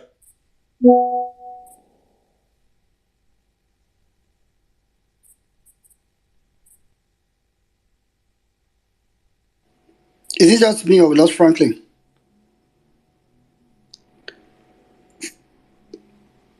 Can anybody hear me? Oh yeah, we can hear you. I think Yeah, we can hear you. Okay. I think it's Franklin then. All right, let's just move ahead. I think Franklin will get back. Franklin, maybe you should drop and come back. Your line is breaking.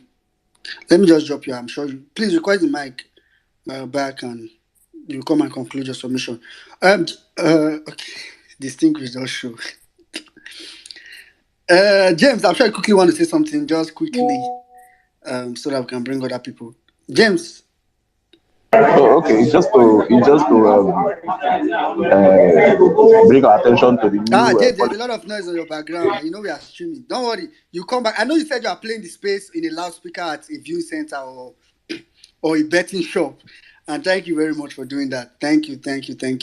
All right. I beg, please, you should permit me. Let me quickly go to one of our eyes and ears in court, virtually every wise. And I'm sure she quickly wants to say something. She hardly comes up here. So, distinguished. Well, meaning, my brother, how are you? Good morning, good afternoon. Hello, everyone. Ngozi, Kolade, UC.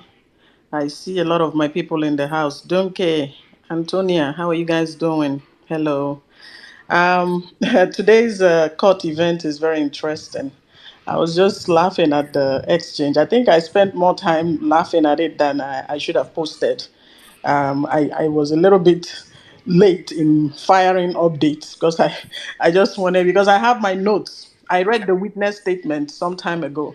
I know I read that guy's witness statement already. I read it weeks ago. I had the notes on my computer, and I was just looking at. And when I was, when the lawyers were asking about certain paragraphs, I'm going back there, I'm looking at it, and I remember, redlining certain parts of it on the Word document and putting my comments, and I'm like, okay, now they got this guy good. I must let you guys know, every time on my timeline, I keep saying, trust the Labour Party lawyers. I'm not saying you should give them money. I'm not saying you should stop watching the judiciary because they're all still part of the judiciary anyway. But I think Obi will never hire mediocre lawyers to represent his case. This is the most important case in the country, if not even in Africa right now, right? And these gentlemen are well known, well celebrated, they are well accomplished, and they know exactly what INEC is capable of. If you noticed, there was a kind of a change after Labour Party was done wrapping up their case, presenting documents and so forth. And just so you know, INEC still owes them documents, right? INEC haven't submitted all the documents they requested. Some documents are still pending. And if you remember the last time Dr. Livy was shouting in court that INEC is not providing what they need, and that woman from their office, that woman from INEC's office said she was going to bring the documents in a couple of weeks, right? And we all know that INEC was hoping that Labour Party would just let it go or ignore it or whatnot, because, if their case is over, they might have to wait until probably towards the last, after everyone is done presenting their case so that they can come back and start arguing the documents. And Labour Party understood that. But the most important part was that they made it known that INEC never gave them everything they wanted. So now, to the event of today, the ICT director, a deputy director, if you check his profile online, you would know that the man is not so how would I put it? I don't think he knows a lot about this ICT thing. He's not Yeah, maybe he has some level of experience here and there. I even read his PhD thesis, which he posted online and stuff like that a long time ago. Like I said, I have already checked him out. I researched him. I read some of the things he published long time ago, just so I can understand who this guy is and what he's bringing to court. Now, it seems like all the stars are against INEC because each time they feel like they got something, something comes up and crushes them in a way that no one believes. This man, while being interrogated, he still reaffirmed why the Labour Party is in court. One of the reasons that we're in court, right? Like well-meaning was saying, when he was asked, he was asked different stages of the election, the accreditation process, the voting, the counting of ballots, the recording of numbers, and then taking the results to the collation center. They skipped the step, right? APC, Tinubu's lawyer skipped that step of uploading the results online. And then this witness, who should have been on their side, interrupted and said, "I'm snapping the documents," right? So that alone has made our case because this is really why we are in court, right? The argument here is that INEC did not follow the process. They're supposed to, after the votes have been counted and recorded, like we also saw in certain videos of people who went to the polling unit, they're supposed to snap the result and upload on IREF before going to the collation center. And whatever that is in the collation center, and whatever that is that was taken to the collation center must match what's on IREF. But we all know that was not the case, right? That's one good part of today's witness interrogation. Then another part that actually interested me most was when San Equator went and brought out a blurred document and asked him to to read it. I mean, this is what came out of the IREV that you guys said was tested and trusted and verified and ready for the election, and all of a sudden you could not read what was printed. The man, the witness blotted out that it was blurry for everyone to hear in court, right? So, like I said, I don't know what happened. I don't know whether this witness knows whose side he's supposed to be on. I'm obedient, but I kind of felt bad that these guys brought their witness to the court to help them make their case, and the guy is there basically contradicting what he's supposed to be saying for them. He's supposed to defend them. He's supposed to stick to what INEC has been arguing. But then he came to court and started saying something else, like person where juju hold, that kind of thing. So it's good. It's a win for us. It's a very good win for us. I don't care what he says, as long as he's telling the truth. And the truth is that INEC did not do the right thing. Everyone knows it.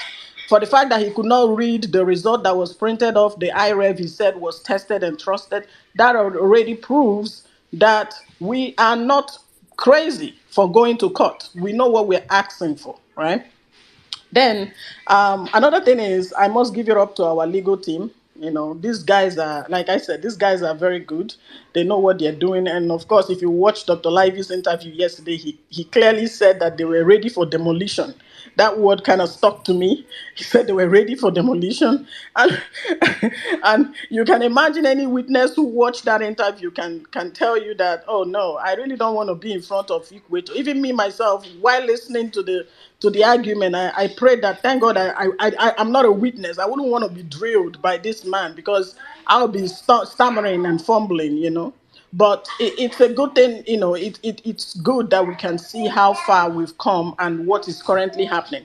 I'm sorry to take your time. One more thing I want to talk about is this European Union report. I read that PDP submitted it in court and it was admitted.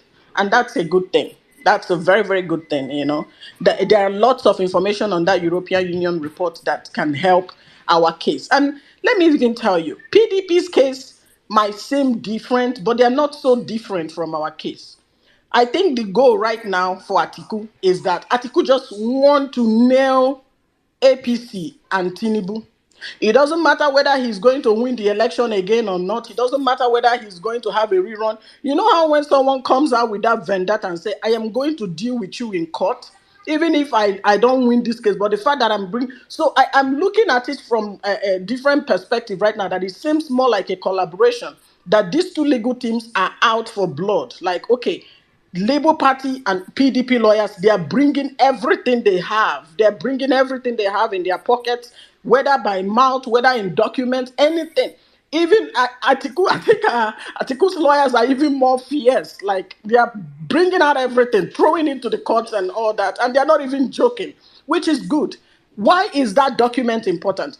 This is how you test the importance of something or any information. How does the opposition react to it? If that European Union document was not important, APC boys and APC noisemakers would not even react to it. They wouldn't even say anything. But if you look at Festus Keyamo, who have been offline for 3 to 4 days, just came back online and started huffing and puffing over that document all throughout the night. That's like at night in Nigerian time, because that was like, I checked the clock, it was like probably past 1 a.m. or 12 a.m. the 12 a.m. in Nigeria, right? He was tweeting and talking about that European Union document. So that kind of made me say, you know what, let me go take a look at what's in this document. And I started reading. I started from the bottom.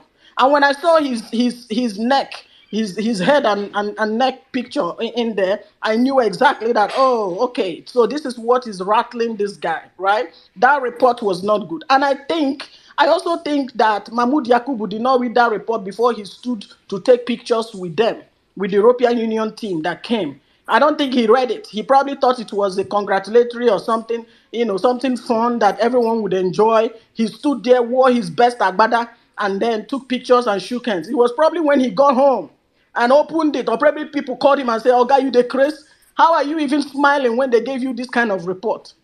It's like it's like after you write exam finish, they scored you 5/100, and you did not see your result, and you're there shining your teeth. That's exactly what that European Union document was like. I will tell everyone, read it. I know it's daunting. It's a lot. It looks a lot. 94 or 92 pages. That's a lot of papers to read, but read it. Read it. You're gonna see that everything we complained about was captured in that report. It's not like they're trying to defend Labour Party or defend APC or they pretty just put out the fact. And the fact is that this election was the worst election ever, if not in West Africa. Nobody has this kind of thing happening right now has never happened before. Even from the credibility of the candidates, the way the election was handled. Even they actually stated that they thought that the errors of the presidential election was going to be corrected in the gubernatorial election, right? They made it known that they thought that the governorship election would address some of these things that were because they felt like, okay, let's not get too presumptuous. Let's not conclude that the presidential election is so terrible. Maybe there were glitches, maybe. But then when they saw that the governorship election was so worse, they realized like, okay, this is not a joke. INEC is unapologetic. INEC is not ready to do the right thing. INEC just don't care. And they had to serve the report with numbers. Another thing I want you guys to know that which time you suspect something on the timeline, if anybody's telling you, oh, you're crazy, you're making things up, don't listen to them. That report shows that Atiku paid a lot of money to have bot accounts on Twitter. Did you know? Bots. APC bots. When we say it, we say, oh, all these new accounts. I know sometimes on Violence Space, they keep talking about new accounts coming out of nowhere. Accounts from registered in May 20. They were like over 100,000 accounts, all in 2023. And you don't even know where they're coming from. They were paid. And this report captured it.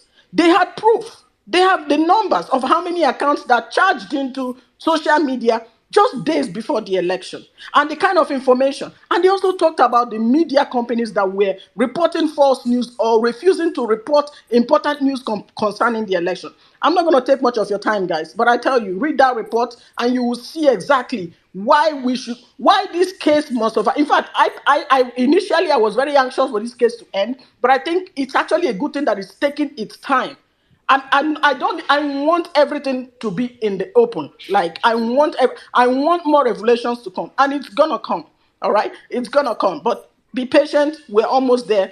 No matter what happens, no matter what INEC is obviously have seen INEC has no argument. They have wrapped up their case that was supposed to end tomorrow. They've already packed up one witness. That's who they brought to prove their claim. They don't have anything to say. They are speechless. I'm sure they read the report and they realize that, man, it's game over. There's nothing more to say. they're done, right? They're going to write some, reports and send to the court their final address, blah, blah, blah. But you can see that they are weak, right? We don't know what APC is bringing tomorrow, but I can still tell you it's still going to be the same thing. They are weak. That report, that EU report just came in and smashed everything for them. Our lawyers, I don't know if they're going to tender it later, whether they're going to do it soon enough. But the fact that PDP already submitted it, let us also remember that if PDP wins that case, we will also win the case, right? It's a PDP case. I don't like PDP, but at this point, they are both, Labour Party and PDP are working together to bring down this monster called APC and whatever that comes out of it. So, guys, hang on in there. We're winning. I always say we're winning. I'm not saying it to gas you up. You can see it. You can read it. It's a fact. We're doing so well. Thank you so much, guys, for the opportunity. Well-meaning. Thank you. Thank you very much, distinguished. I like what you said at the end that you are not saying it to God. Because sometimes when I say this thing, I tell people that I don't want you to think I'm trying to psych you, come and, the motivational speakers come and tell you, say, I can do it, you can do it. It's not what I'm telling you. If you read, that's just the fact. If you read, if you do your own research, to be honest, Mr. Kolade is here. As in, you would just sit, you will discover that you'll be talking to yourself. You'll be asking yourself, how?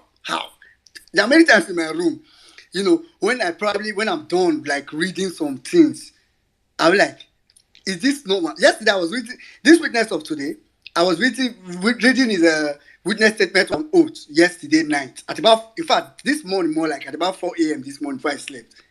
I was reading it. I was telling myself, I was like, what is going on? Like, INEC, what? They can't, so it's not, nobody's coming, for me, I don't know. It's not anybody coming to say, oh, we have been there, let's just keep, it's not really a narrative thing. As a matter of fact, I think the narrative I'm more interested in now from today is that Tinubu has to be disqualified. That one, I just want to, Tinubu, they don't have any other thing to say. That double nomination alone, only that one. Tinubu has to be disqualified. And earlier, sorry, before I go to maybe you smack some Mr. Koladi, earlier, I said that, PDP's lawyer yesterday asked the witness to read a particular part of the report that Distinguished just talked about, the EU report. So they asked the witness to use his mouth, to read page 6, the first sentence, page 6. So what I had read earlier, I think I was mistaking the former report from this new report, because the new report is the general report, but they have done some preliminary report. But let me correct that. Let me read what they told him to use his mouth to read. Remember, when they told him to read it, INEC lawyer was saying no, they objected and said no, they should not allow him read it, that he cannot give an opinion on a third party. Then the judges told them that they didn't say he should give his opinion. They only asked him to read it. So he should read it. And he went ahead to read it. And here's the statement. The executive summary, page 6. That sentence is, the 2023 general election did not ensure a well-run, transparent, and inclusive democratic process as assured by the Independent National Electoral Commission. Full stop. That's the first sentence that they told him to read in court. So he used his mouth to read it in court. So I really don't know, Sha. I think if people do a little bit digging, they will probably not be disturbed, to be honest. Anyway, but I'm quite sure, I think a lot of people are coming around to understand that what these people have been saying, so they have not just been saying it for fun. They are not just trying to feel happy or whatever. It's really out of fact. It's what we are seeing. We are not in the judge's mind. I don't know, but like I said earlier, I'm only interested in, let's prove the case beyond reasonable doubt. And even as of now, we've gone beyond reasonable doubt. We don't enter bottomless pit of beyond reasonable doubt. As in, we have crossed beyond reasonable doubt. If we are to close this case today, like let's say the judge is okay, let's end here. They have enough already to just remove Tinubu as president, not to talk about there's still a lot to be revealed. So that's very important for us to know. Mr. Maxwell, go ahead. I beg before before you see, can I say something? Yeah, go ahead, Jennifer, because you don't forget.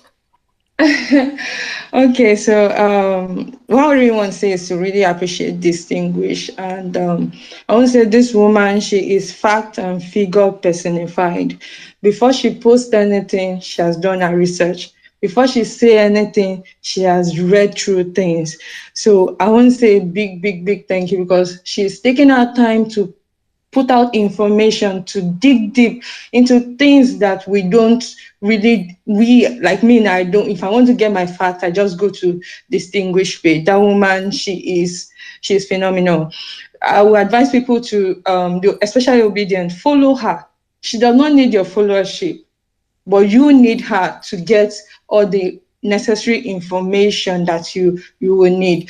In fact, like this EU case now, you don't need to go through it because to me, that thing is so lengthy. But to get the summary, you have Distinguished. She takes her time to give you everything that you need. So I want to say a big thank you to her. That's just what I want to say. Thank you. Thank Yeah, you, thank you. Ngozi. Thank you. That was very kind of That was you. Thank Jennifer you. Obidati Queen, my second co-host, our second co-host Oh, for today. yeah, I was calling her Obidati Queen. Uh, Thank you. Thank you. yeah. Thank you very much. I'm not gonna lie. Me too. I will confess. As of yesterday, I never read that report. Now, distinguished timeline I foresee I say go first read of that because I dey look for wetin I go take pepper APC. I have now to for read now it. for your Word tea and for I word. foresee say they mention Festus Kiamu. Now there I don't know say I Omo. started from the bottom because now there the cocoa day. Now there I Or see and know. I want to know why this thing they pain this man. And then I went through it. I said at the bottom where the whole matter land. And they just he's the only one that they put his screenshot up there just to disgrace him further. Festus is Omo, just so the man unlucky. was literally crying on the timeline. Oh. He was just crying.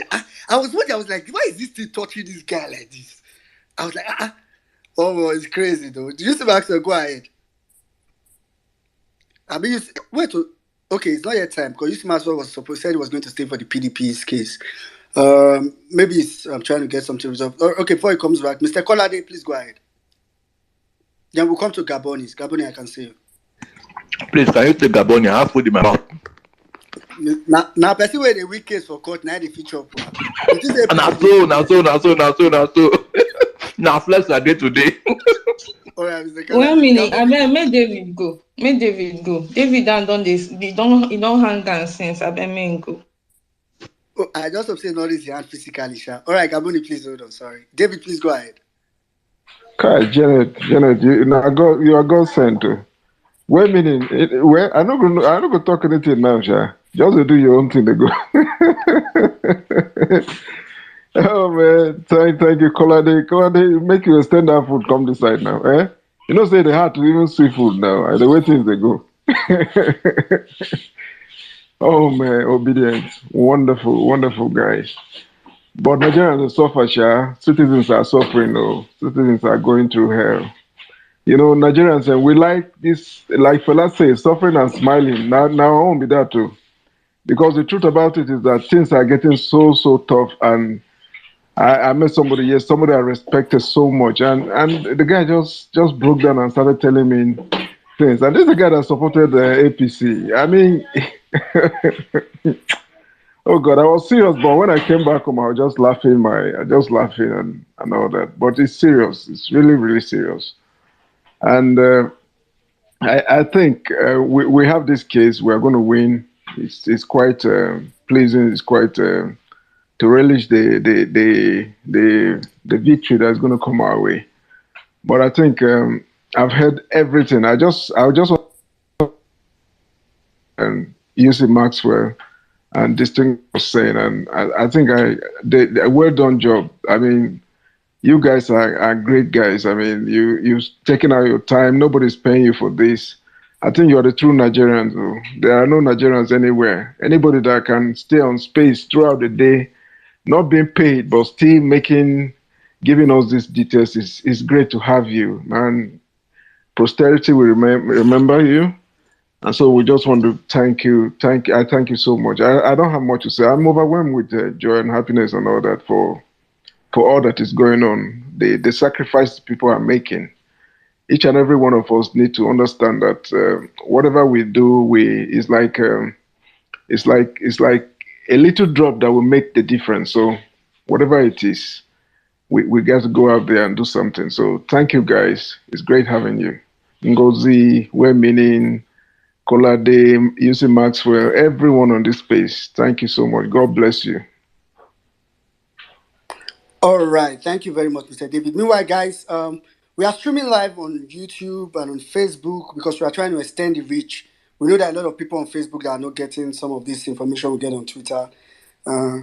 If you go to all these apps sometimes, especially Instagram, you feel your best, So please, the link to the YouTube streaming and the Facebook is up on the Jumbotron. It may not be for you that's here because you're already here, but it's really for people, your family members that are not Twitter savvy, that are not on Twitter.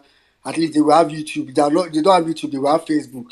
In fact, we haven't contemplated a lot of other options. The real aim, more people get aware of what's going on. So please share it, pick it up from the Jumbotron, share it to them on your WhatsApp group. You can just copy it, paste it on your family WhatsApp group, paste it on your church, any WhatsApp group you are in, and tell them that, for you to follow what's happening in court, join the space, and we'll keep doing that. Thank you very much for doing that. All right, let's quickly go to Yusuf Maxwell. I know say 3 go Sunak. 2 go Sunak. Are you here? All right, Yusuf Maxwell. Anyway, let's go to Gaboni. Gaboni. Yeah, Meaning, how far now? You hear me well? Yeah, my voice be clear today. It's clear now. You know his earpiece today. Go ahead. I am elated. I'm happy. There's something I'm sensing P2B wants to actually do in this country. P2B, he actually wants to, would I say, let me not say destabilize the country. Let me say he wants to embarrass everybody, every organization, every institution that have been holding this country captive. He wants to embarrass them. That is his number one intention, because the way everything is going, like this thing which came out, talking about the gun, the shots and the arrows, both PDP and Labour Party are throwing at these guys. And with this EU's report, it all shows that there's only one way this petition should go. There's only one way this tribunal should go, which is P2B winning the election or cancel, or virtually removing Tinubu from office. And if you will know one thing about previous election tribunal in this country, the Supreme Court has always, in most cases, been on the side of the ruling party. They've always, in most cases, been partial in their judgment and favor the ruling party. But now in this case, like that's why we say the judiciary is on trial. It is just like, making something look red, then somebody come and wash it, and for the whole world to see that this is not red, this is white too.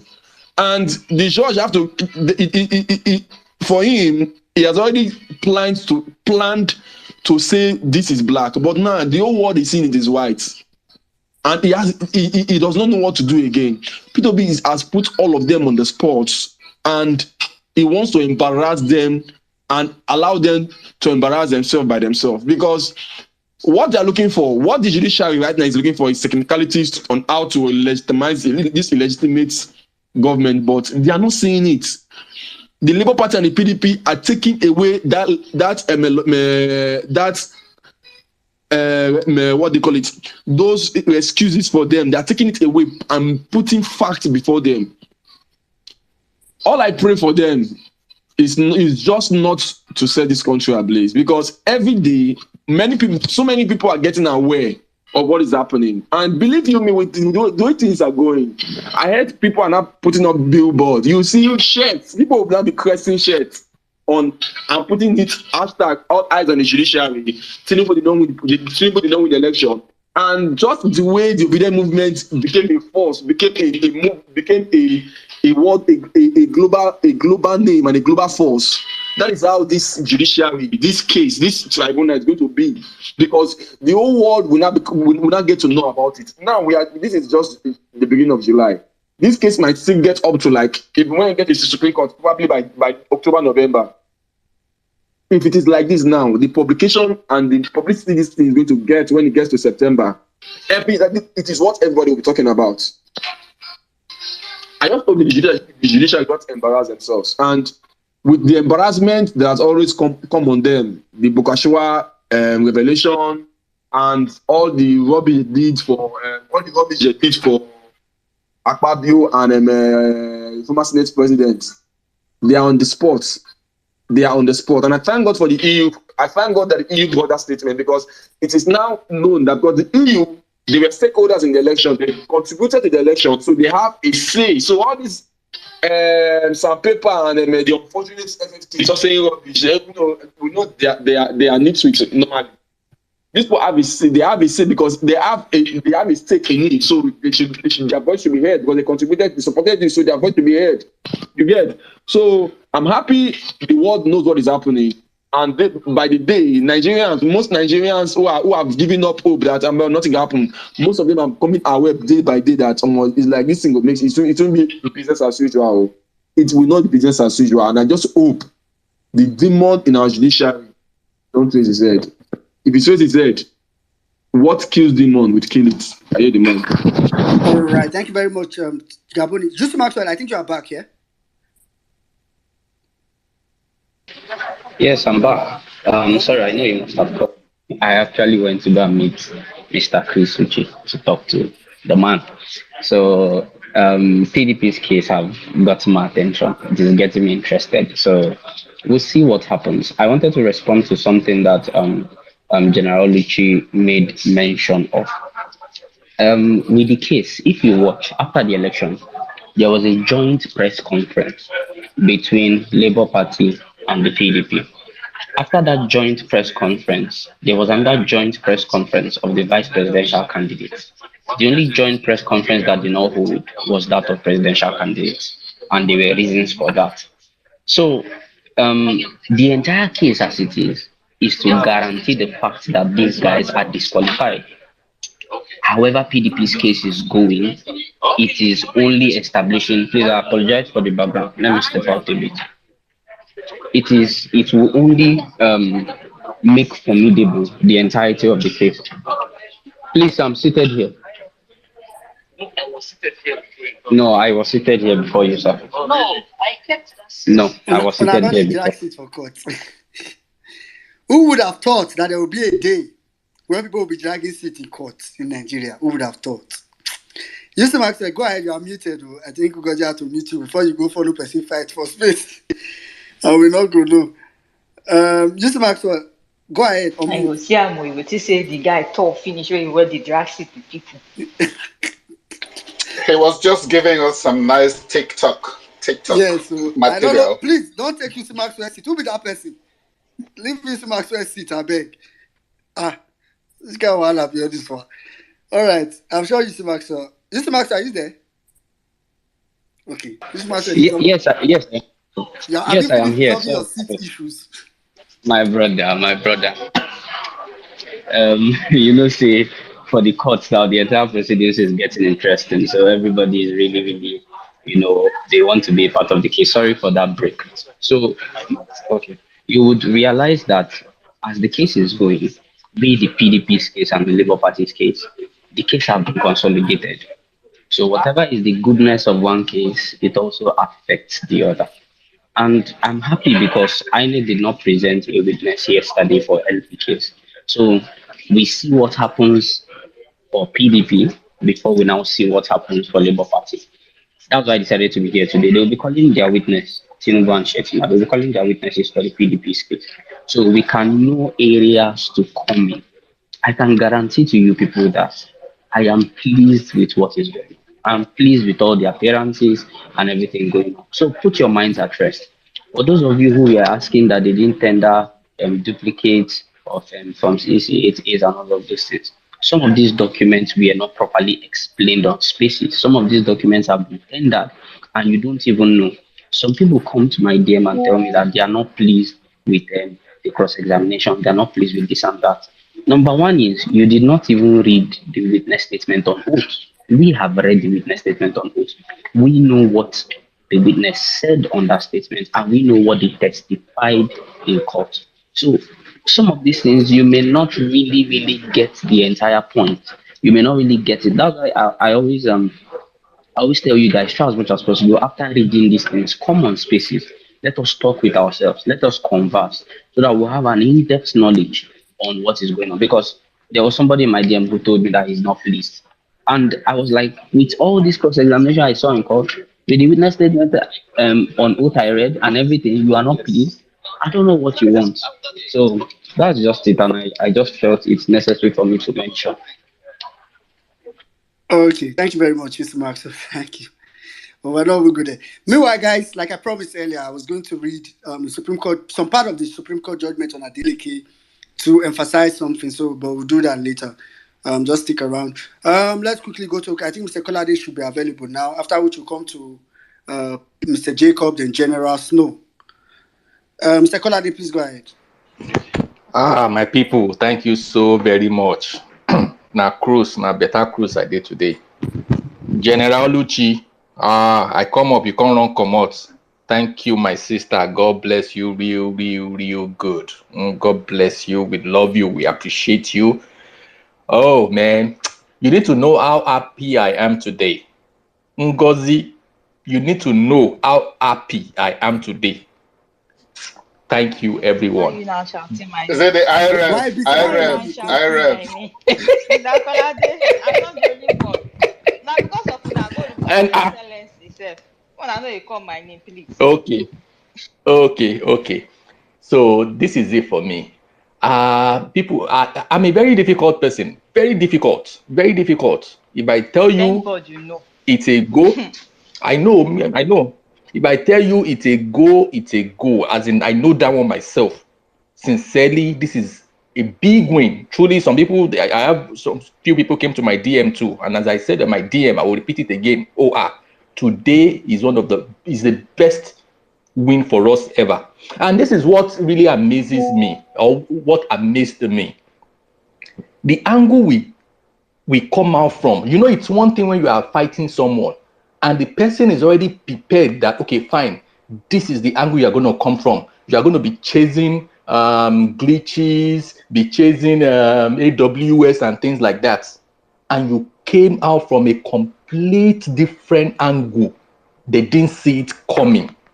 And that is the knockout. It will have been more difficult. The guy, do you think the ICT guy that we are all saying the guy does not 24 years experience on a job, no matter what, even if the person be mumu, at least he still knows some things.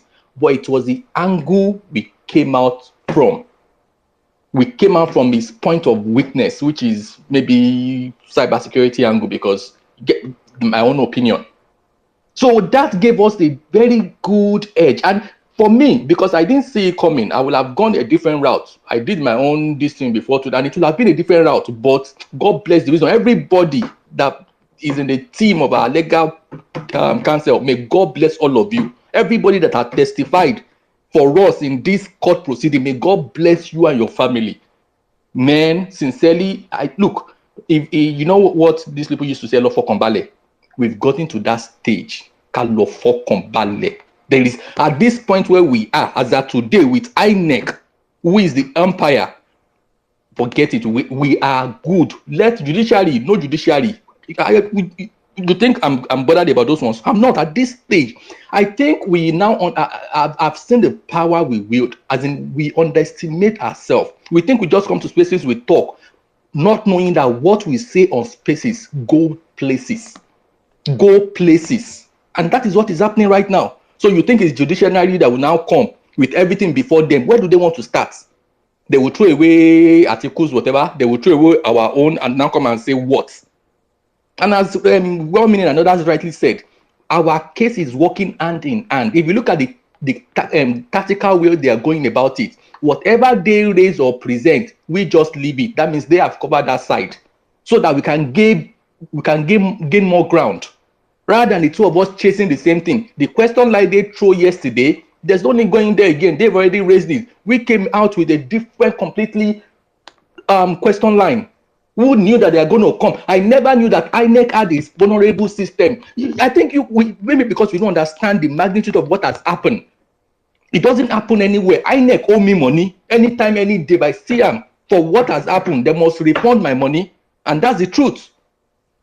That's the truth. You collected so much billion, bought so much security tools, but you could not patch your server. You're not coming to now come and tell us glitch. What do you expect if you don't patch your server? So we don't care whether there's glitch or no glitch. That is the end of it. All of us were shouting glitch, glitch, glitch, but we don't even care about your glitch or no glitch. All we know, whatever happened affected the election as far as we are concerned. And we prove it to you. You can't even read what you have on your document. So it's a big win for us. So I'm happy today. I'm happy. How I wish some people need to drink beer. Uncle Akaji, you need to drink beer, my brother, my uncle. So, excuse me. We don't share What? beer here. You don't? Are you sure? Any king come? Mr. Kolade. Mr. Kolade too, like you like 4 and past 5. Thank you, my people. Thank you very much, Mr. Kolade. And I mean, I think people should understand that if, like Mr. Kolade said, and Mr. Kolade is typically, I think I'm like that when I sometimes as well. You are people that are very, so that's what usually forces me to go and read. I don't like to believe based on hearsay. I don't like to believe based on, I don't like, you see that way motivational speaker they do say, tell yourself I believe. I know they like them. I don't used to like it. I don't like brainwashing. So I usually prefer to lean on facts. Sometimes I tell people that sometimes it even battles with my faith, right? So it makes me go and read rather than just believing on something. And if you are like that, or if you know any of such people, if they tell you that something is this, just know that it is whatever they told you it is. So thank you very much, Mr. Kolade. Let's go to Mr. Jacob. So this is Pastor Jacob, a real one. So make una they know say, like I said earlier, everywhere we have good and bad people. Mr. Jacob, are you there? Yes, I'm here. Yeah, well done, sir. Good afternoon. Go ahead, all right. sir. All right. Okay. Yeah, obedience. Good afternoon from Ogun State, Nigeria. I want to appreciate all of us, all that we are doing. Well-meaning Nigerian, Her Excellency Ngozi, Jennifer, everyone, General, Uncle Akaji, the uncle of the people, the obedient movement, and everyone here, Jimmy, and Auntie Bolanle, Emma Sadat, everybody. We have about 1,000 and some people here, 1,000 plus people here, and I want to first register the fact that all of us who are praying, spending our money, spacing those in the cause like Distinguished, UC Maxwell, Sarah, and all of them, all of us, doing one thing or the other. I just want to say thank you. And I'm glad that our prayers have been answered to and our efforts have been crowned. I'm happier today again hearing, the report concerning the testimony of the INEC staff and the cross-examination. I'm glad. Now, I just want to also quickly say this. I had, at least women in Nigeria mentioned it. I am not righteous, and nobody's righteous before God and before men. The truth is, there are some basic things that a human being must maintain. And number one, I'm not ashamed to say I'm a pastor in the Redeemed Christian Church of God. But I want to state that I am ashamed of a lot of pastors. But we should not generalize, please. That is my concern. I started pastoring in Redeemed 1996, and as assistant pastor, then became a pastor heading a parish from 2000, and all through Bagada.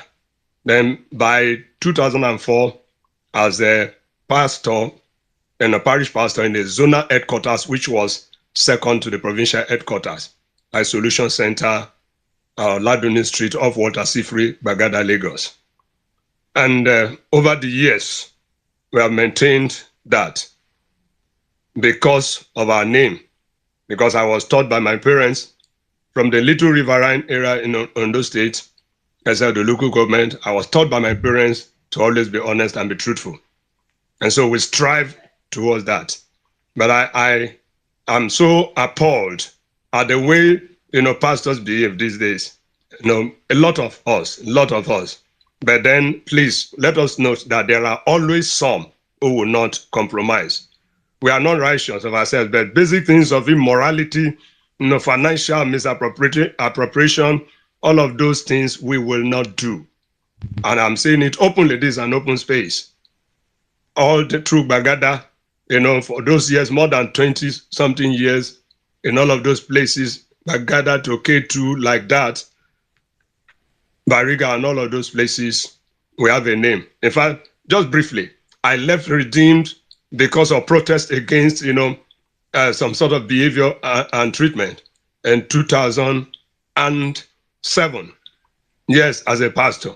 After the zonal headquarters at Bagada, I was transferred to K2, another parish. I worked there, and within 1.5 years, less than 2 years, built up that place before I resigned because of certain things leaders were putting up. I protested, I left after prayer too. But I returned only in 2015 after I was led to return. Now, just in a nutshell, if one was messing up with women, so many of them were there. I was a pastor to bankers, company directors, in Bagada, in those cathedrals. Women were there, ladies were there. But if one was messing up, morally with women, with, tithe of the church, financially and all of that, one would not dare to return after almost 8 years, So I'm just putting this point to let us know that, please, yes, church people are bad, leaders and bad. I call out Khan, and I only say it as a Christian and as a pastor. I am ashamed of PFN. I'm ashamed of Khan, right? And then so many Redeemed Church pastors, they are not proving the fact that they are pastors. But if you are a Christian here, I want you to believe the word of God the more for those things that are happening. Bible has said it. When it happens, it makes you to know that, yes, the word of God is true. And you are the individual God is concerned with. You have to put yourself straight and in your dealings with people. And so I stand, to declare that I will not join those groups. I have never and I will not. I have a name to protect, which I have built over the years. Finally, even I'm an accountant, a professional accountant. I worked for 12 years. I resigned from paid employment 2004. And now I left the company to establish my own business after learning laptop, desktop repaired from accounting profession to engineering. And that's what I do for a living, write books and print. I've written more than 12 books. But I'm trying to say this because we have to do that in order to stand our ground and talk against what is evil. And I never accepted full-time when we were being begged as youths, vibrant youth pastoring. Sorry, I took your time. I will round off. But I stood my ground. I don't want to be a full-time pastor, where they'll be paying you salary, and through that, they will stop my mouth from talking. So I never accepted. They were begging, or not these days when people are the one begging to be full-time so that they can be collecting salaries and money from the church. Okay? So let us always know. Finally, Elijah the prophet, a great prophet that do call down fire. Elijah, the prophet, never knew that God had reserved 7,000 people who will not, bow down to Baal in the land of Israel when he said, I am left, and they are seeking my life to take it. But the Lord God Almighty told him, look, keep short. You are not the only one there. I have reserved 7,000, not 700, 7,000 men who have not kissed Baal. So there are some pastors who will not, and I'm among them, and I'm working towards perfection, working towards that always. I just want to register that. So please, we are obedience. We are with us. I spent my little savings on this movement. I am managing now, trying to build up my business with their cast design and all that they used to mess up. But close to that, I'm not saying it to blow trumpet, but to let you know that at our own little level, our beats, we played it. And I'm known as the 1 million man match crew. Mag is aware. Thank God, Wayme just came in. I just see her now. Wayme, there were occasions that me and Wayme, I had to tell her, and they helped me to distribute little cash, 50,000 to share among obedience, to mobilize for PVC and all that. Wayme, about 2 or 3 occasions, she co-hosted with me. So that is just the story. So please, there are always people, just as I believe Nigerians, I know of ladies in this corruption, in this, adultery and fornication. I know of sisters who have refused to, give their body and left the job. If this one was truly a pastor ordained by God, the God I serve and the God of the Bible I read, I personally understand, Bayo would not even deny the fact that he's a pastor. I am not title crazy. You call me brother, I'm satisfied. I'm 61. By July 18, I will be 61. But if you call me your brother, I bow my head to you. I am not that person. But I attach the title when people request for it because I'm not ashamed to identify as a pastor. I'm trying to live to that level. He is not a true pastor. That's my conclusion. A true pastor will not sell his conscience to testify for what is not, for a morsel of bread. Thank you for listening to me. We are winning. I yield the mic. All right. Thank you very much, Pastor Jacob. That's quite. And I mean, I don't even know. You don't even need to say a lot of those things. I think people that are the old timers in the 1 million man match crew.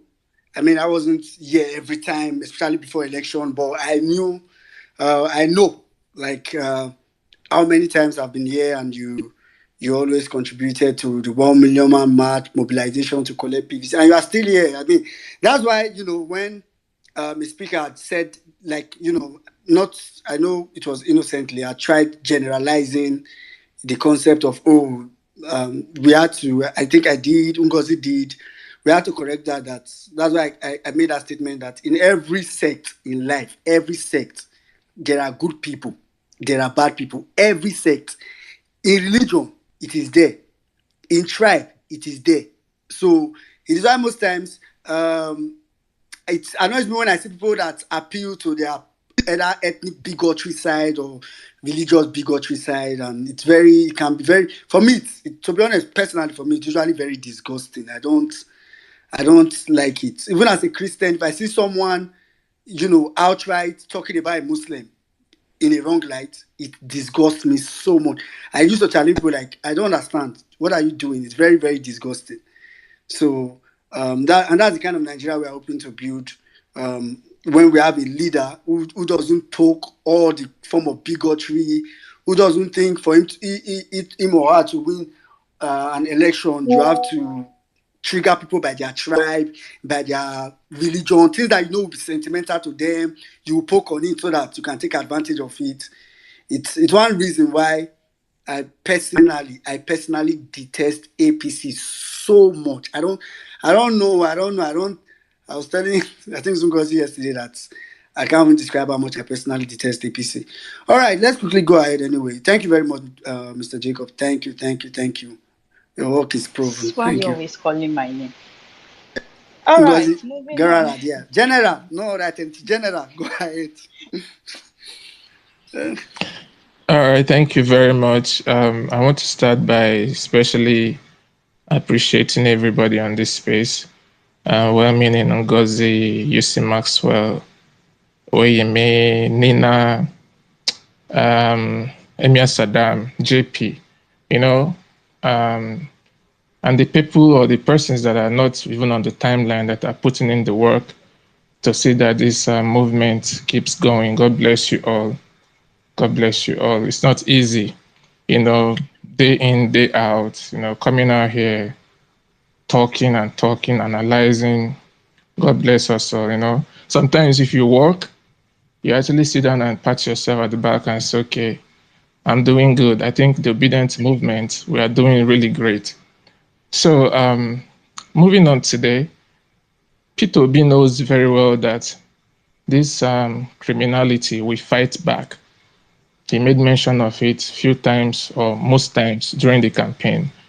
You don't just come and overthrow an institutionalized criminal organization and they will give up without a fight. They will fight you, but according to human history, there's no way darkness will win over light. So whatever is happening now is just the criminality elements in Nigeria fighting back. And at the end of the day, we're going to come out victorious. I'm very, very happy about the producings today. because first of all, our lawyer, our son, was able to make sure that the INEC witness, contradicted himself. First of all, you said you could not read the results you have with you, and you are telling the court that you declared the president with the results you have. So if you could not read it, how did you now declare Tinubu the winner? See, court proceedings is about facts, what you can present. And it's very, very shameful that INEC as an organization that said that they are independent could not come up with a very good defense to counter what Labour Party has tendered in court.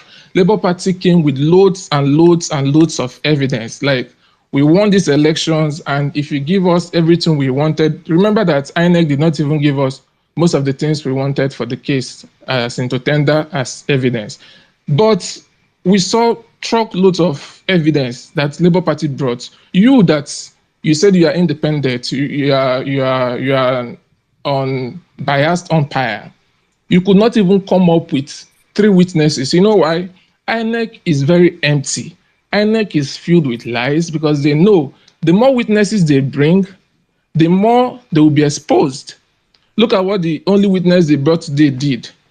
He made mention of transmission from Beavers to IREV. He was not supposed to say that because they objected to that, but he said it and it's on record. So INEC are very smart with not bringing more witnesses. And that shows one thing, that shows that their case is weak, they are shallow, and we are winning this case. God bless you all. I'll yield. All right, thank you very much, General. Before I take maybe the next speaker, let me just read. So, like we said earlier, UC Maxwell is in court for the PDP's petition. Of course, we're not. We need to follow it because there are some win there for us. Some of the things that we disqualified Tinubu are also there. That is not in ours. So that's why we'll just give some update, and especially because what happens today will give us some insight on how to prepare for tomorrow as well. Because whatever will happen today will somewhat be repeated tomorrow. If maybe, I don't know, it depends on them. So Yusuf Mansur said, I'll be reporting the PDP petition live from the PEPT since the second and third respondent, that's Tinubu and Shetima. So Tinubu and Shetima's team are about to start their case. INEC have closed theirs. We'll be opening their case today. I'll be updating you. Remember, they have 5 days to. INEC had 5 days. They used about one, they used one for PDP. They used 2 for LP. One of the days they adjourned. So, Chris Uche, Michael Zekome are already seated in court. Keep it locked. And he goes ahead to say, the court now sits for article /PDP petition at 2:24 p.m. Justice Monserrat welcomes everyone and hopes that it will be a tension and stress-free activity. So, Yusuf Maxwell says, "Here we go." For the petitioners, Okechukwu ESQ represents the second petitioner, that's PDP in this case. I hope I'll get used to this. I'm used to help you already. Udu Sanya represents the third respondent, which is APC. So all other parties are absent. We'll just take it from there. Why me? Where have you been? I've been on Facebook. Somebody has to be on Facebook now to see how things are So I've going. just been on Facebook enjoying the audio. I've been on Facebook. That's where I've been all day. How are you doing? I'm good. I just came to spy on you guys on Twitter and to remind everybody that our space is streaming on Facebook and YouTube and TikTok, and what we're also trying to move to Instagram. So to those who are not on, sorry, to those who are not on Twitter, and they want to get information, do well to just share our Facebook page with them.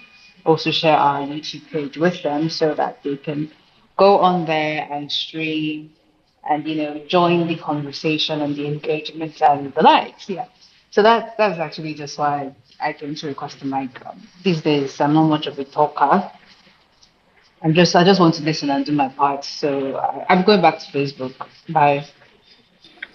For your How man about now. you? Where See you the way dey say go? I'm going back to Facebook. Your Kakadi. mind. I Yeah. mean, somebody has to be there now. Somebody has to be there to check the sound. So, I mean, people have been, tuning in on and off just for, so far so good. Everything is working fine. I mean, yeah. So I mean, I wanted to be there just to You make you sure mean we that don't have any glitch? we don't have any glitch. That's just there. We don't have any glitch. I think Lamin is over on YouTube, so I might run over to YouTube to see how it's going. So we don't have any glitch. It's going smooth. So yeah, just in case you're tired of. My only annoyance with Facebook is that you can't minimize, so your screen has to be there. Yeah, but other than that, it is going pretty well. So we're doing our best. This space, 1 million March through the team. We're doing our best to take this information as far as possible. Um, yeah, that's just it though. If there's any other platform that you think we should be on, let us know, and we will hop on it. Hopefully by today or tomorrow, we should have a link tree so that you could just use the link tree to just get access to all the social media platforms. But yeah, it's going good. It's going great. INEC did what I expected them to do today. I've always said it that they will goof, right? They will goof. They will shoot themselves in the leg. So, and they did that.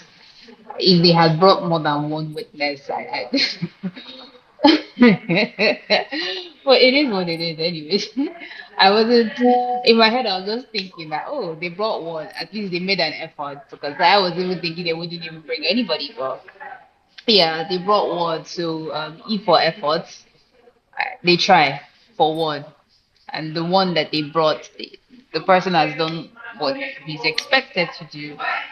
But yeah, great stuff.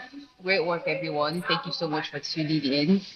And I heard Ngozi say that most of you are not sharing the space. Why? I could just tell when we need to end the space. Share the space or we end the space. Pick your pick your poison. Share the space or we end the space. Because Lucy is practically going to be reporting PDP. So share the space, please. It's important to share the space so we get more people here. We are about 125,000. Yeah. We have 1.2K You mean people on. 1,250 254? That's what you're seeing on your side. Awesome. So we even have 50. Okay, now 56. I just saw it. So please, if all 1,000 plus of us can share the space, that will do good. When I sneaked in about 2 hours ago, I saw one or two Agbado people. Thank God I'm not the one hosting. Thank God. Oh, that's all I would say. Well meaning is quite accommodating. I would have removed and blocked. I don't have that time and patience. So you guys are you called on the space. You guys are lucky it's all meeting because if not me and not, you will not see this space. I can promise you that. Ngozi, my love, I've not spoken to Ngozi today. And Jennifer, Jennifer is co-hosting. Oh, that's so nice. Jenny, love. I'm blushing right now. Hi. So, what did you guys do to get Jennifer to co-host? When I'm not on the space, that Jennifer decided to come co-host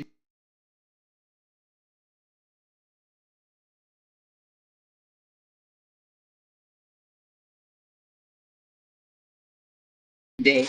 Top It's just secret. Top secret. she will tell me eventually. She's going to tell me now. Before Abraham, Jesus was who knew her first. I heard the submission, and that just took me down memory lane. Wow, we've been here for quite some time. Oh. I mean, there are days where I just sit and I'm like, oh God, we have done a lot. We have gone above and beyond for this movement, and it's crazy. Like to think that Uncle Jacob was here when we started this space, and sometimes it's just I am mad that we're barely like 100 people on the space, but we got the job done anyways. We're literally like, and we're still the most underrated space, in that sense.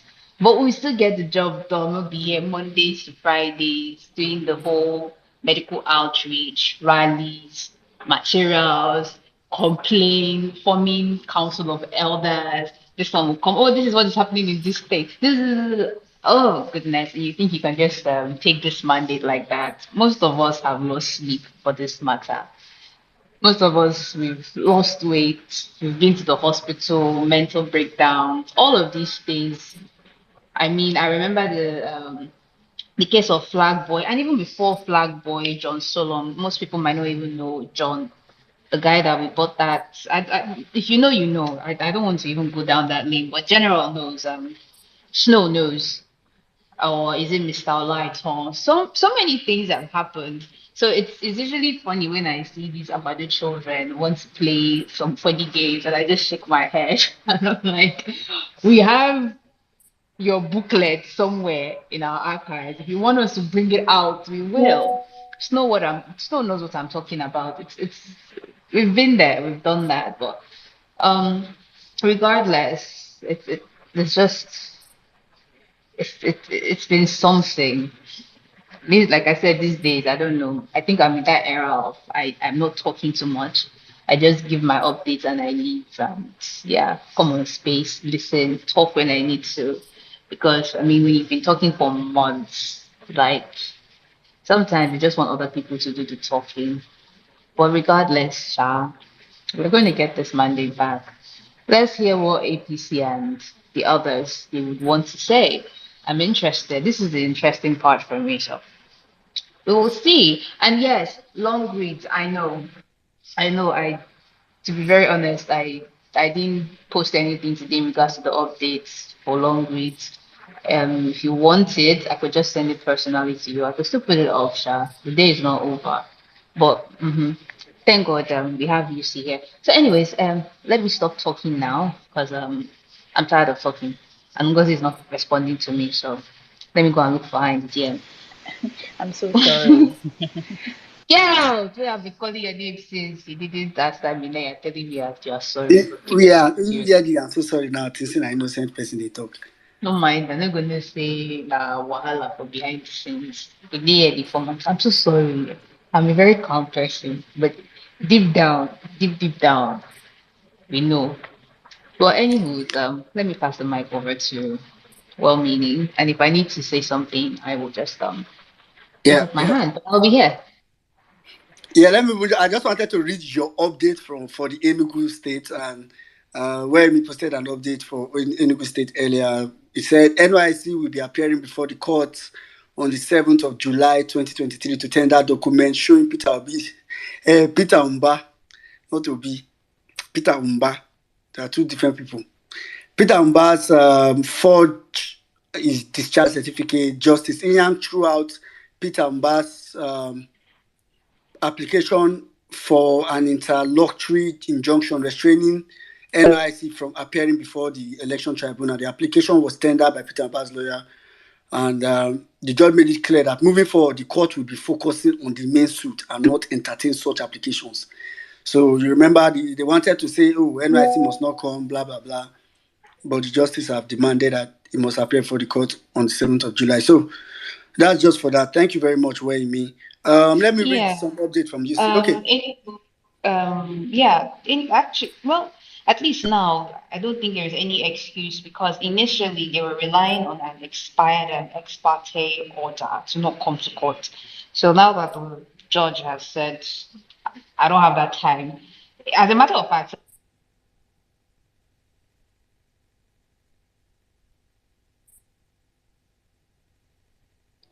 Is it just me or we lost Wayme? I think we did. Yeah, can we've you hear me lost. now?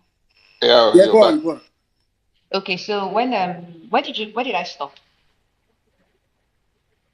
Just the judge said they were Okay. relying on an expired ex Yeah. parte. So, the lawyer, Peter Amba's lawyer, was trying to give reasons why, and he was literally stopped halfway.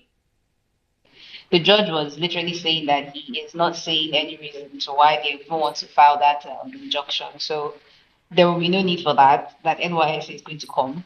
They will tender their evidence, and moving forward, they don't have that time for those shenanigans. So, yeah. So that's a win for LP and all the people involved, at least those who want NYSC to come tender evidence, because it was almost looking like they were trying to gag them. But yeah, it is what it is. So kudos to um Chijioke Edioga's lawyers and team. And I'm trying to get Ejikeme to come on. I'm trying to get Ejikeme to come on space because he's following the case as well to give like a better analysis, more details, right? And I'm also trying to get one or two information as well from Enugu. But yeah, that's it. I, sorry guys, my mic keeps going on and off. Why is my mic going on and off? Christ. We don't Anyway, know why. Maybe it's your Facebook people that are calling you. It's glitch. maybe I don't even know what's happening. But anyway, um, I've been getting DMs. I miss you guys too. I've not been on space for quite some time. I didn't abandon anybody. I would never. It's just been Well, me, you somehow. come and host this space tomorrow, whether you like it or not. I don't care. Don't If say you anything. see me, if you see me, if you see me, if you see me do go and do Thanksgiving in church. You know the church you go and do your Thanksgiving. That's the guy's church. So I go open poll for you today. All in favor of where we host it tomorrow space. We open up. if you try it, don't go and set me up for drag, too. Don't set me up, oh, please, oh, I beg. Anyway, thank you very No, much no, for but it. it's fun having you host now. People enjoy you hosting. So, I mean, you're very good at this whole course analysis thing. That's why me too, I'm even, People have I'm been not speaking I'm for not more than bothered. 30 minutes. Me don't do. Let other people talk You now. want to pursue me from my house space? Are you okay? Anyway, let me go. Oh I god. beg. Back to Facebook. This is the case. Anyway, let me read the update from where I stopped for, and this for PDP's case. I'm not going to stress myself like that. Sorry, PDP not pay me. Mikano money not pay me, not reach me. Uh-huh. They pay me for not take self. All right. The lead counsel for PDP, of course, is Chris Uche. Of course, they have Michael Zekoman. They have Eitai Ojegede. You know this man. There's some funny, not funny in the bad way though. Some nice character. They have Ishiaka, but they have a couple of nice people there. Then, of course, the ones you are used to. First respondent, INEC. They have AB Mahmood. This Mahmood, after this after this case, the Baba go chillax. Then for the second respondent, that second and third wait, which is myself. Yeah, for the second and third respondents who owns the case that is being open today, is they have Olani Pekun. Then APC is represented by L.O. Fabemi. So that's really the representation. So Wale Olani Pekun says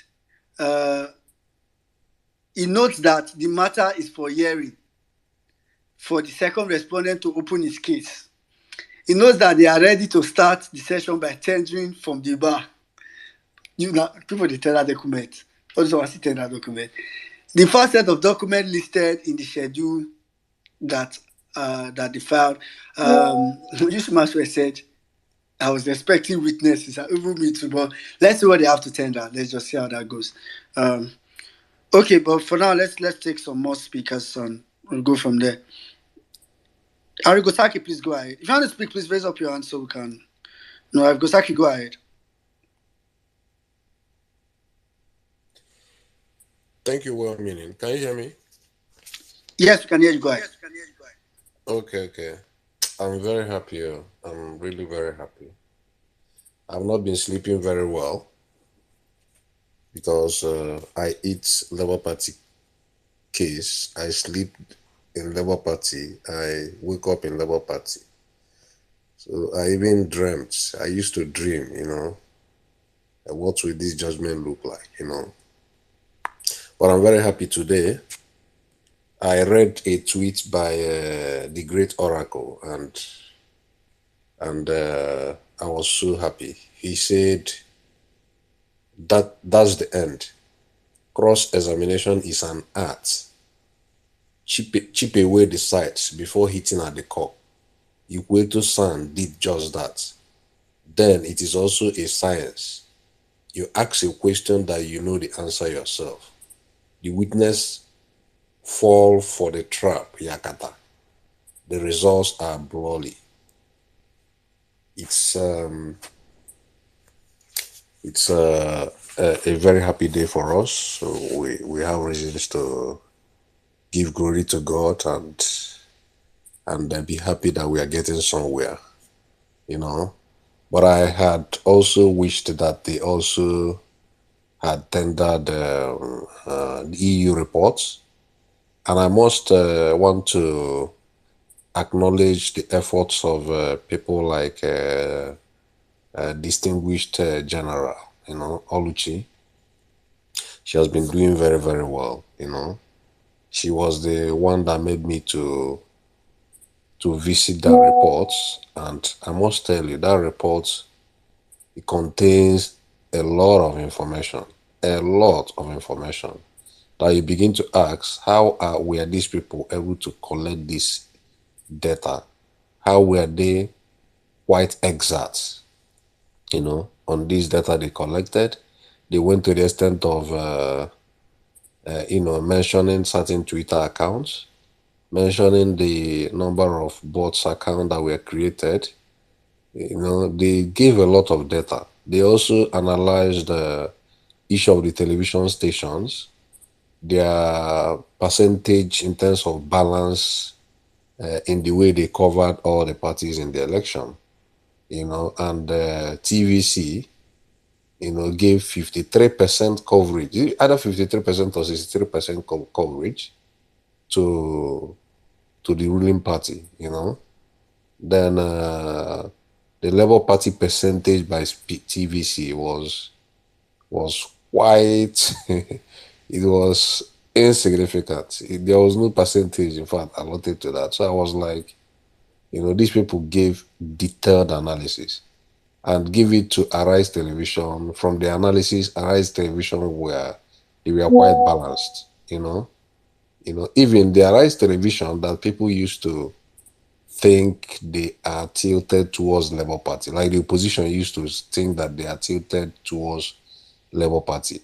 But in that very analysis, even APC had higher percentage of coverage in Arise than Labour. Labour got 26% by Arise, and APC got, I think, about 31%.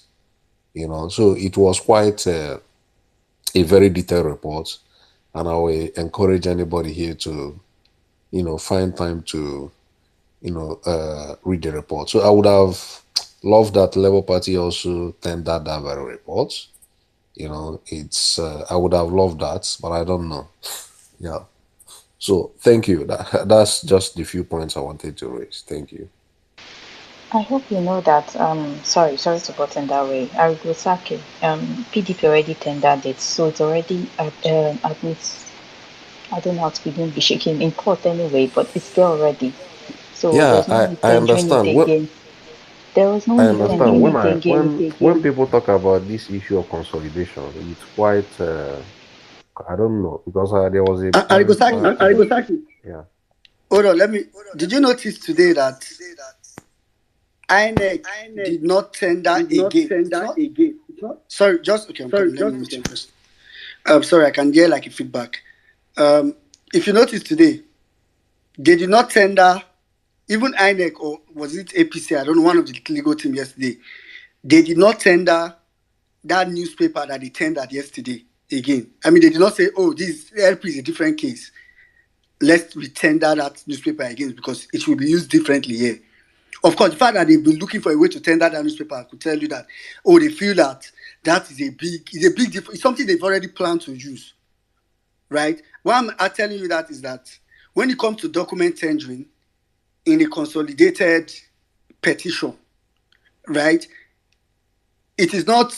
I mean, if you are overloading the court with something that, oh, this one tendered this, that tendered this, it, especially when it's not, there's no different way you intend to use it. It's kind of a futile effort. So remember, remember that cross-examination is timed. So LP today needed to maximize every time that they have. And of course, they had, if you even remember, I said they were driving the LP guy. They were driving San Equator that his time is up, his time is up. So it would have been kind of futile to say, oh, just for the sake of, we also tender it, take out of the few, I think 15 minutes of so that they have, because you know that tendering of documents takes a lot of time, because while trying to tender, all the lawyers will now object one by one by one by one. And before you know what's happening, you've taken 3 minutes or 5 minutes out of the time that you already do not have. Then you'll now be struggling to ask key questions that you've planned to ask. So that report, the justices already have it.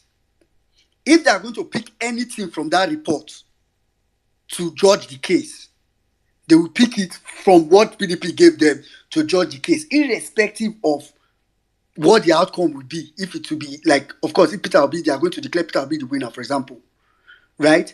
So it's not as if they are going to say, oh, we wanted to declare Peter Obi the winner, but this report that was tendered, it's not this legal team that tendered it. That's not how it works. I think that I try to explain that every time. So just rest easy. I know we always want to, just strike everything 100%, but that's how it really is. I mean, if they would tender it today, it would have been fruitless. I was expecting INEC, just Maxwell did not say it. I was expecting that they would tender that newspaper today again. It's one of the things we were trying to do till like early hours of this morning, that if they tendered it, we also knew something that can counter it. That was the video I uploaded earlier. So, I mean, just rest easy, yeah? Yeah, that's good. I understand. Yeah. All right, thank you very much, Arigosaki. Arigosaki is usually that person that used to come and trigger my brain to go and be thinking in the DM. Anyway, let's go to I didn't hear what you said. Sorry. You want me to say it again? Leave me alone. Yes. Bye bye. In fact, let me drop you. Bye bye. Be going. Bye bye. All right. So meanwhile, big shout out to those of our people watching from YouTube. Uncle Akaji, you wanted to give a shout out to them, yeah? Yes. And Waimi, good to see you here. I know you've missed the live studio, and you're back to chime in. People look forward to hearing your voice. Some of the guys, apparently, it sends them to sleep. It calms them down somehow. Soothing.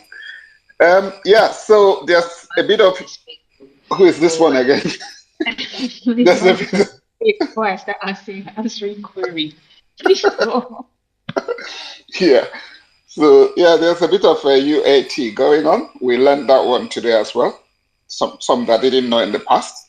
So a bit of user acceptance tests going on all the different platforms. Where Amy has already said she's monitoring the Facebook, Lamin's in YouTube, and a big shout out to all the guys out from there. I'll just look at a handful of the comments. There's John the Beloved. He said, we keep our fingers crossed. God will definitely give us victory. Fatima says, great job, guys. And Anthony Obiora says, greetings to my obedient family. Thank you for the good works you guys are doing. Ngozi, Her Excellency, I salute you. Well done. QT5 says, great job. Jeff says, well, meaning Nigerians. So this one has an S, so it's probably not restricted to our host. This one is from Jeff again. He says, greetings, my obedient family. And Masterpiece says, greetings. And Kessie Manika says, Pastor Lawrence, the O is like, quite drawn out. And someone says, Fatima says, Vatless Coco, lol. LOL. Odinaka said they were caught unawares. And so we'll just take that for now. And, like I said, a big shout out. And for those of you on Facebook as well, we'll be coming to you in a short while. So I'll just come back to the moment. We are getting some feedback from the PDP PDP hearing. A bit of trivia. Do you know the PDP-led council? His dad taught English in my school for a brief period of time. And do you know what he did? He then resigned at some point and went back to practice law as a magistrate. I think the wife was also a lawyer. So one of the sons, Gotti is also a son now. Gotti was in my class. So we're mates. And he's part of the team as well.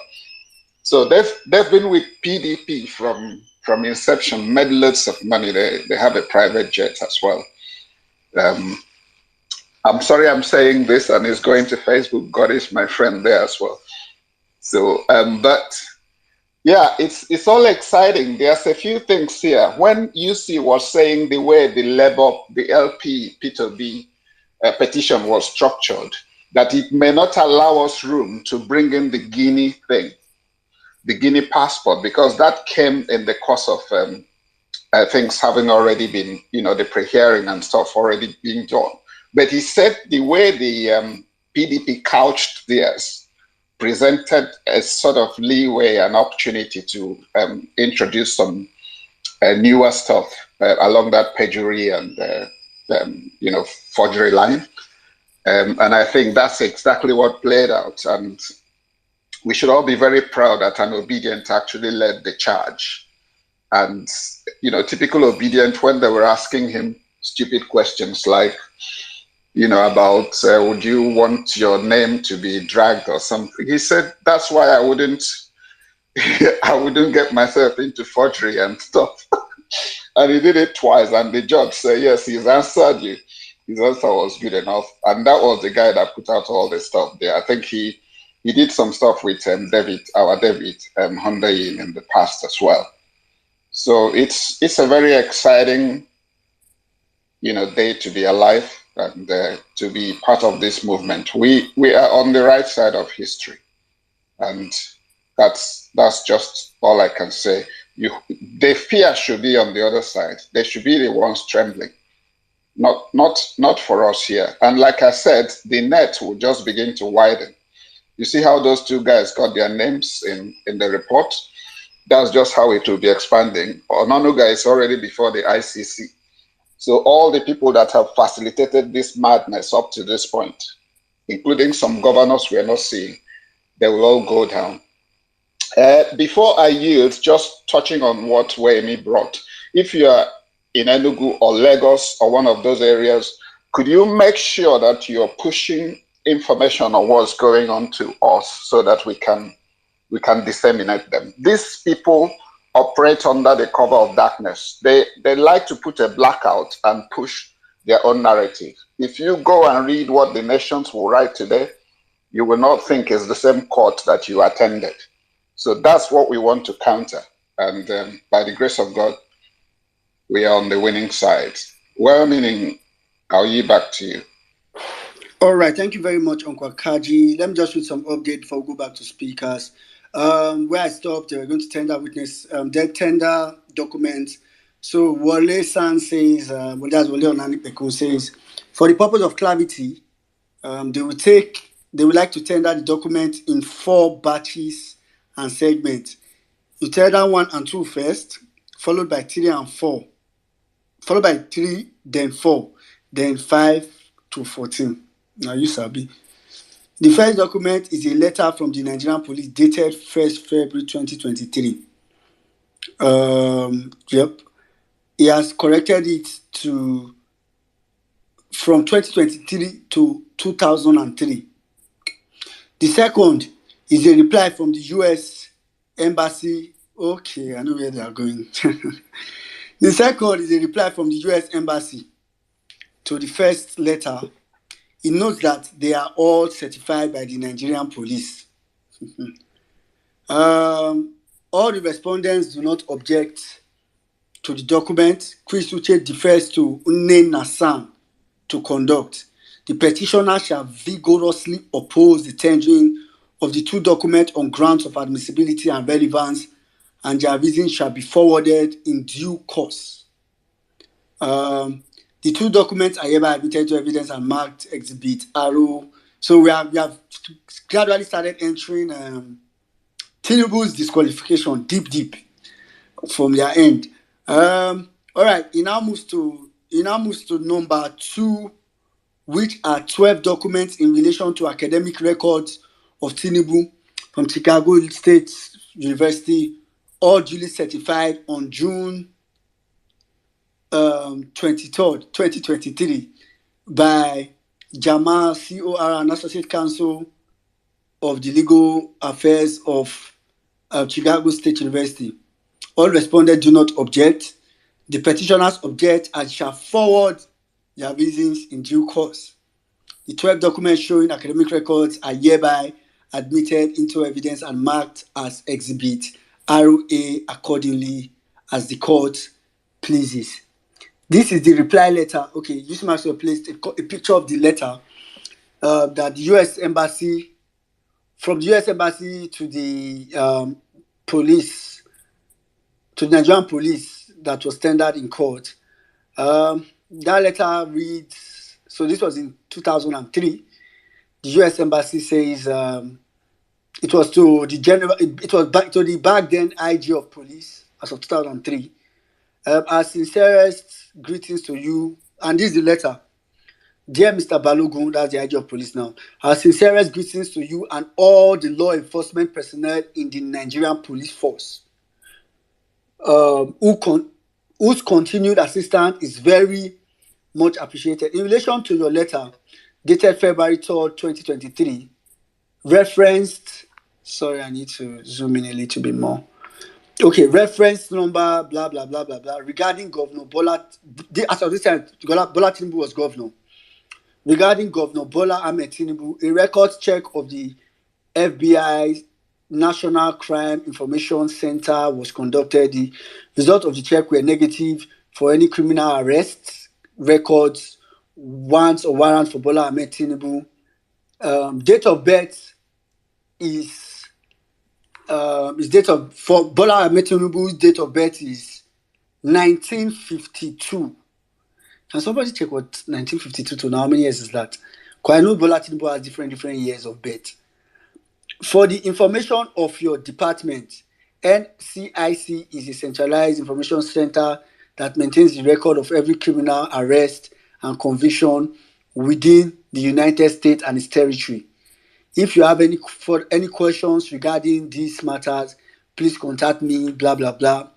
In this and other matters of mutual enforcement, I remain sincerely yours. So this is quite interesting. So this was a letter that was written strictly to address the fact that Bola Tinubu's case, I think the case that was presented for the court then was that regarding his, drug money forfeiture.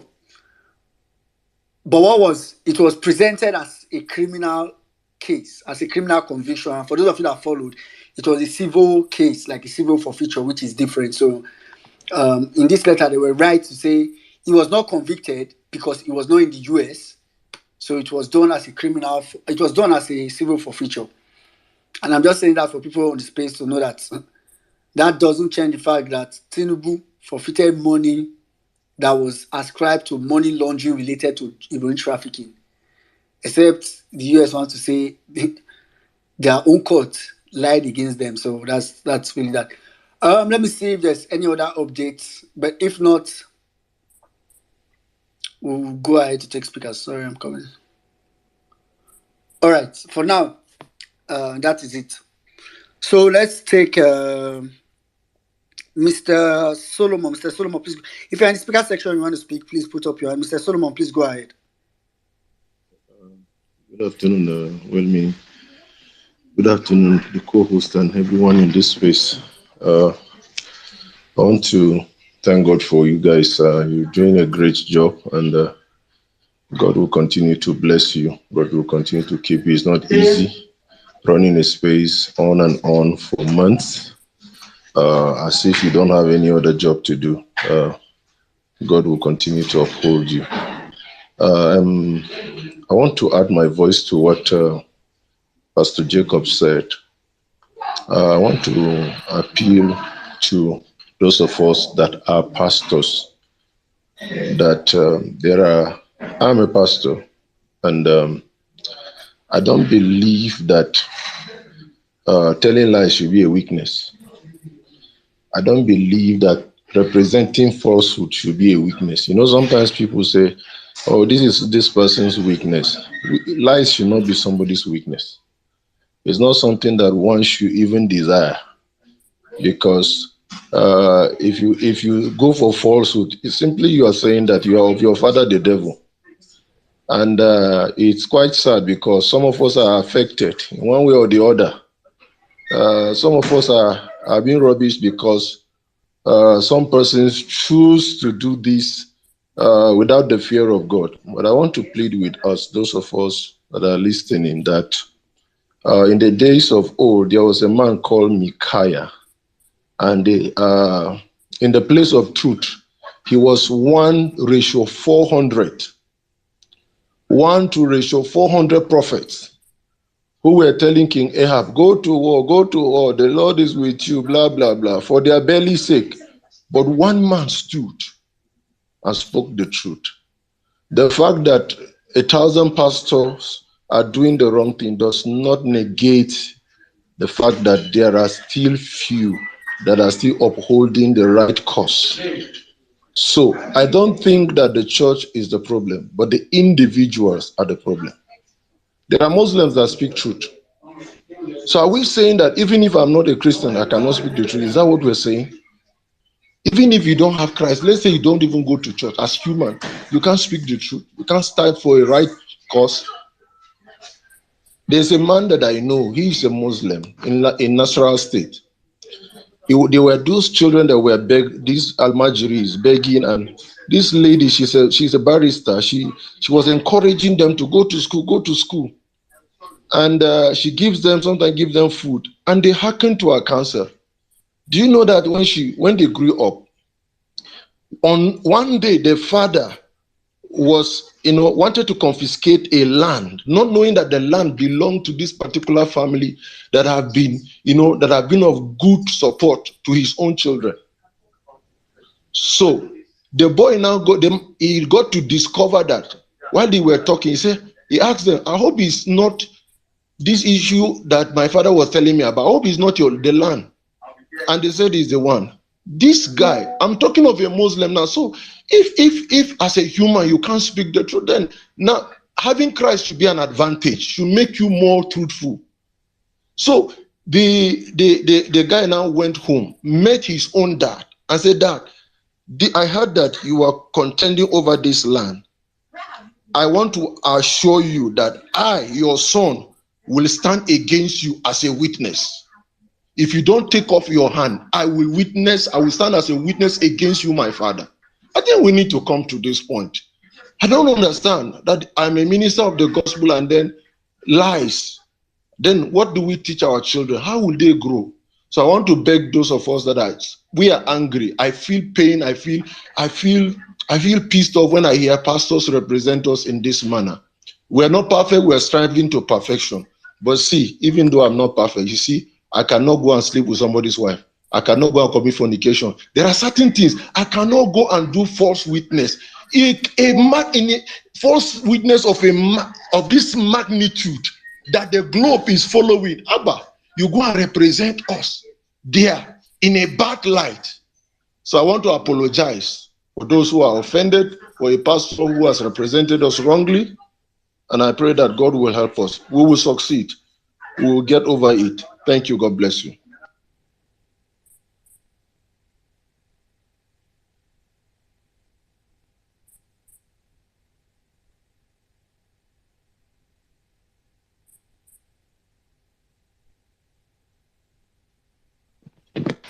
All right, thank you Yeah. so much. Okay.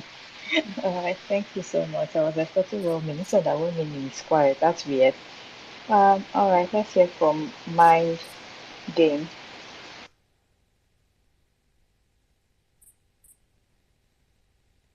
Mine game is not there. Let's hear from Dan Mott.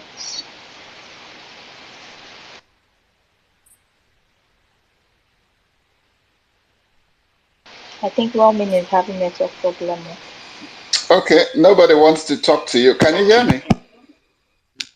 Yes, I can hear you. Okay. Okay.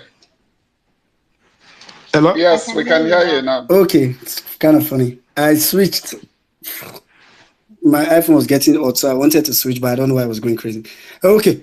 But I put inside cold water. It will calm down. That's what I do.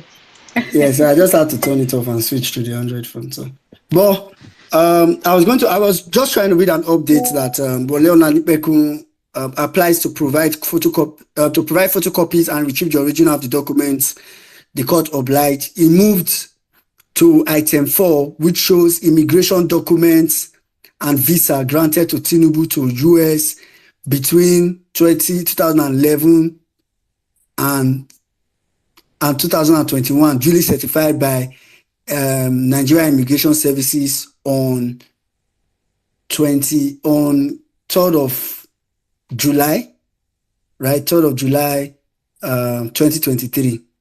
So, okay, it's tendering what? For item 4, which shows immigration documents and visa. That's it. Oh God, all these layers. That's where Festus Kiyamu do compose say Tinubu get visa. They want to go tender for court. I don't know what they do all these people. But then on Twitter, they just come with their case, say, okay, we don't finish. Festus Kiyamu has given us advice. Let's go. I think that they came to tell what concerns us if collected visa or not.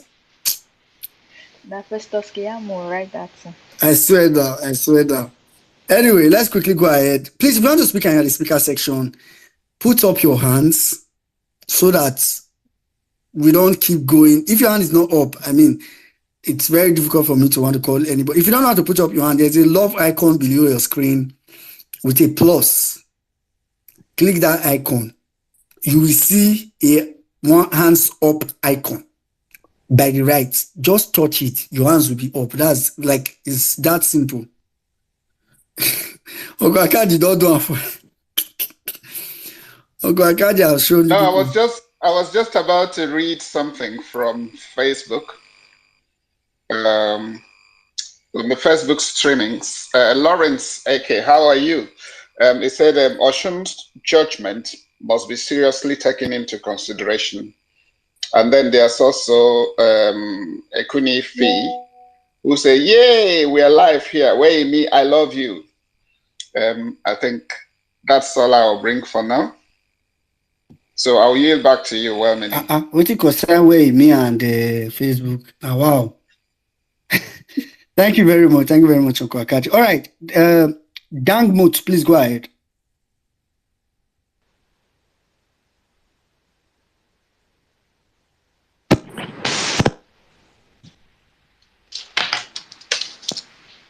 Good afternoon from this end. Yeah, good afternoon. Please go ahead. Yeah, sorry, I think I was talking before you interject when you are out. So thank you for this opportunity once again. I keep on having network glitch from my own end, but mine is not like the INEC on. I want to say something just like what the Pastor Jacob and Pastor Solomon have reiterated already. I want to believe that in every gathering of 12, there must be who you complete the remaining. So I think that's who he is. I was highly disappointed with this so-called pastor to come and then, shamelessly blowing lies, before everybody. And as a pastor, it's so disappointing. Now for the issue of this Emiloko, look, there's one thing I believe. I'm a Christian and I believe in the word of God. And God's ways is not our ways. He works in a mysterious ways. He allowed Tinubu to be full of himself. And just like when God allowed King Nebuchadnezzar, to the extent that he was thinking he's a semi-god, right? And then God humbled him to an extent that he was chased out to bush and he was eating grasses. And I believe that is going to be the same with this man. God is going to glorify himself in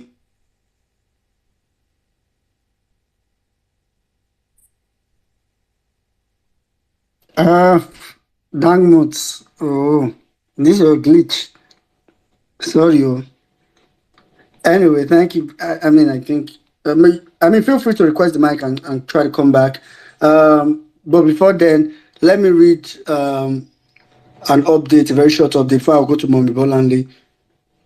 Yeah, so actually, I think I didn't even really pay attention. So the document that was tendered by Tinubu's lawyers just now to show the visas that Tinubu have been granted between 2011 and 2021 to US. I don't know what they are trying to prove. Of course, he didn't have a criminal. It was not a criminal. His drug case was not prosecuted as a criminal case for him. For him, it was a criminal forfeiture case. It was a civil forfeiture case. Why? For the person who he was keeping money for, it was a criminal case. But anyway, that document that was tendered, I said it was certified by NIS. Apparently, that document was certified on the 3rd of July, 2023. That document was certified yesterday. I don't know what that means. So the NIS is Nigerian Immigration Services. That document was certified yesterday.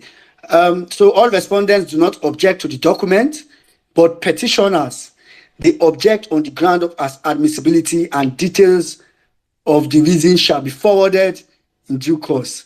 The court has admitted the document in evidence and will be looked at. Wale informs the court that he will tender items 5 on its own as against his earlier position. These guys are playing. This one are delay, they can't delay for a year. Shay we're going to tender everything together just now. 5 to something, 5 to 11 or so. I don't know, I can't remember. Anyway, said he will tender 5 on its own as against his earlier position to tender it along with others. He now tenders a report on the committee on the location of the Federal Capital Territory. Do you want to prove that FCT? Wait. Let me understand.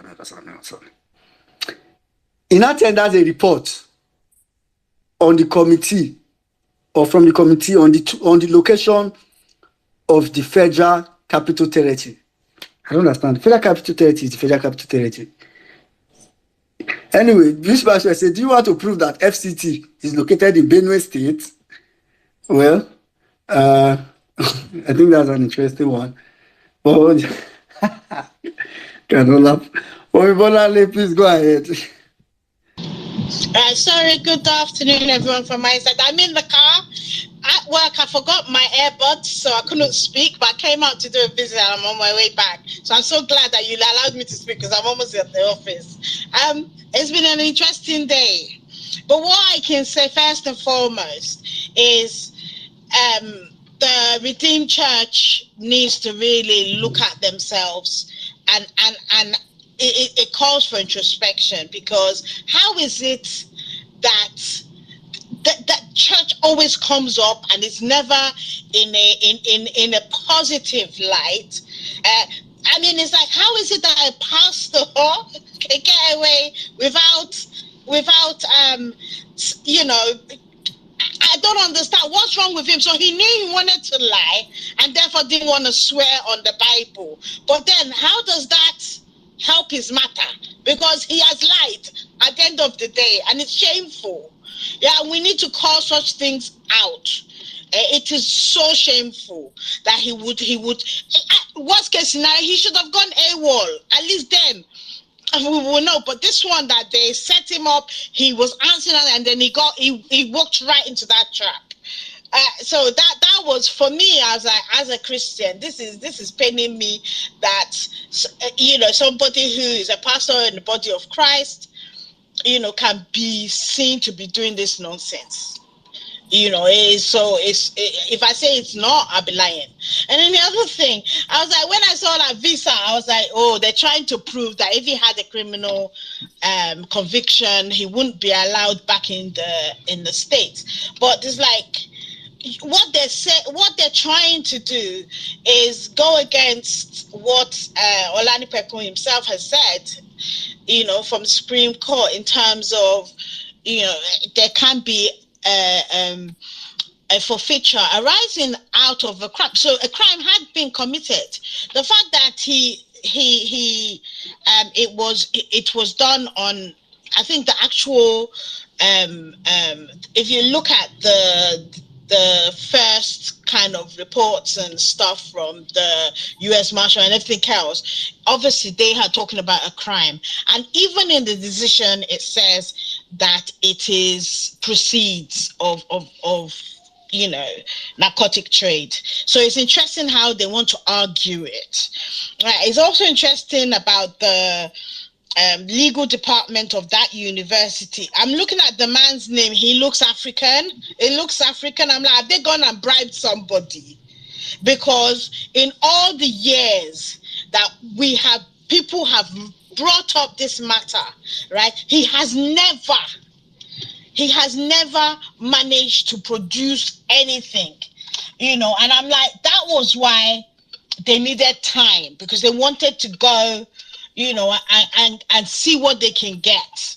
I agree the visa is irrelevant, because it doesn't negate the fact that he forfeited that money, which was as a result of a crime, right? And not just a petty crime. It was like a crime. I mean, when you talk about narcotics, can't play with that, And then the letter that they've been bringing that letter for ages, but that letter doesn't speak to the actual actually happened, right? It's that kind of letter where I'll ask you B and you answer me B and C. That's what that letter is, right? So I'm hoping that under cross-examination, if they are, when they bring their witnesses, that they would bring that up. So, but apart from that, I'm still listening. I'll probably sit in the car for a little while longer before they start calling me and say, where are you? All right, thank you. I yield the mic. All right, thank you very much. Thank you very much, Bolali. You just said something that made me go. And a lot has happened. A lot is happening. Sometimes you don't even know. So you just forget something, so someone figures it. So what my brother was saying is actually true. The current CJN, in a case between Mohammed Abacha and the Federal Republic of Nigeria in 2014, described forfeiture. The current CJN Ariwola was in the Supreme, and this was in the Supreme Court. Described forfeiture to mean the loss of a right, privilege, or property because of a crime. Quote. So, beginning of quote is, it means the loss of a right, privilege, or property because of a crime. End of quote. So I look forward to the legal team adding some of these judgments as their case. Anyway, let me see if there's any new updates. Then I'll read that before we go to other speakers.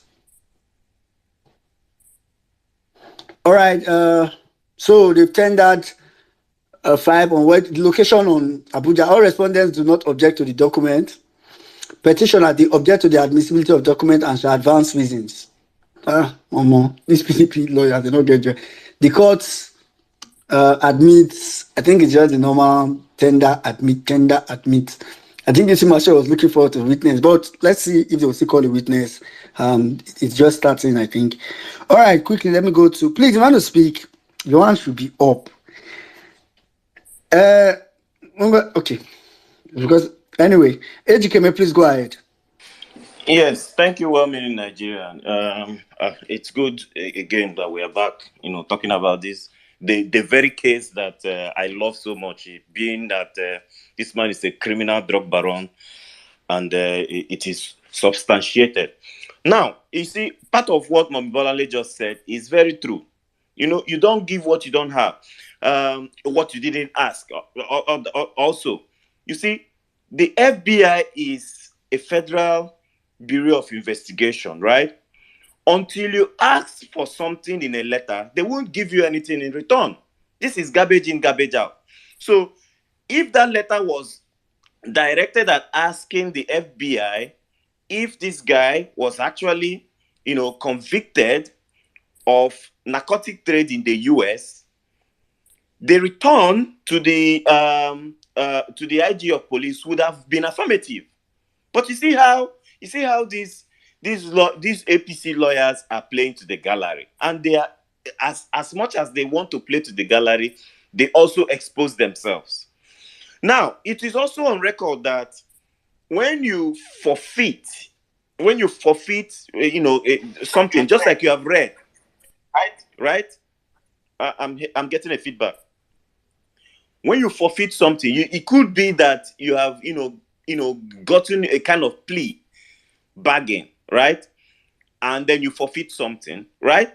It doesn't necessarily mean that you are probably now going to be banned from going to the US.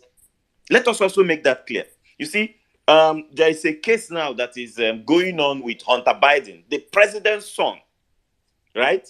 And it is almost clear that he is going into some kind of plea, with the people that are prosecuting his case. He has come out clean to, admit to some of those things, and he's seeking a plea. Does that now make that he can no longer access some certain things as a US citizen? No. He may have still been convicted of most of those things for which he has now pled, the court for a kind of leniency. So I do not understand. This is a PDP issue. By the time he gets to the Labour Party, we will trash it. This man is convicted. He forfeited money. It is on record that he forfeited money for an illicit trade of a dangerous substance as drugs, heroin, narcotics, and so many other things. So he cannot come and gaslight us.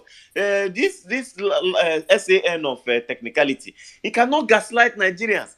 And if you see, they are opening themselves up. If we go deeper into that visa that was tendered, that expired visa that was tendered, it could also be found that it is fake. You see, they're playing with 21st century technology. They will probably bring in US people to testify that probably that visa is fake. So as much as these people try to think that they are smart, they are exposing themselves to more lampooning. They are exposing themselves to more, I don't know, a lot of disgrace. It's unfortunate that this is the person that usurps the Nigerian presidency as we speak. It's so disgraceful.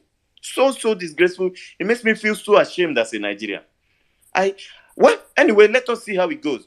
Like I said before, the PDP fires, then the Labour Party checks the projectile of the fire, and then they take cover to give even more fire by tomorrow. So we will use this as a case in point to fine-tune the way we'll eat them up, just like the San Equato ate this young man up today as like a crackers biscuit. So all eyes on the judiciary. It is becoming very interesting. This is the case that I am more particular, that this man must be disqualified. He has to be disqualified. There is no way he can escape this. It's not possible. Thank you very much for now. I yield the mic. Thank you very much, Ejikeme.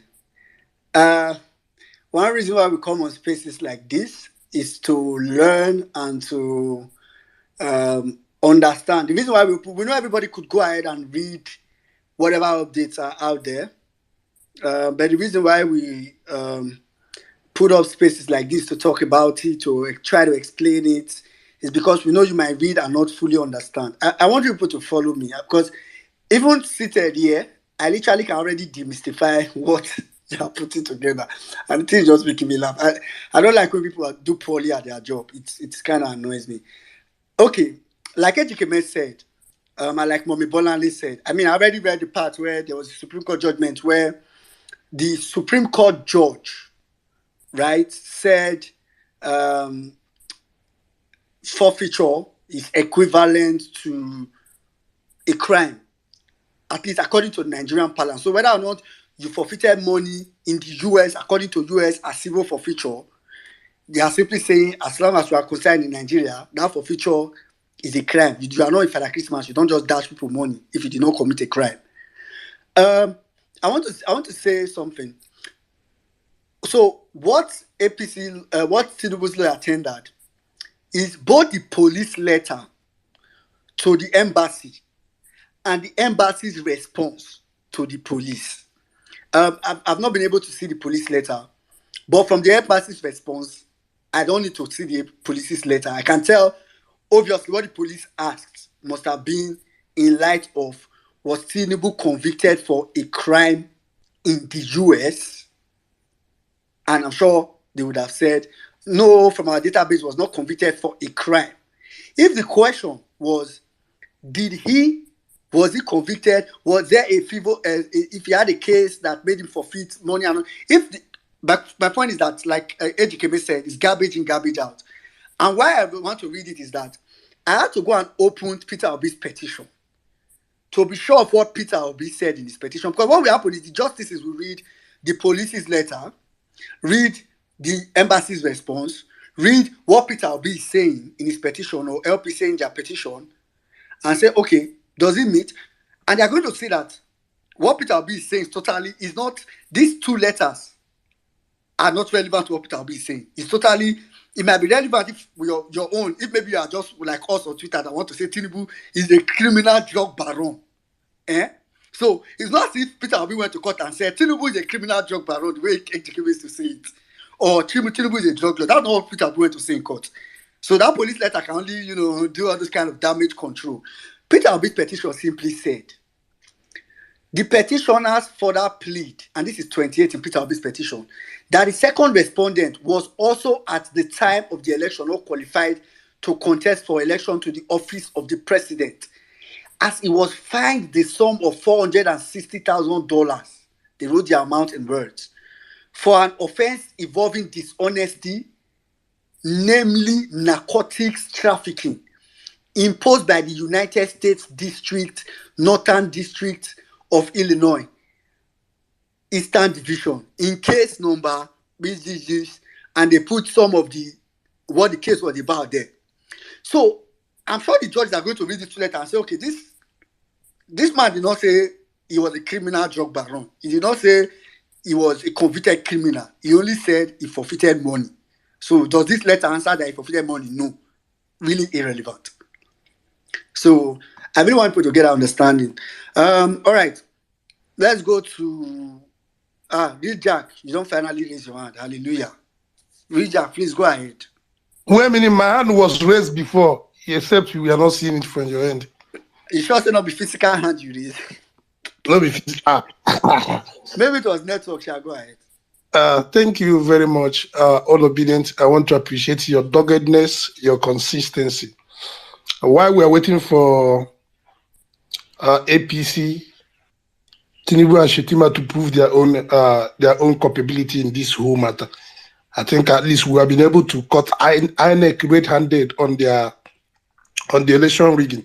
So there is no again saying they had glitch, because the glitch never happened anywhere. From what happened today, or between yesterday and today, you can clearly see that INEC purposely rigged the election. But I thank God that the Labour Party have every data, both from the polling unit result, because you see from what they are pushing in the court, instead of them to wanting to wholeheartedly own their own failure or rigging of the election, they want to push it in such a way that will say, okay, let the entire election be cancelled and let's go for re-election. Because for them to acknowledge openly that is only 31% that is mathematically accurate, and they were not able to get up to at least 80 or 90% before Yakub Mahmoud declare the results, which means the result they just declare, they manipulated, in fact, they manufactured fictitious results from their end because they wanted to rig the election at all costs. But you see, technology was involved this very time around, and figure we are there. And RF cannot also dispute what you uploaded. Primarily one of the purposes they blurred the results was to confuse the electors and Nigerians.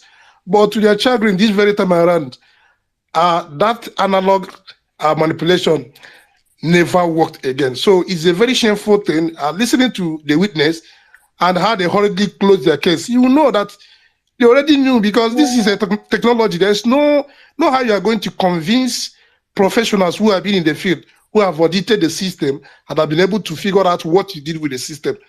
So with all the things he did, he went and obtained court injunction to configure beavers, the same beavers used for the same election. He said want to wipe it and reconfigure it and all that. So everything INEC did in this couple of months have just been unraveled, coupled with the EU report.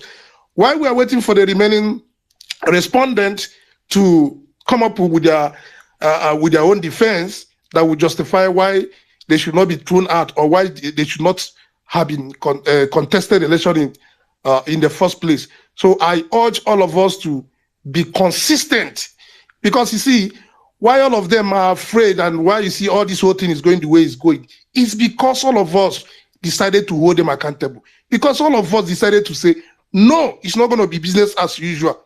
Everywhere is shaking, both their economic policy and whatsoever. In fact, what remains of APC to tax you now is to tax you to pay for your birth certificate every year. So that is what is remaining now. So he not only going to see Shege or Shege Pro Max, but you're going to see worse. So it is important that we continue to push this and let the court come up with judgment so that they will be able to dislodge this criminal, and the people will take their mandate and be able to restore hope and fortune for everybody. I think at this juncture, I would just want to give back the mic for others. Thank you, and God bless everybody. Thank you very much, Hugh Jack. Yep, somebody just, I think somebody that is privileged to have read that letter just told me in my DM that the letter from the IGP that the tendered asked the wrong question. That is, the question that he asked is, that letter asked was for arrest warrant record, but the issue was on forfeiture. So what IGP was requesting for from the US was, record of them issuing arrest warrant for Tinubu, but that was not what the that case was about. Listen to the judgment from that case as written in Peter Obi's petition. And this is in 29 of Peter Obi's petition. He said, in the decree of forfeiture, Judge John A. Notberg, in that said case, ordered on October 4th, 1993, on page 3 as follows. And this is what the judge says.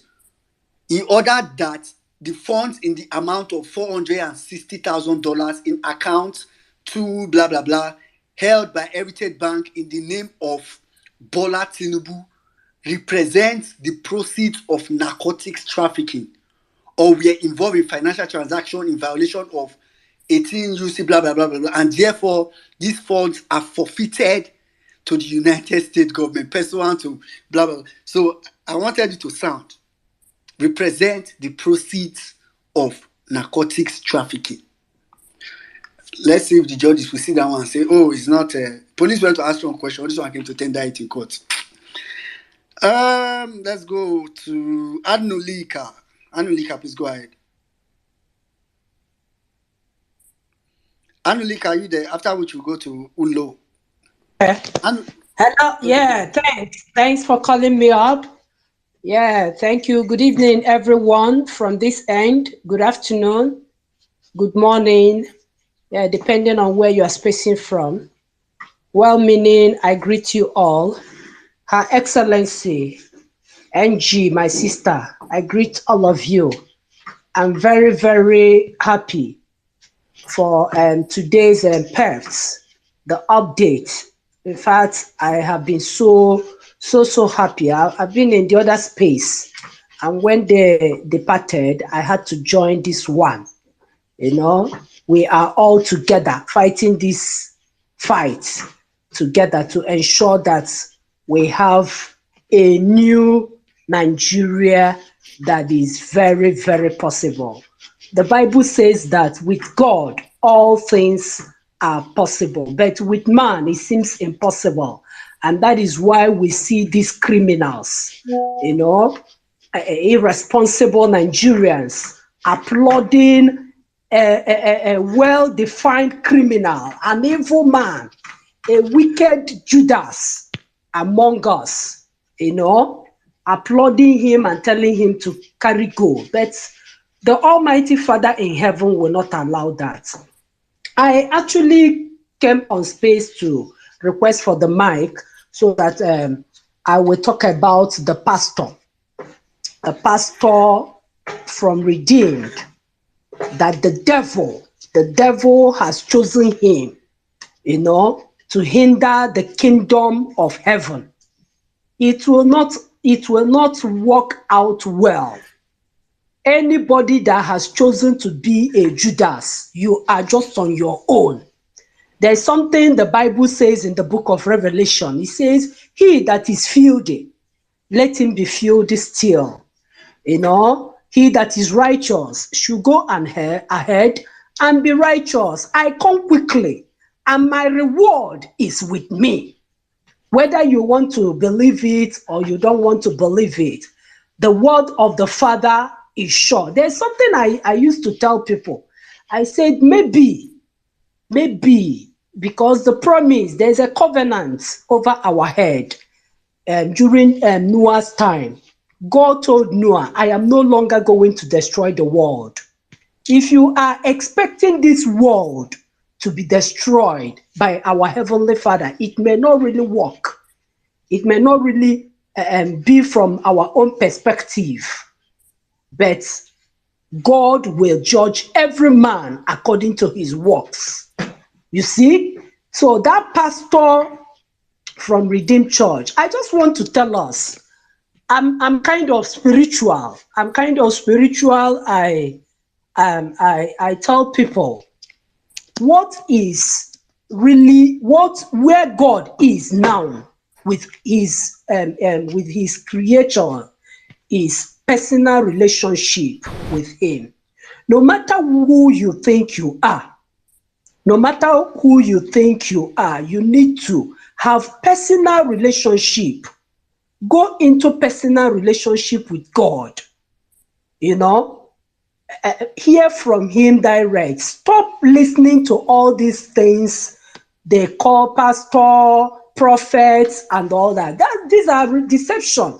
God is no longer in the building built with human hands. I want to tell us, you see. So I'm not surprised. that pastor came, and people should not be surprised. Nigerians should not be surprised. That is why you see America doing as if they have left God, and they are now doing the opposite of the word of God, because the pastors over there have disappointed God. They have disappointed humanity. A so-called pastor coming to witness against Nigerians. And I believe that man is a father. He has children. He has grandchildren. If you dig in, somebody that is a doctor must have got to the level of being a grandfather.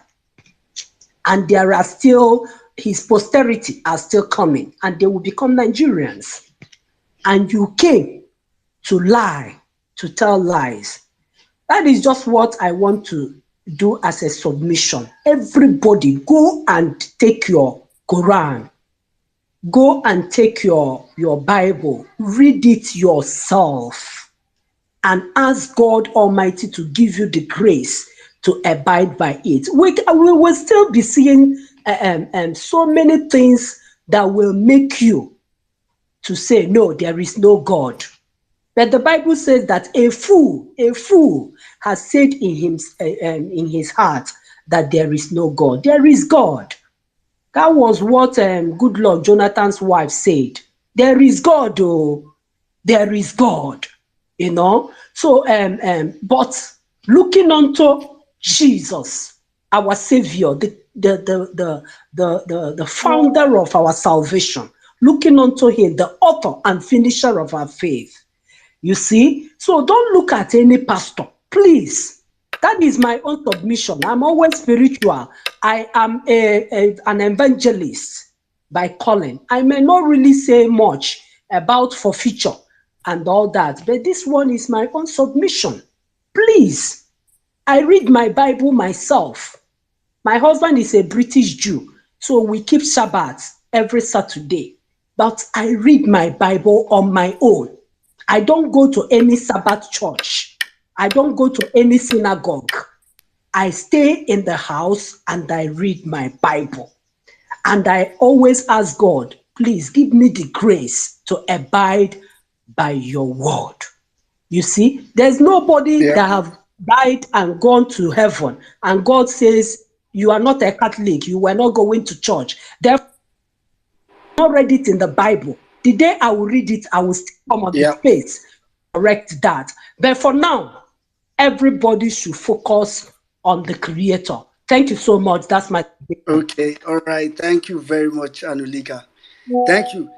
Anulika, don't share the sermon for this church today. So please, thank you very much. That was. I mean, you hammered the point of everybody. Religion is something personal. I think it's something that's the key point that you hammered. Something that is personal. So don't allow any other person's action or inaction in their religion defer you in your own faith. I think that was the point. So thank you very much, Anulika. Please. So just to clarify, so some people don't come up and say, "Oh, I like this one that Anulika did." So let's just before if another person call here, come after pastor don't preach, another pastor don't preach again. So we only listen to one sermon per service, and we listen to one today. Thank you very much. That was so stern and so it was the right way to put it. All right. The 1 million one match crew is here with me. 1 million one match crew, Alpha. Hi, I'm good, and you? Please, guys, that's the official handle for the. And I think from tomorrow, most likely from tomorrow, that's the handle that will be hosting the space. So it will be very wise for you to follow the account so that you can. It will be easier for you to locate the space. All right, let me just read the updates before we go to other speakers. Yeah, where did we stop now?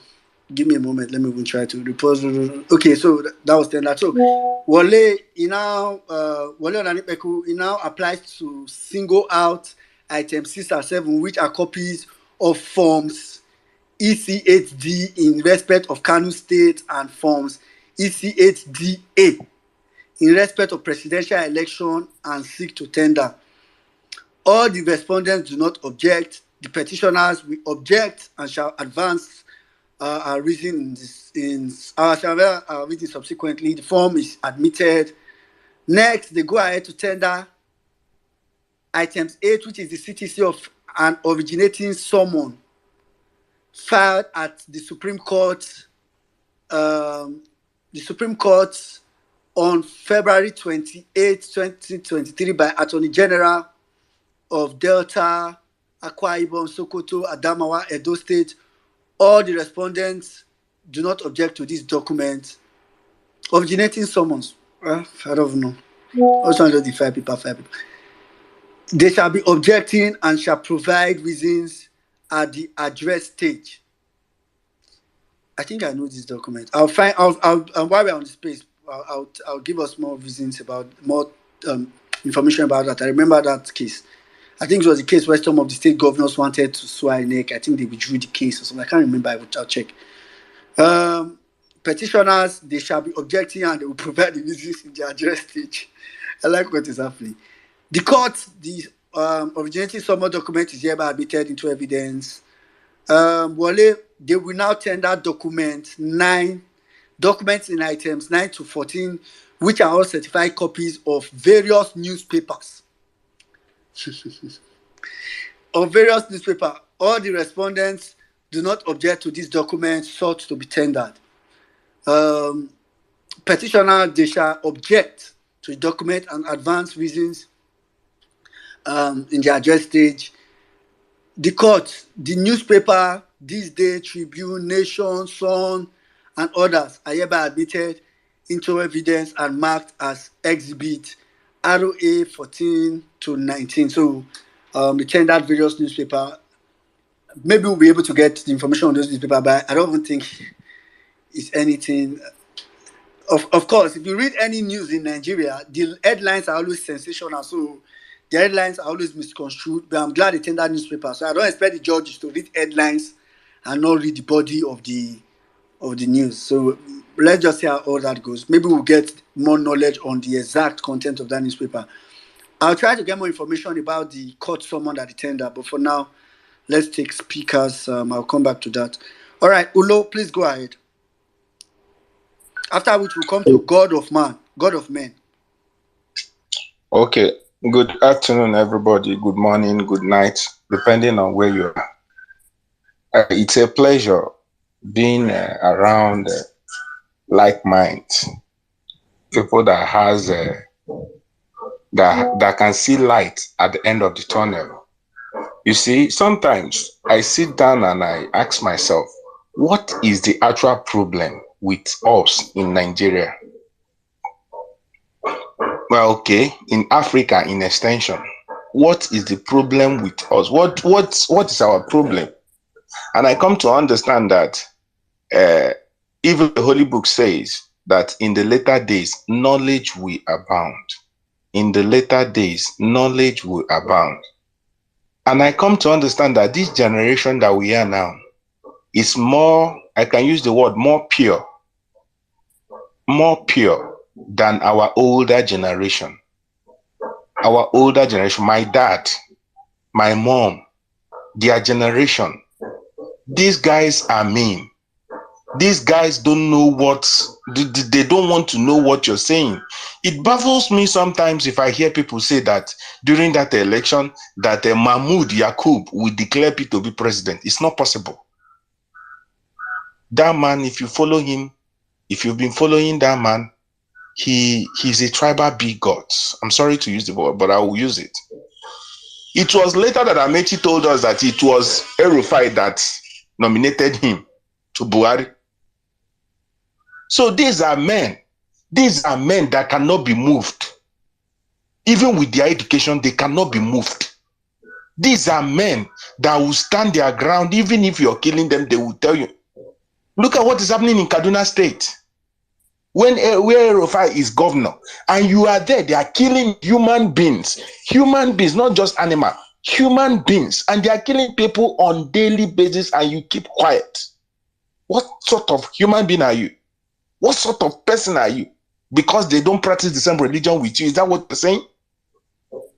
Sometimes I want us to have this mindset that, look, you are different from see, I don't look at every person as the same. No, this is just me. I'm sorry to say, but I don't look at everybody just the way I see myself. No, because information is power. The information we have today is not the same information that the older generation has. The information we have today is that we will be in a space and every tribe, every language will be in the same space and will talk as brothers. But those days, they don't do it. Their own is, hey, if you're not a Yoruba, if you're not an Igbo, if you're not an Hausa, don't come here. Because they are in which a group, they have groups. You, this group, you, this group, you, this group. These are the things that killed us as people. These are things that made us will be like we are protecting our own. Young man, you are not protecting your own. It's your neighbor that will tell you, look at what is happening. Because you are not seeing everything. Our older generation failed us. My dad, I do tell my dad is a pastor. I do tell him that, you guys failed us. He will look at it, I say, yes, you guys failed us. When you see the truth and you will not say it the way it is. When you see the truth and you will watch something go wrong and you keep quiet. Maybe you want to protect your religion. Religion, my foot. That's why he told me to become a pastor. I said, no, Mpa, I'm not becoming a pastor. Please hold it. After the exam, I passed the exam. I told him, hold the certificate. I'm not becoming a pastor. I'm sorry. Because I cannot take that rubbish. I cannot just take it. I will be myself. I will say the truth to any person that want to hear it. If you don't want to hear it, leave it. I will always tell my kids, look at the people that destroyed this place. I did not contribute in it. I applaud Peter Obi even to this extent that he has driven this thing to. Even if tomorrow he comes back and maybe the judiciary plays again the way INEC played, the young man have tried. The young man have tried to make a statement to say that, look, this thing is evil. And I stand with him to say to every person, this thing is evil and we cannot take it. Even if we allow it now, our children will not take it. Even if our children allows it, our children will not take it, because it's a prophecy that is in the Bible that in later days, knowledge will abound and we cannot stop it. Even at your back, it will happen. So for us standing up now, fighting for this, trying to maybe lend our voice and all whatnot, we are trying to clean our space. We are trying to say that, hey, I'm not part of this. It's like in the village, if they are doing something, you will now walk up to them and tell them, please, nobody should call me in this. I'm not part of this. This is just what we are doing. Let posterity be the judge. That, look, you lend your voice and say that this is, I don't want this. This other person lend his voice and say, I don't want this. Even in my state, I do tell them, come, let the best take the day. Let he that is the best take the day. Not just because you are my brother and you are no good. Imagine, okay, now, please. The reason I want to say, when it was time for me to get married, because I attend Deeper Life. See, please, I want us to understand this thing, even as young people that is growing. Religion killed the previous generation before us. It was religion that made them, that shattered everything for them. It was religion. I'm sorry to say, but I have to say it. It was religion that brought them, religion was so heavy on them. That's why I am happy that most of our generations now, most of our mates now are rejecting it. I rejected it and I'm still rejecting it. You can't burden me with religion. No, you can't do that. When it was time for me to get married, I attend Deeper Life. And I don't stay the place that my dad is. My dad conducted. Look, sorry, can you round up in 30 seconds? Okay. So what I'm trying to say is that what is happening around us, we should also, sometimes we should be able to be sensitive to everything that is happening. The pastor that just testified today, he did not testify based on religion issue. He testified based on his tribe. It is his person that is in that place. If it's an Igbo man, he will not come and testify. I'm telling you the truth.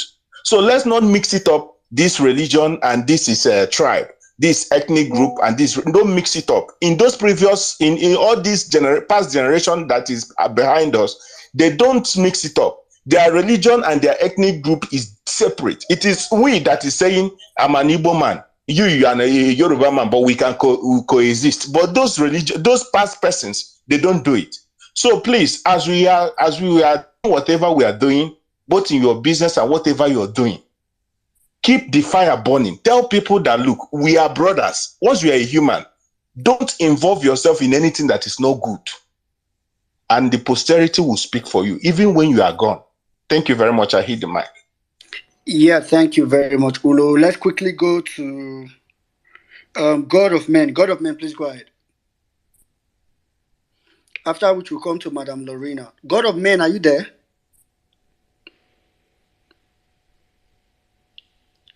God of Men, you keep flashing your hand. Now you are here. You are not talking. All right.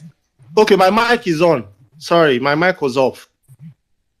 Greetings to everyone, the co-host, the host, and everyone that has made a submission and speakers.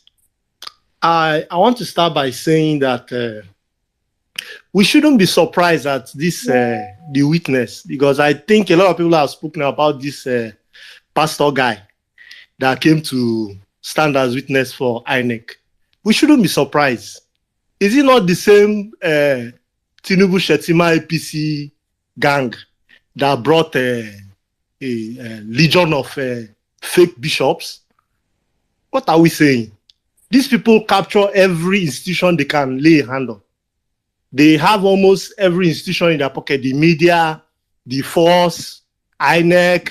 Is it now the religious aspect or the ethnic aspect they won't have a link to? They have power over these people. They have their own cliques in there. So I'm not surprised. I'm not even taking it to religion or anything. I'm taking it straight to the same APC, Bola, Shetima and co. It is their way. They've always been like that. My submission is more on Peter Obi. You know, most of us now, we now begin to understand what he went through in 2003. You know, the things he was saying, his consistency and everything. If there is one person you can hold on to, it's Peter Obi. He won't associate himself with people who don't know what they are doing. His legal team, his entire process, the people he work with, the people he associates with, go and check them. He always have that track record of doing what is right. There was an article I was reading a long time. He was talking how he has served, Mahmoud, the INEC chairman, served in a committee with him, which means he even has that relationship to establish if he had wanted to, if he's that kind of person. But he didn't. What he said was, do the right thing. You are the umpire. Do the right thing. That's it. If you find yourself in any place where you are opportuned to do the right thing, do not compromise. Do the right thing. And he has always been like that. So most of the things playing out now is like somebody who came, for me, it's like I came to the movie, I went to watch a movie and I could only watch the end and say, oh, this is how the boss was able to be defeated in the...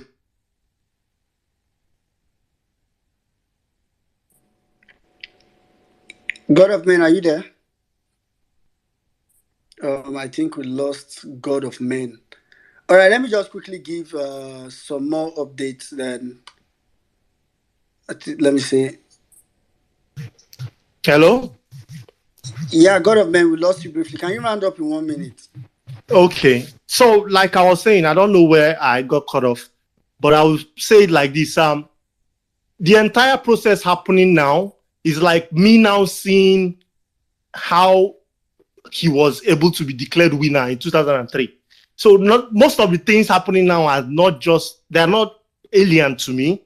They are not new to me. And I would like to put it out here that, please, this space and what we are doing here is very important, because what these people are doing is just putting anything out there, whether it's relevant to the case, whether it's not relevant to the case, they just put it out there and they depend on their influencers and their media people to sell the narrative and help maybe convince, help them sell their markets. So the more we put out these things and people are aware this is what is happening, the more we stand a chance to put the pressure on the judiciary and the rest of them.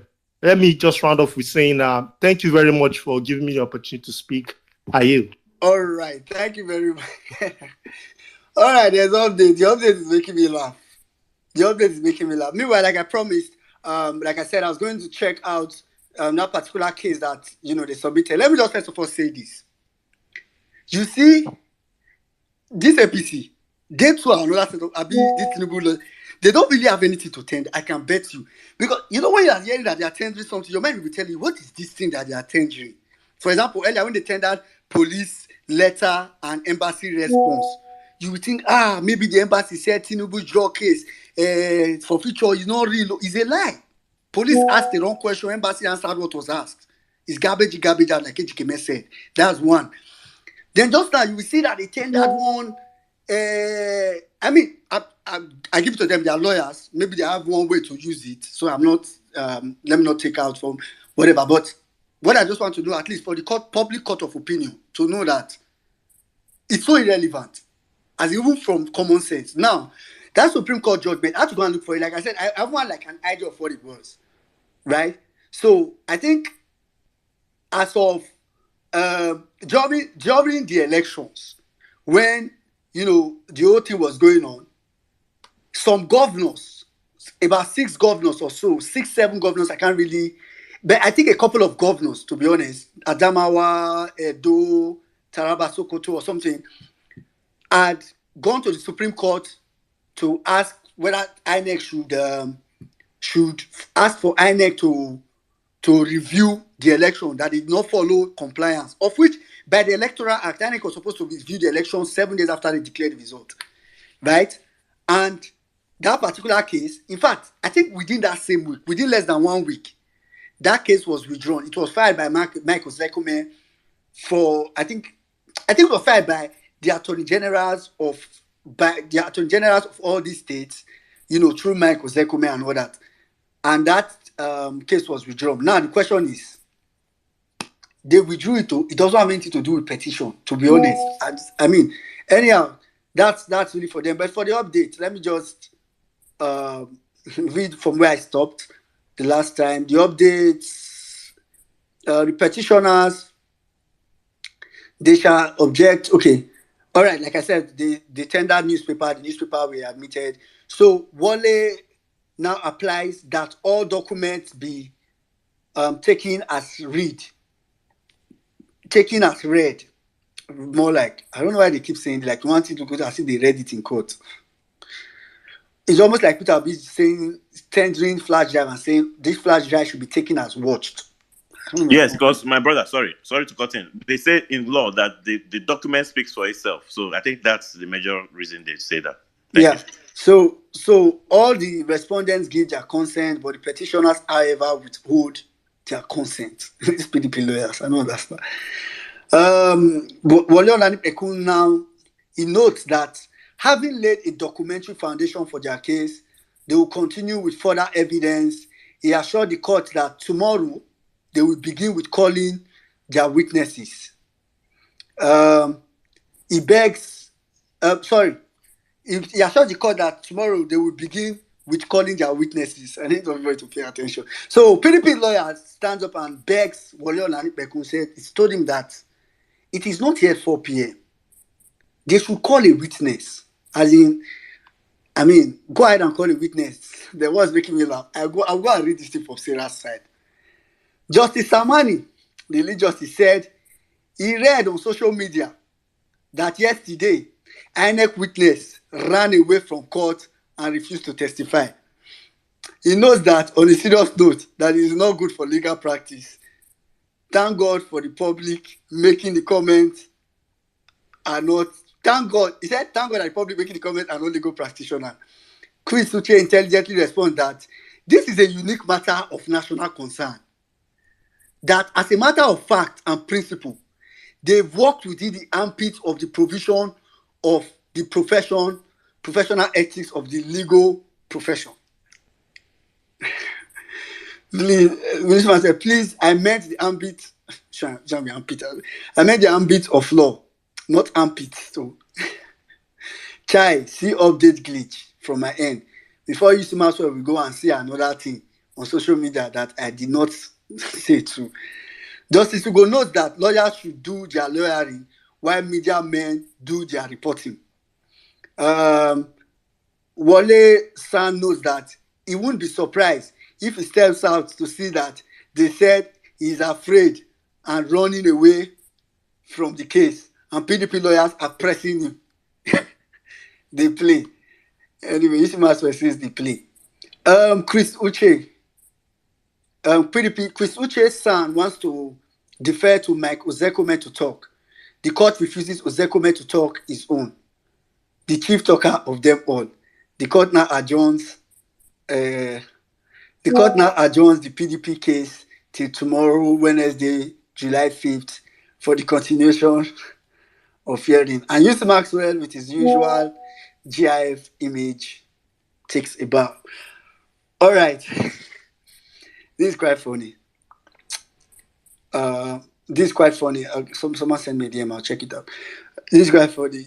So, you guys should clap for yourself. Whatever is going on in social media, Justice Amani, are you here? Request the mic. Justice Amani, if you are here, please request the mic and come and tell us what you are planning to do. He will talk about you tomorrow. He'll say, I'm he sure said we'll they go were viral on inviting me. Twitter. He said they We'll were go viral on inviting me. Twitter. I will call him to request the mic. He needs to request the mic. Yeah, the guy is here, and that's why we need to be laying out the facts to show that these things are so straightforward that anybody really with any little gray matter between his or her ears, should be able to grasp them. You know, it's what transpires at the polling unit, very simply written down. I didn't even know all this. All I did was I helped to put some idiot guides together before the election, and just a handful of pages. And everything you need to know was just as clear as there was no ambiguity in their guidelines. You know, so for someone to then start pretending you can twist it one way or try and twist it another way, it just makes all of us look stupid, and we are not. So we know his lordship is here, or his people are here, or he'll come back later to listen. We appreciate what you're doing, gentlemen, and just keep the process going. And in the end, you will bear your father's name.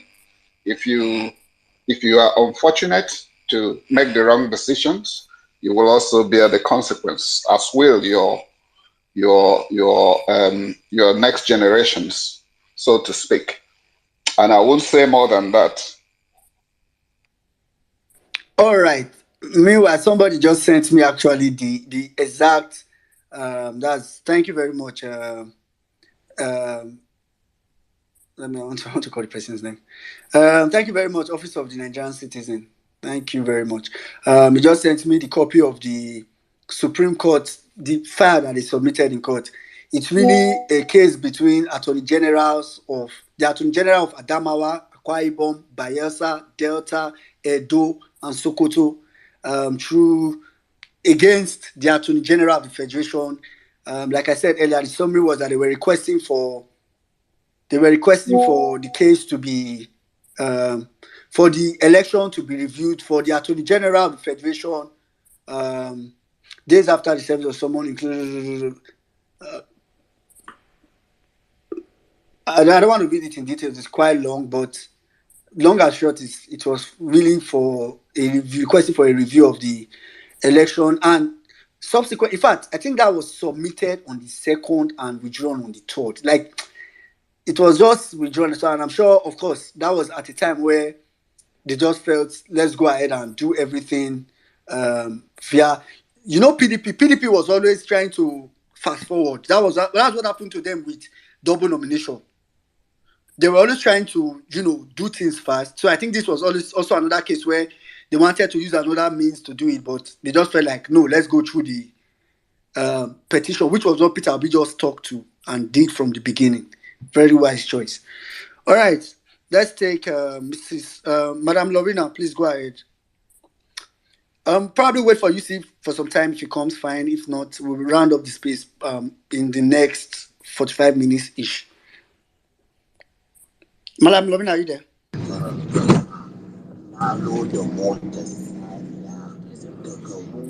Greetings from here.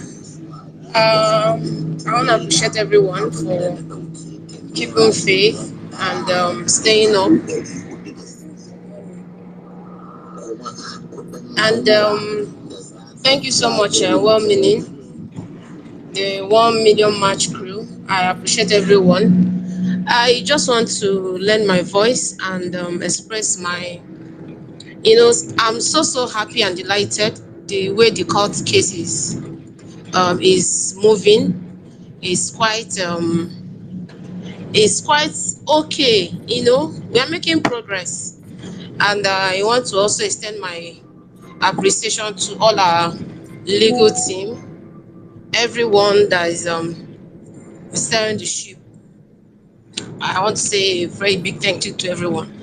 I just want to say that I'm not surprised. The things we are seeing in court, the people coming to testify and to bear witness of a fraud. I'm not surprised, and I'm not looking out for them actually.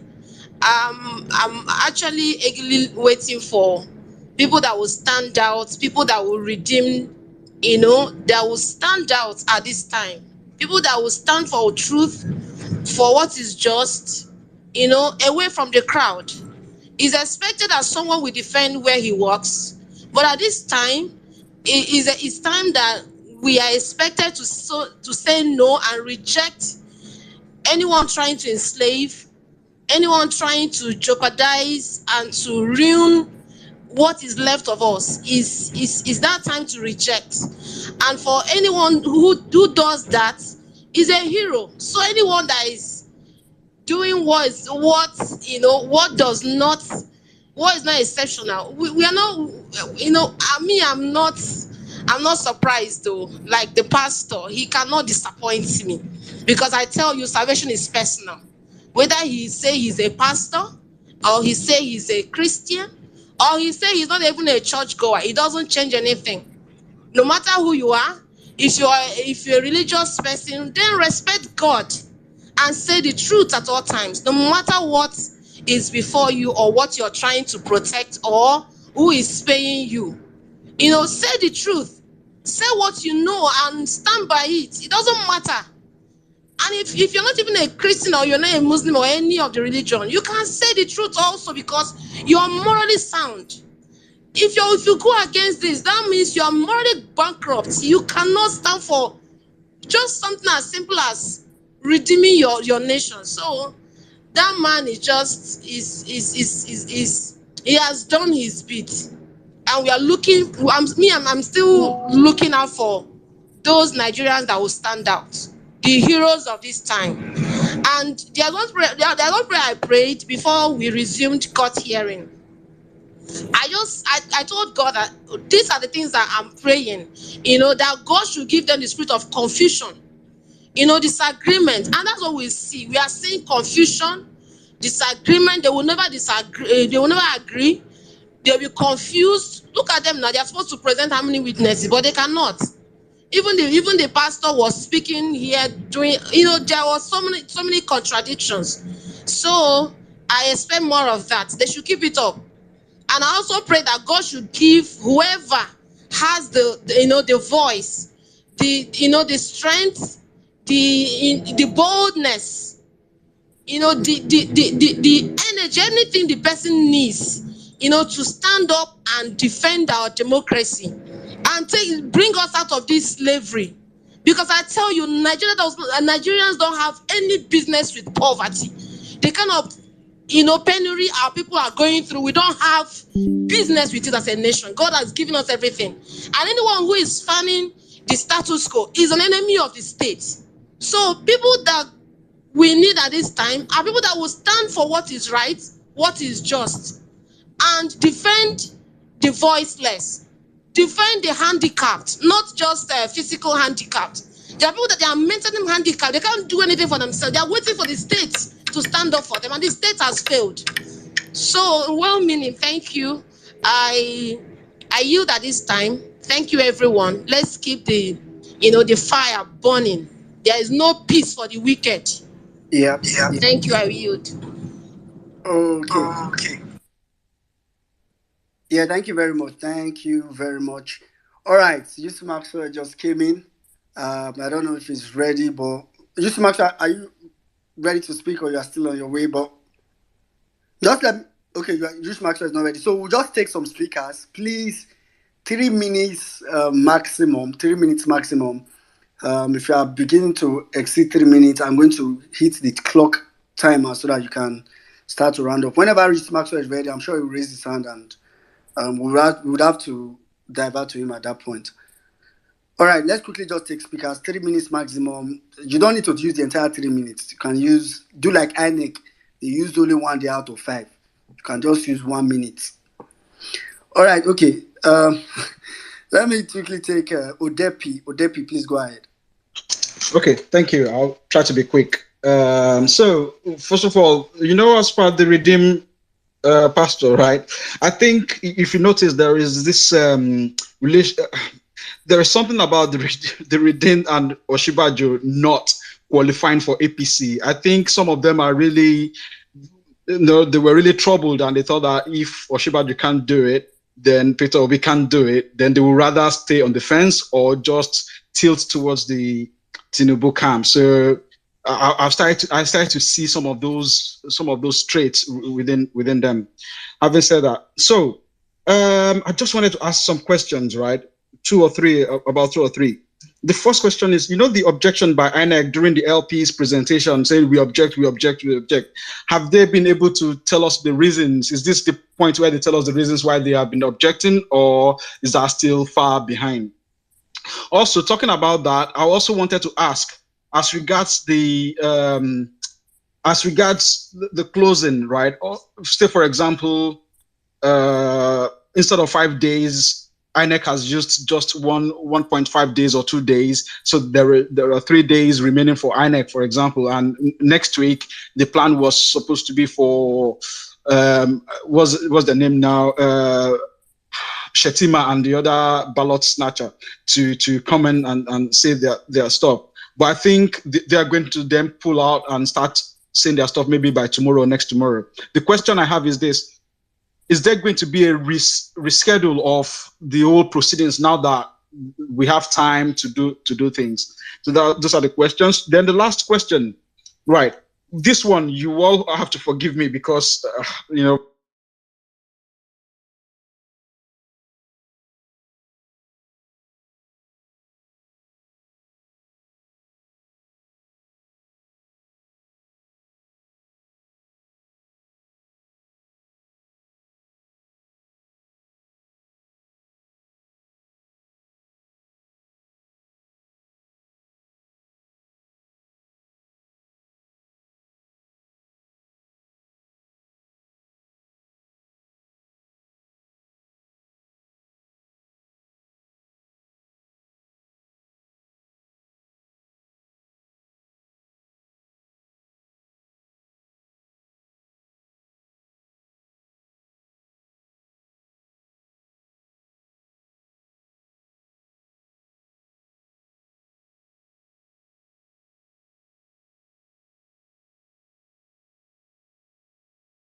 you.